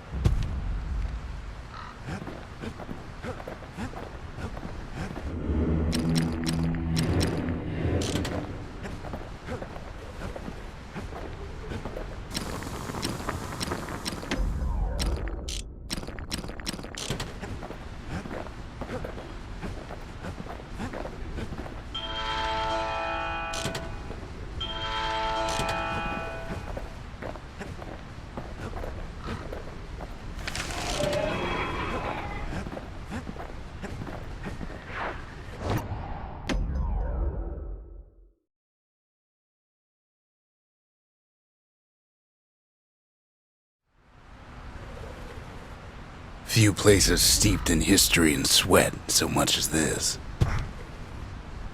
Point Lemaine. If the wilds could ever be tamed, it was gonna happen right here.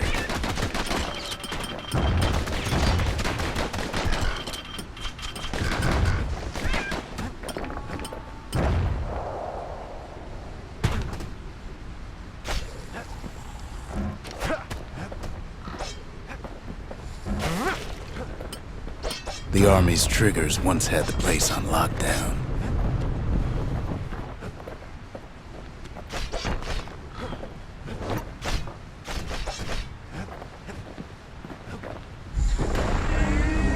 Kid might as well pick up where they left off. Blam! Just like my fighting days. Gun like that can even put the wilds in check.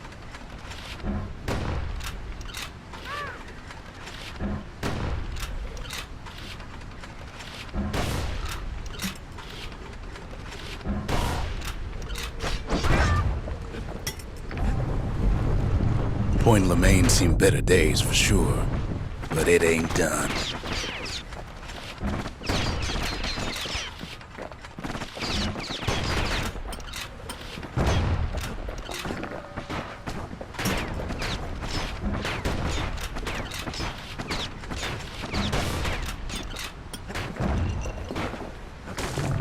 place shudders in a fit.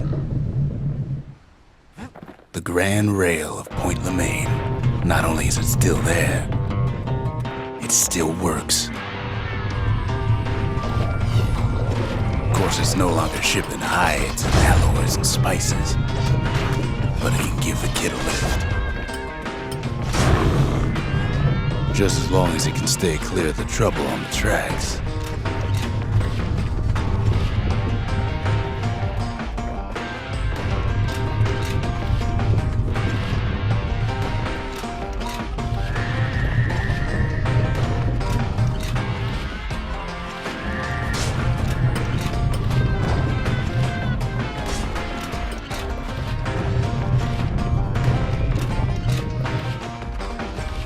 Grand rails all grown over with things the Calamity chewed up and spat out.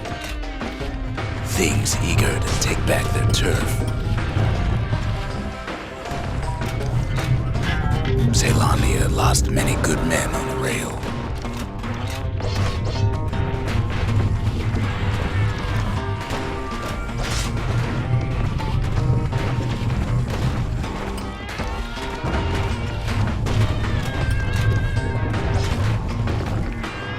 Kid lets a few of them slip by.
Lunkheads settled in like they owned the place. Not much wiggle room up there near the rail.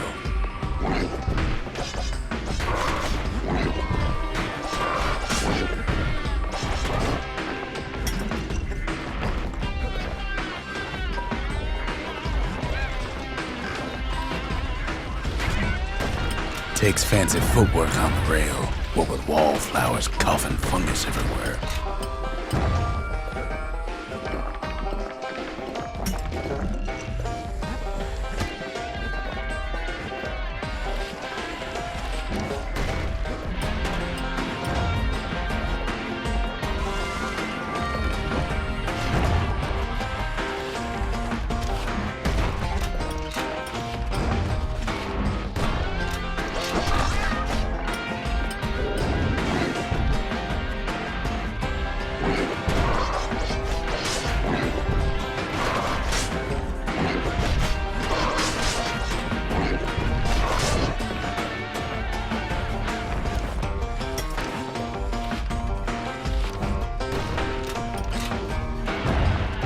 Place used to be closed off, but now it's split open like a rotten pineapple.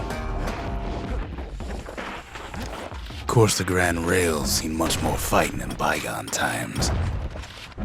Near on 50 years ago, first shots fired in the Zealandian War.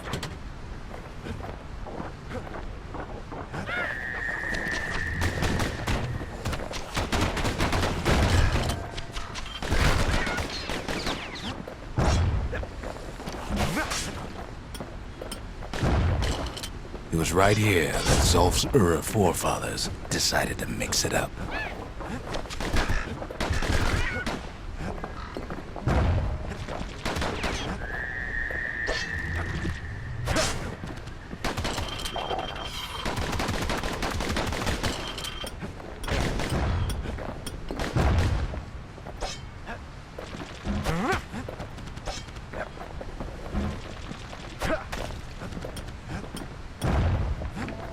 Okay, so maybe we didn't get their sign-off on the whole Grand Rail thing.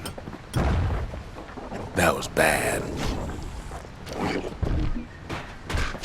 The rail must have shook the earth to the bone down in those dens of theirs. Well, the rail won't last much longer now that the kid took the shard. It's still got one good run in store for him, though. All the rotten wood there on the rails turned it into swamp weed central.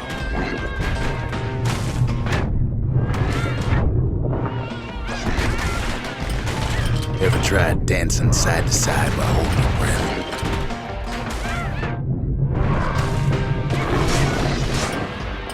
While choking on swamp weed? While peckers trying to prick you in the eye? Well, let me tell you, it ain't fun.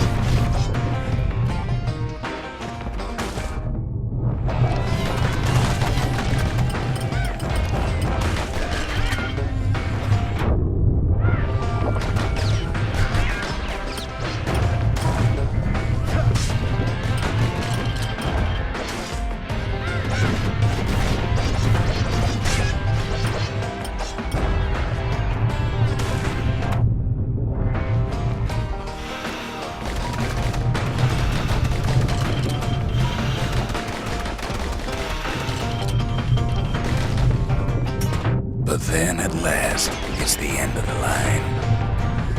He'll be picking swamp weed out of those boots for days.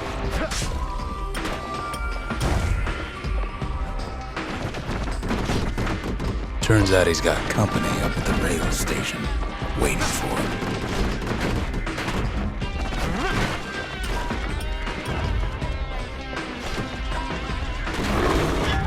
Imagine if Kid never got the message there at Point Lemaine.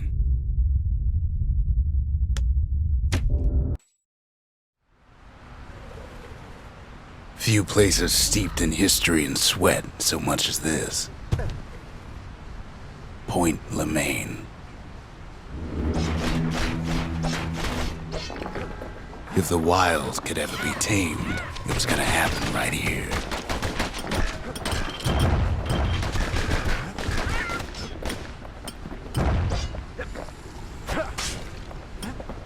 The Army's triggers once had the place on lockdown.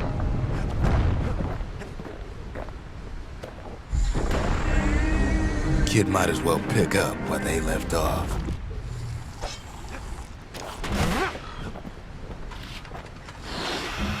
Blam! Just like my fighting days. Gun like that can even put the wilds in check.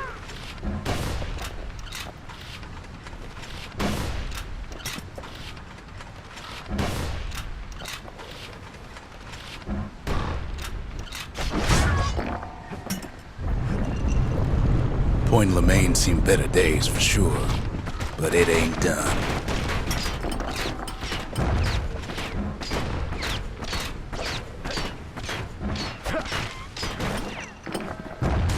Whole place shudders in a fit. The grand rail of Point Lemaine, not only is it still there, it still works. Of course, it's no longer shipping hides and alloys and spices, but it can give the kid a lift. Just as long as he can stay clear of the trouble on the tracks.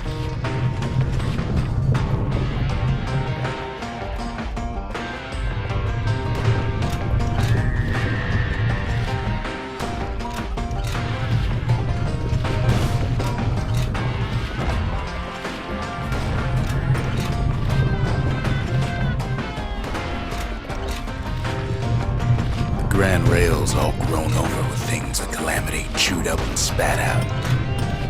Things eager to take back their turf.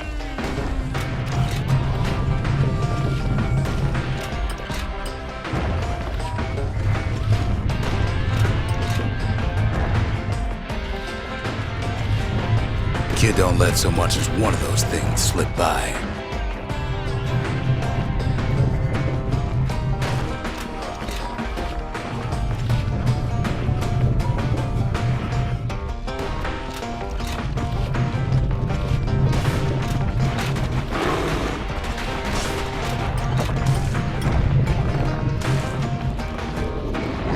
lunkheads settled in like they own the place.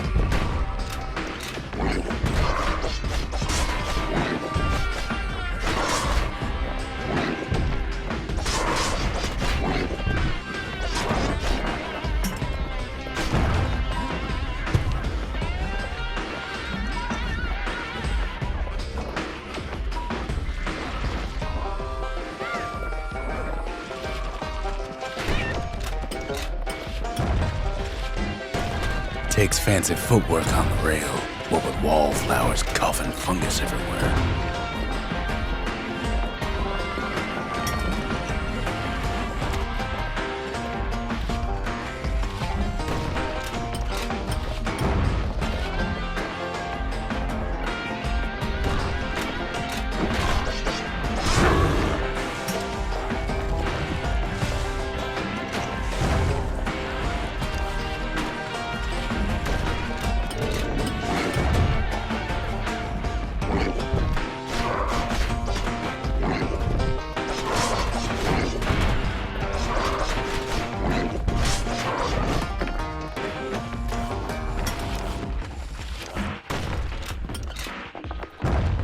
Place used to be closed off, but now it's split open like a rotten pineapple.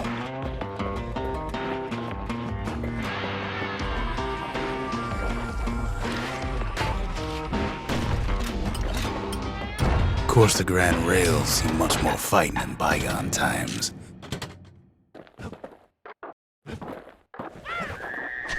Near on 50 years ago, first shots fired in the Ura-Celandian War.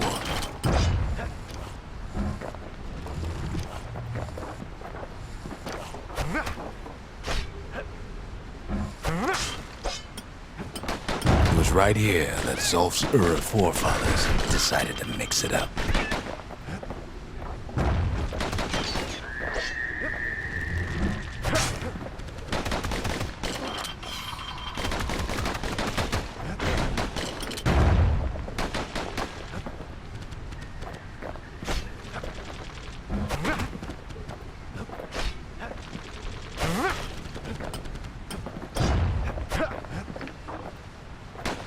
Okay, so maybe we didn't get their sign-off on the whole Grand Rail thing. That was bad.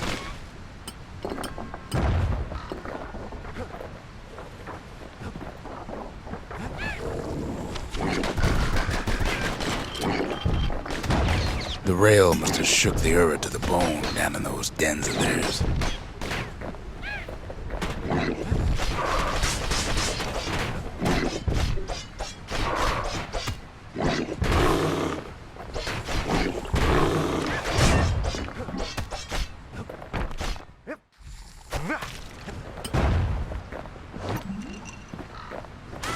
Well, the rail won't last much longer now that the kid took the shard. It's still got one good run in store for him, though. All the rotten wood there on the rails turned it into swamp weed central.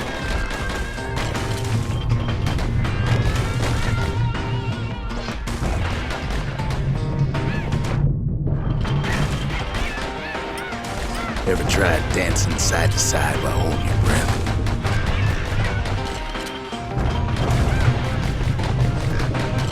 While choking on swamp weed? While peggers trying to prick you in the eye? Well, let me tell you, it ain't fun.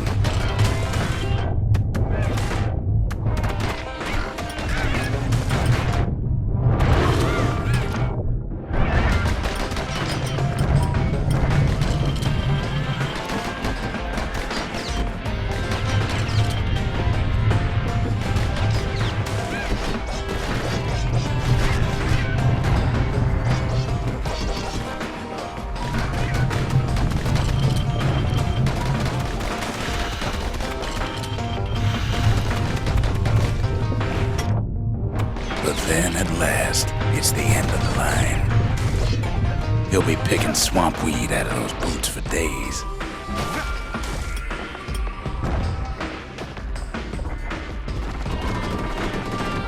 Turns out he's got company up at the rail station, waiting for him.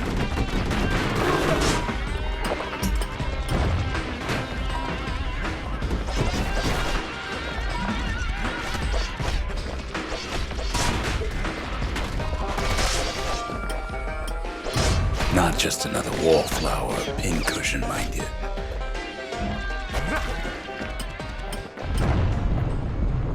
At first, he thinks it's Zulf. Turns out he's wrong. "This is for you," says the man. Then wham!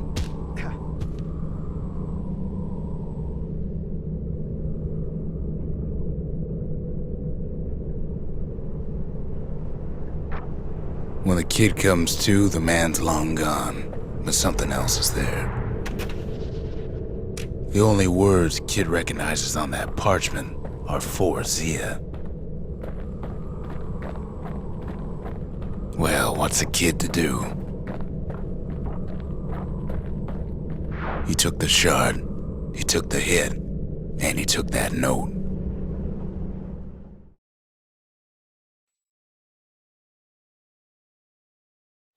That note cuts straight to the heart of things, don't it?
Finding gourmet ingredients ain't easy these days, but we'll take what we can get.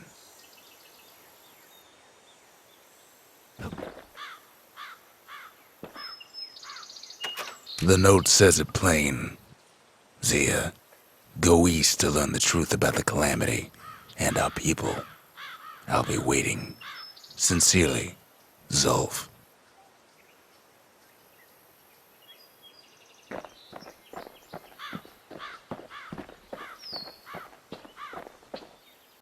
Zulf's messenger was one of his people. Wondered just how many of them survived, and what exactly Zulf told him.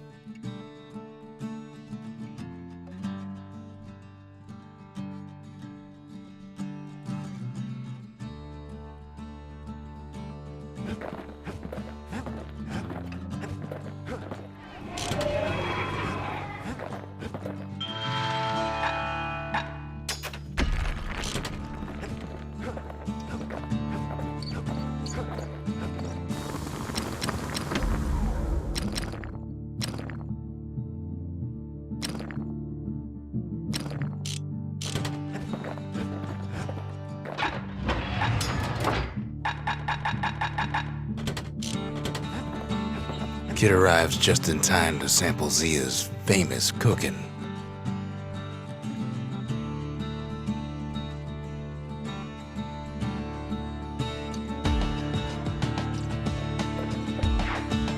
He wolfs down too much too fast, and it all goes to his head.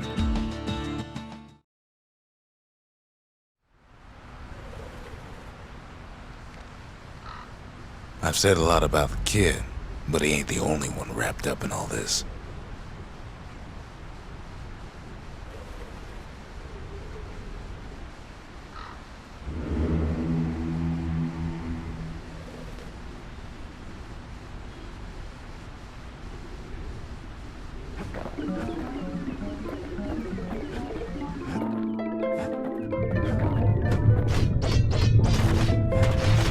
What's he thinking? Well, let me see if I got this straight. I only heard it once.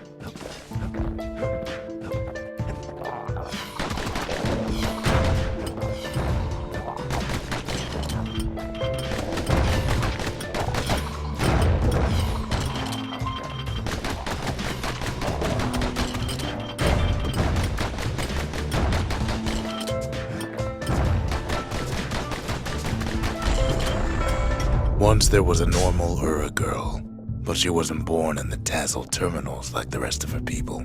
She was from Celandia.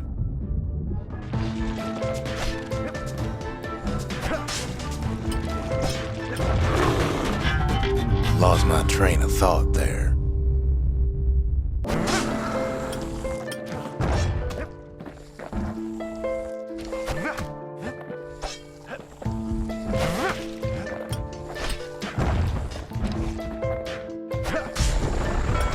Her folks were orphaned in the war, taken in and raised inside the city, on condition they would never return to the terminals.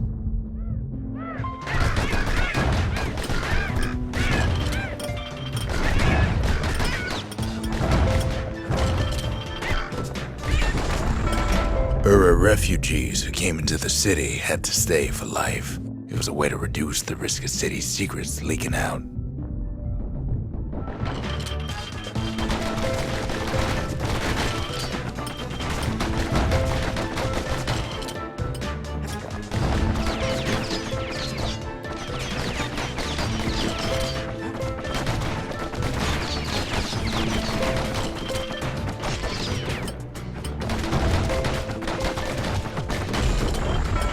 The mama passed away from birthing complications, leaving the girl trapped inside that city with no one but her father.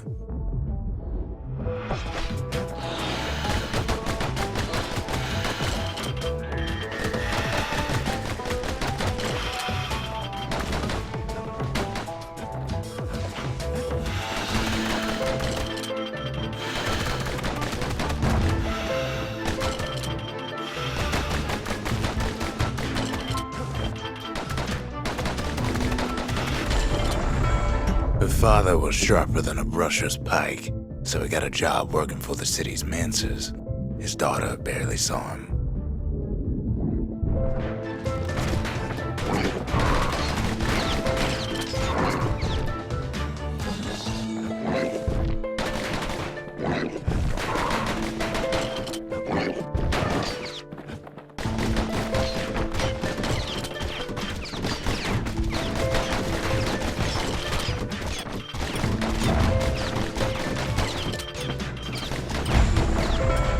Her father told her nothing of her Ura heritage.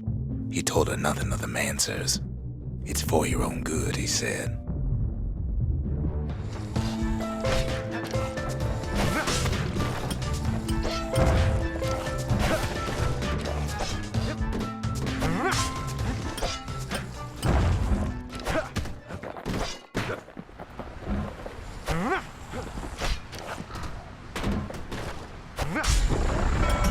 She took to studying the arts, learned more through music than history books, gained a knack for strings and songs.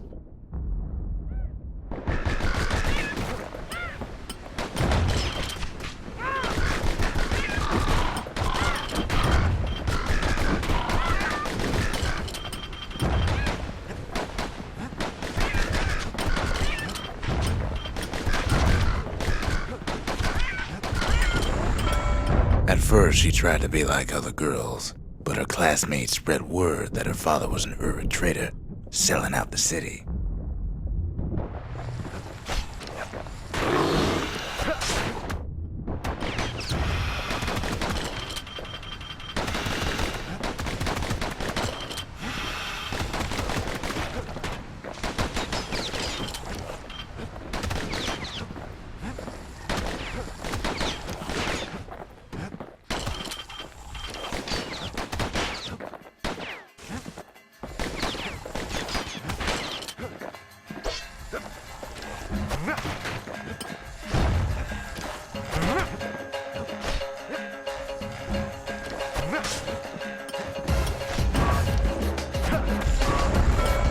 One young man stood up for her, or so he led her to believe. He knew much of her heritage, and she grew fond of him.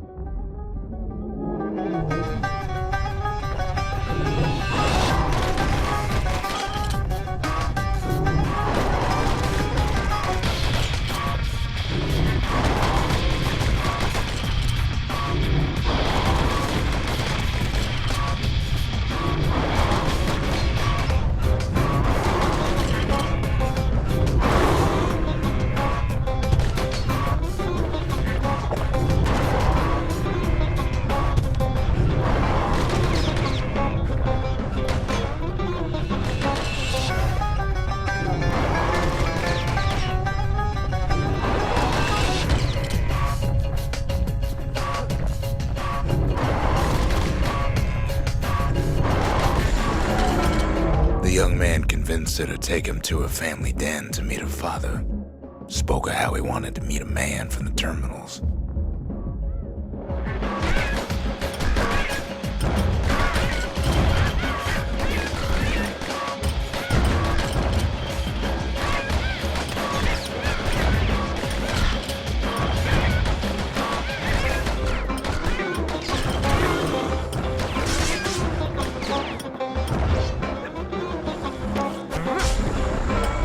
When the young man greeted her father in the Ura's native language, her father flew into a fit of rage and threw them out.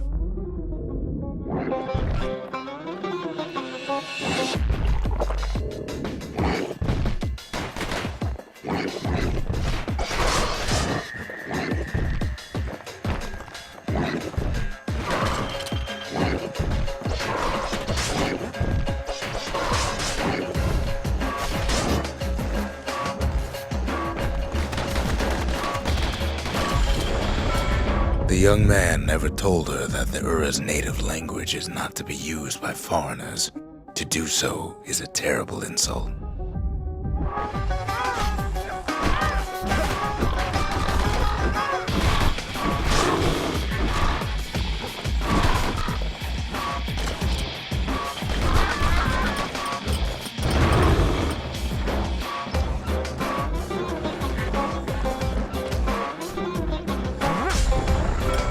It was then that she decided to escape. The two of them could flee the city together and go to the Tassel terminals.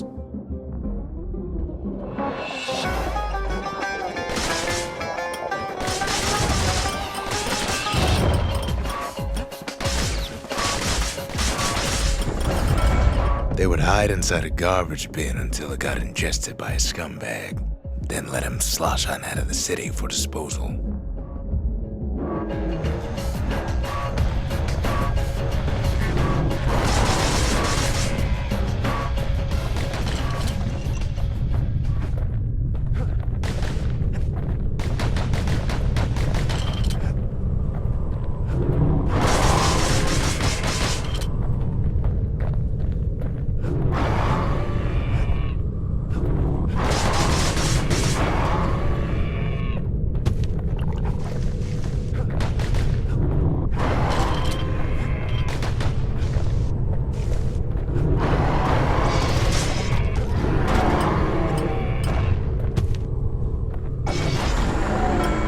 Her plan almost succeeded, but the authorities were already there when that scumbag sidled up to the city walls.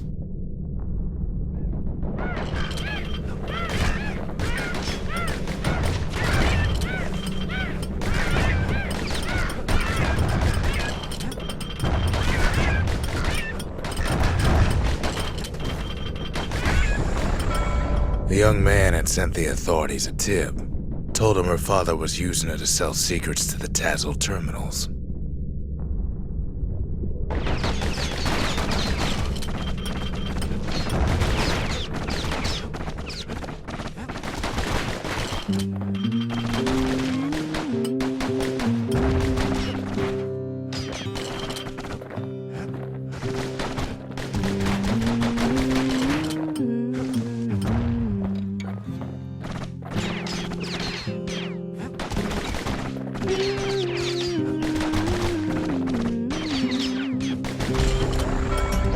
She and her father were arrested for treason, but her father got a deal.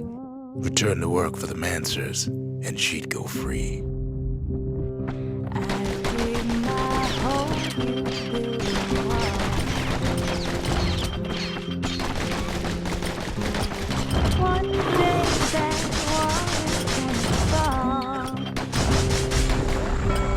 Before they parted ways for the last time, her father whispered a desperate plea. Hurry home to the den and lock yourself in.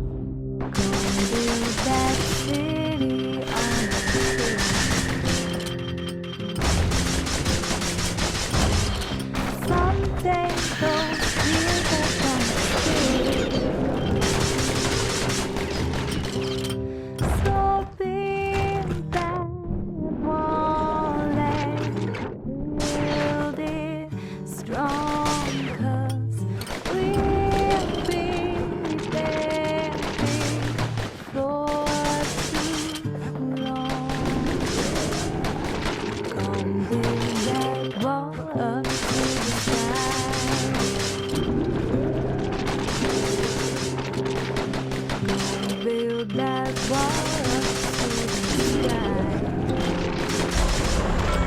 She did as she was told, and deep down underground inside that den, she found a journal written in her father's hand. Gonna build that wall until it's done. Gonna build that wall until it's done. The next day, the door to the den turned to ash. The girl came up for air, and she saw the calamity all around her.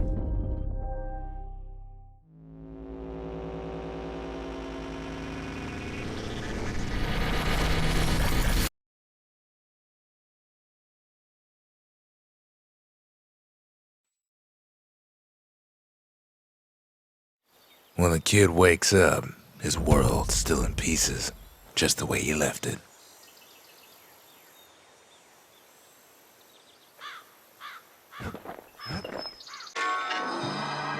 It ain't too late to unlock the potential of this place.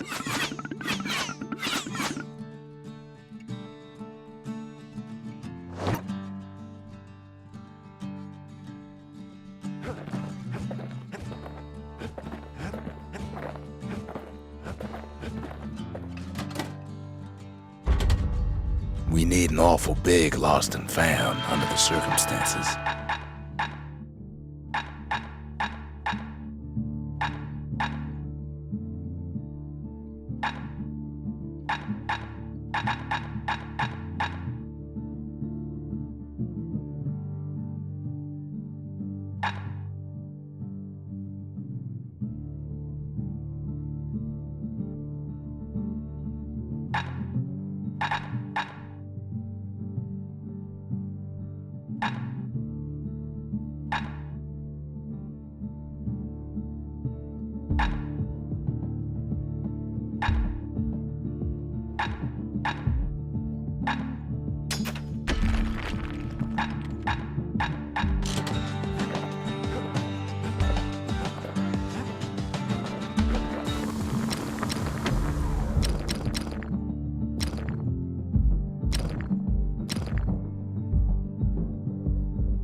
The shards are getting harder to find.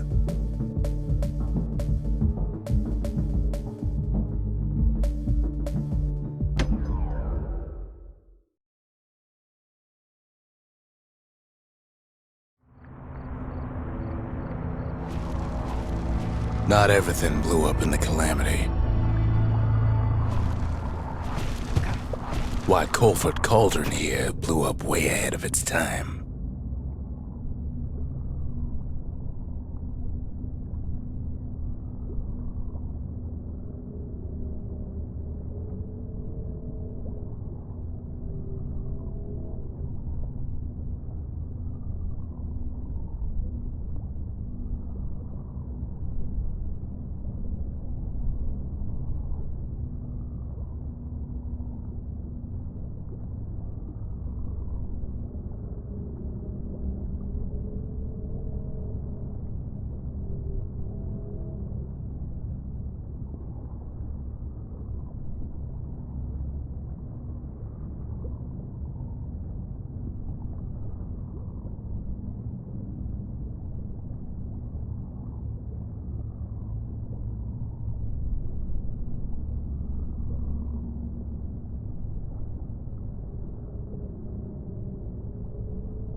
cauldron boiled over some 300 years ago.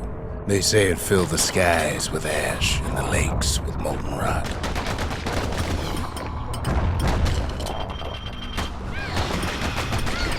If you wanted to survive something like that, you had to learn to adapt.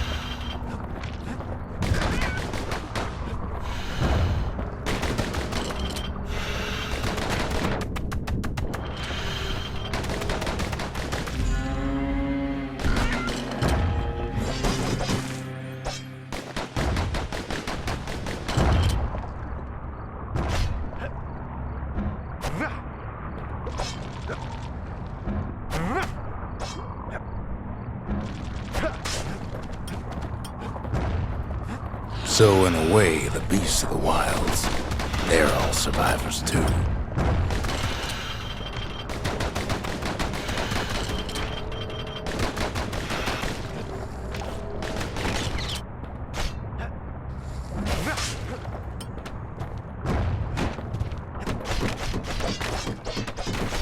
It takes a certain stubborn pride to keep on living in a place like this.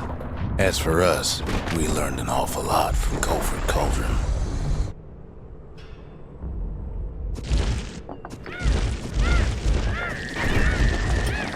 The raw power of the world fell right into our hands.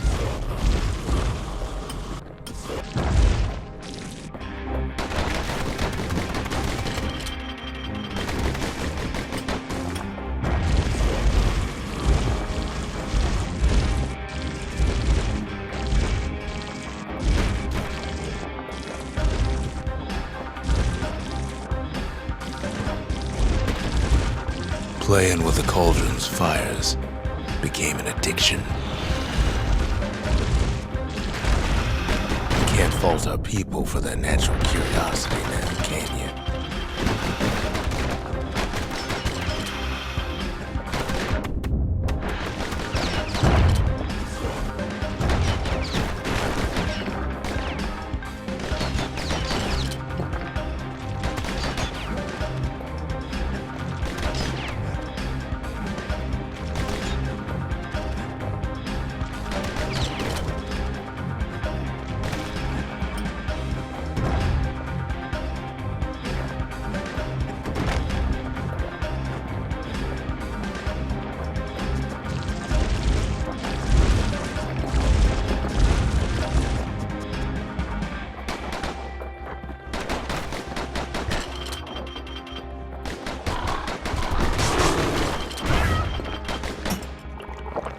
Sure, we dusted off a good many secrets out here.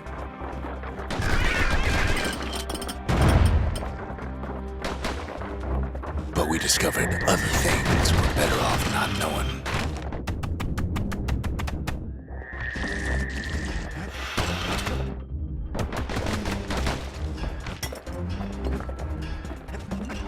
The unforgiving scent of sulfurous dirt.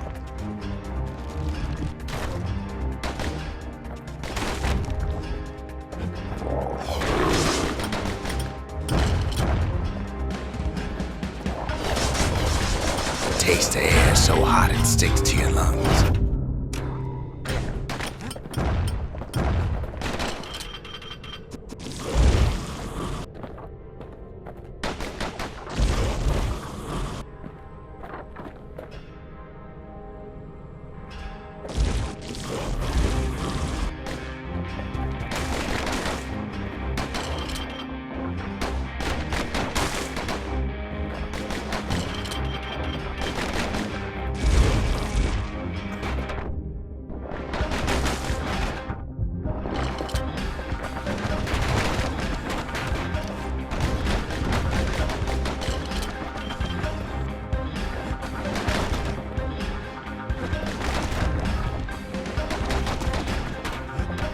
Best to keep out of the cauldron.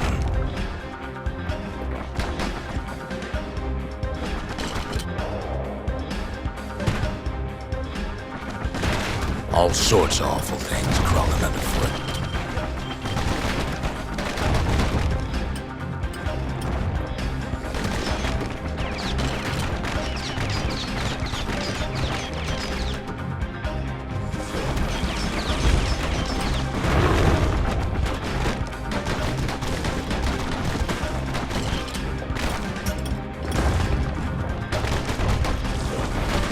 You can cook those things, but you can't eat them. Never thought we'd find so much life in all that ash.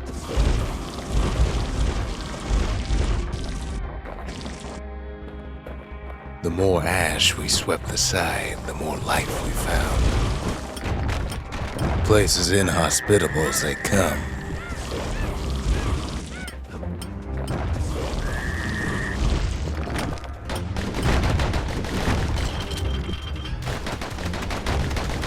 But still we pressed on.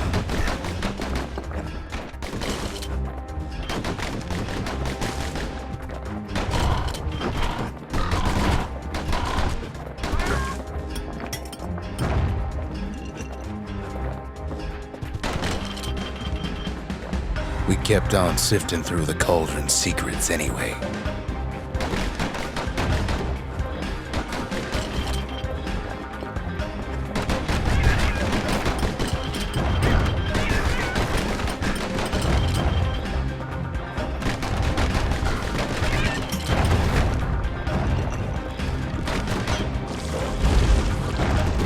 After all, when we looked down inside Culford Cauldron,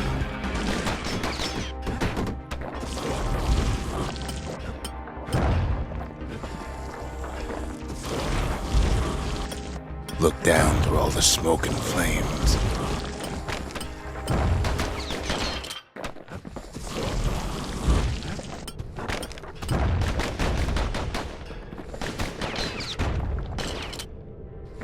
we saw in there the heart of the world, the heart now laid bare by the calamity. We had to have it. As for the kid, he just has to get that shard out of there. Too bad taking that thing woke up every last stink eye from here to Johnson Bog.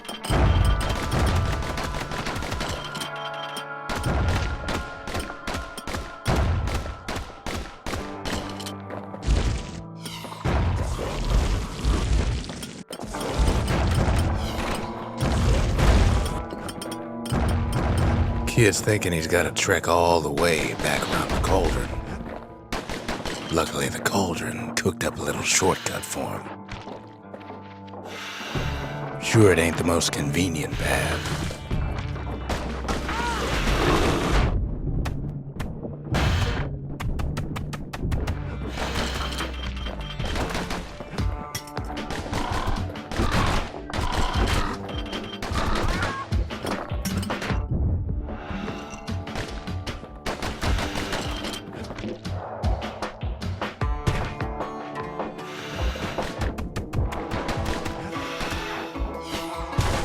Biggest stink eye he's ever seen's waiting for him on the other side. Pops open on him like a pimple on a school day.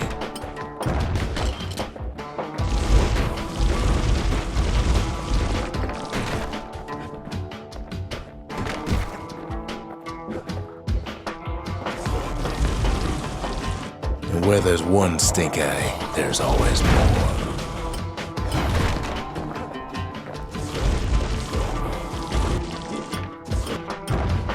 The cauldron's tenants all gather up to bid the kid a fond farewell. Kid don't shed any tears for him, though.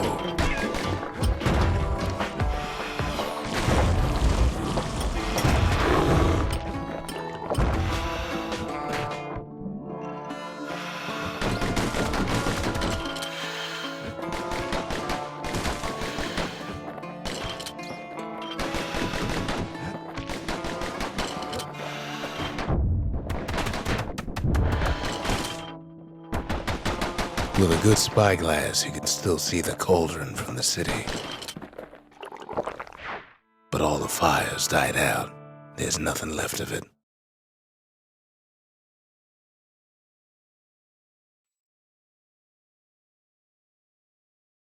It comes back looking like the inside of a chimney. The shard works like a charm. You can hear the monument's heartbeat again.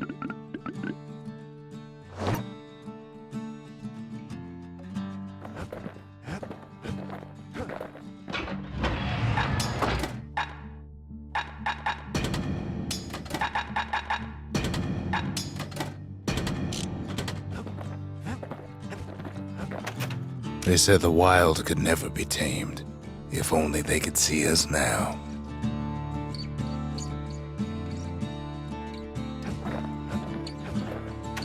We're all a little short on friends these days, so that's a welcome sight.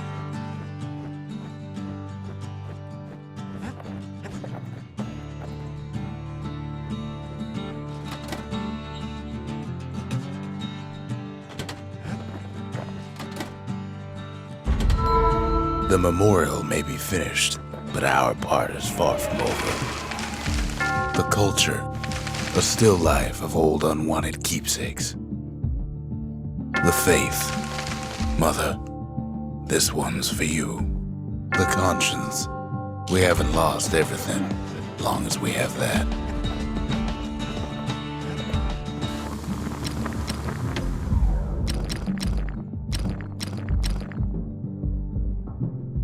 You'd never guess those things been to the wilds and back.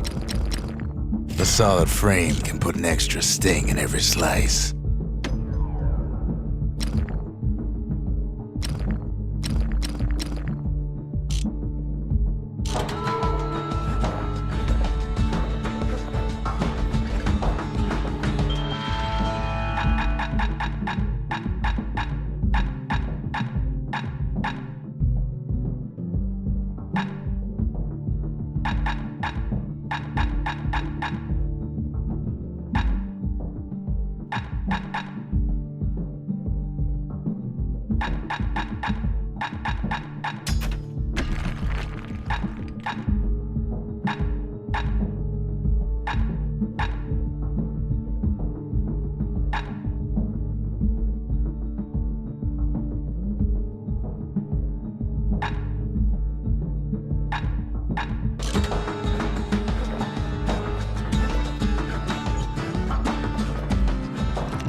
Bold brandy is thicker than paint.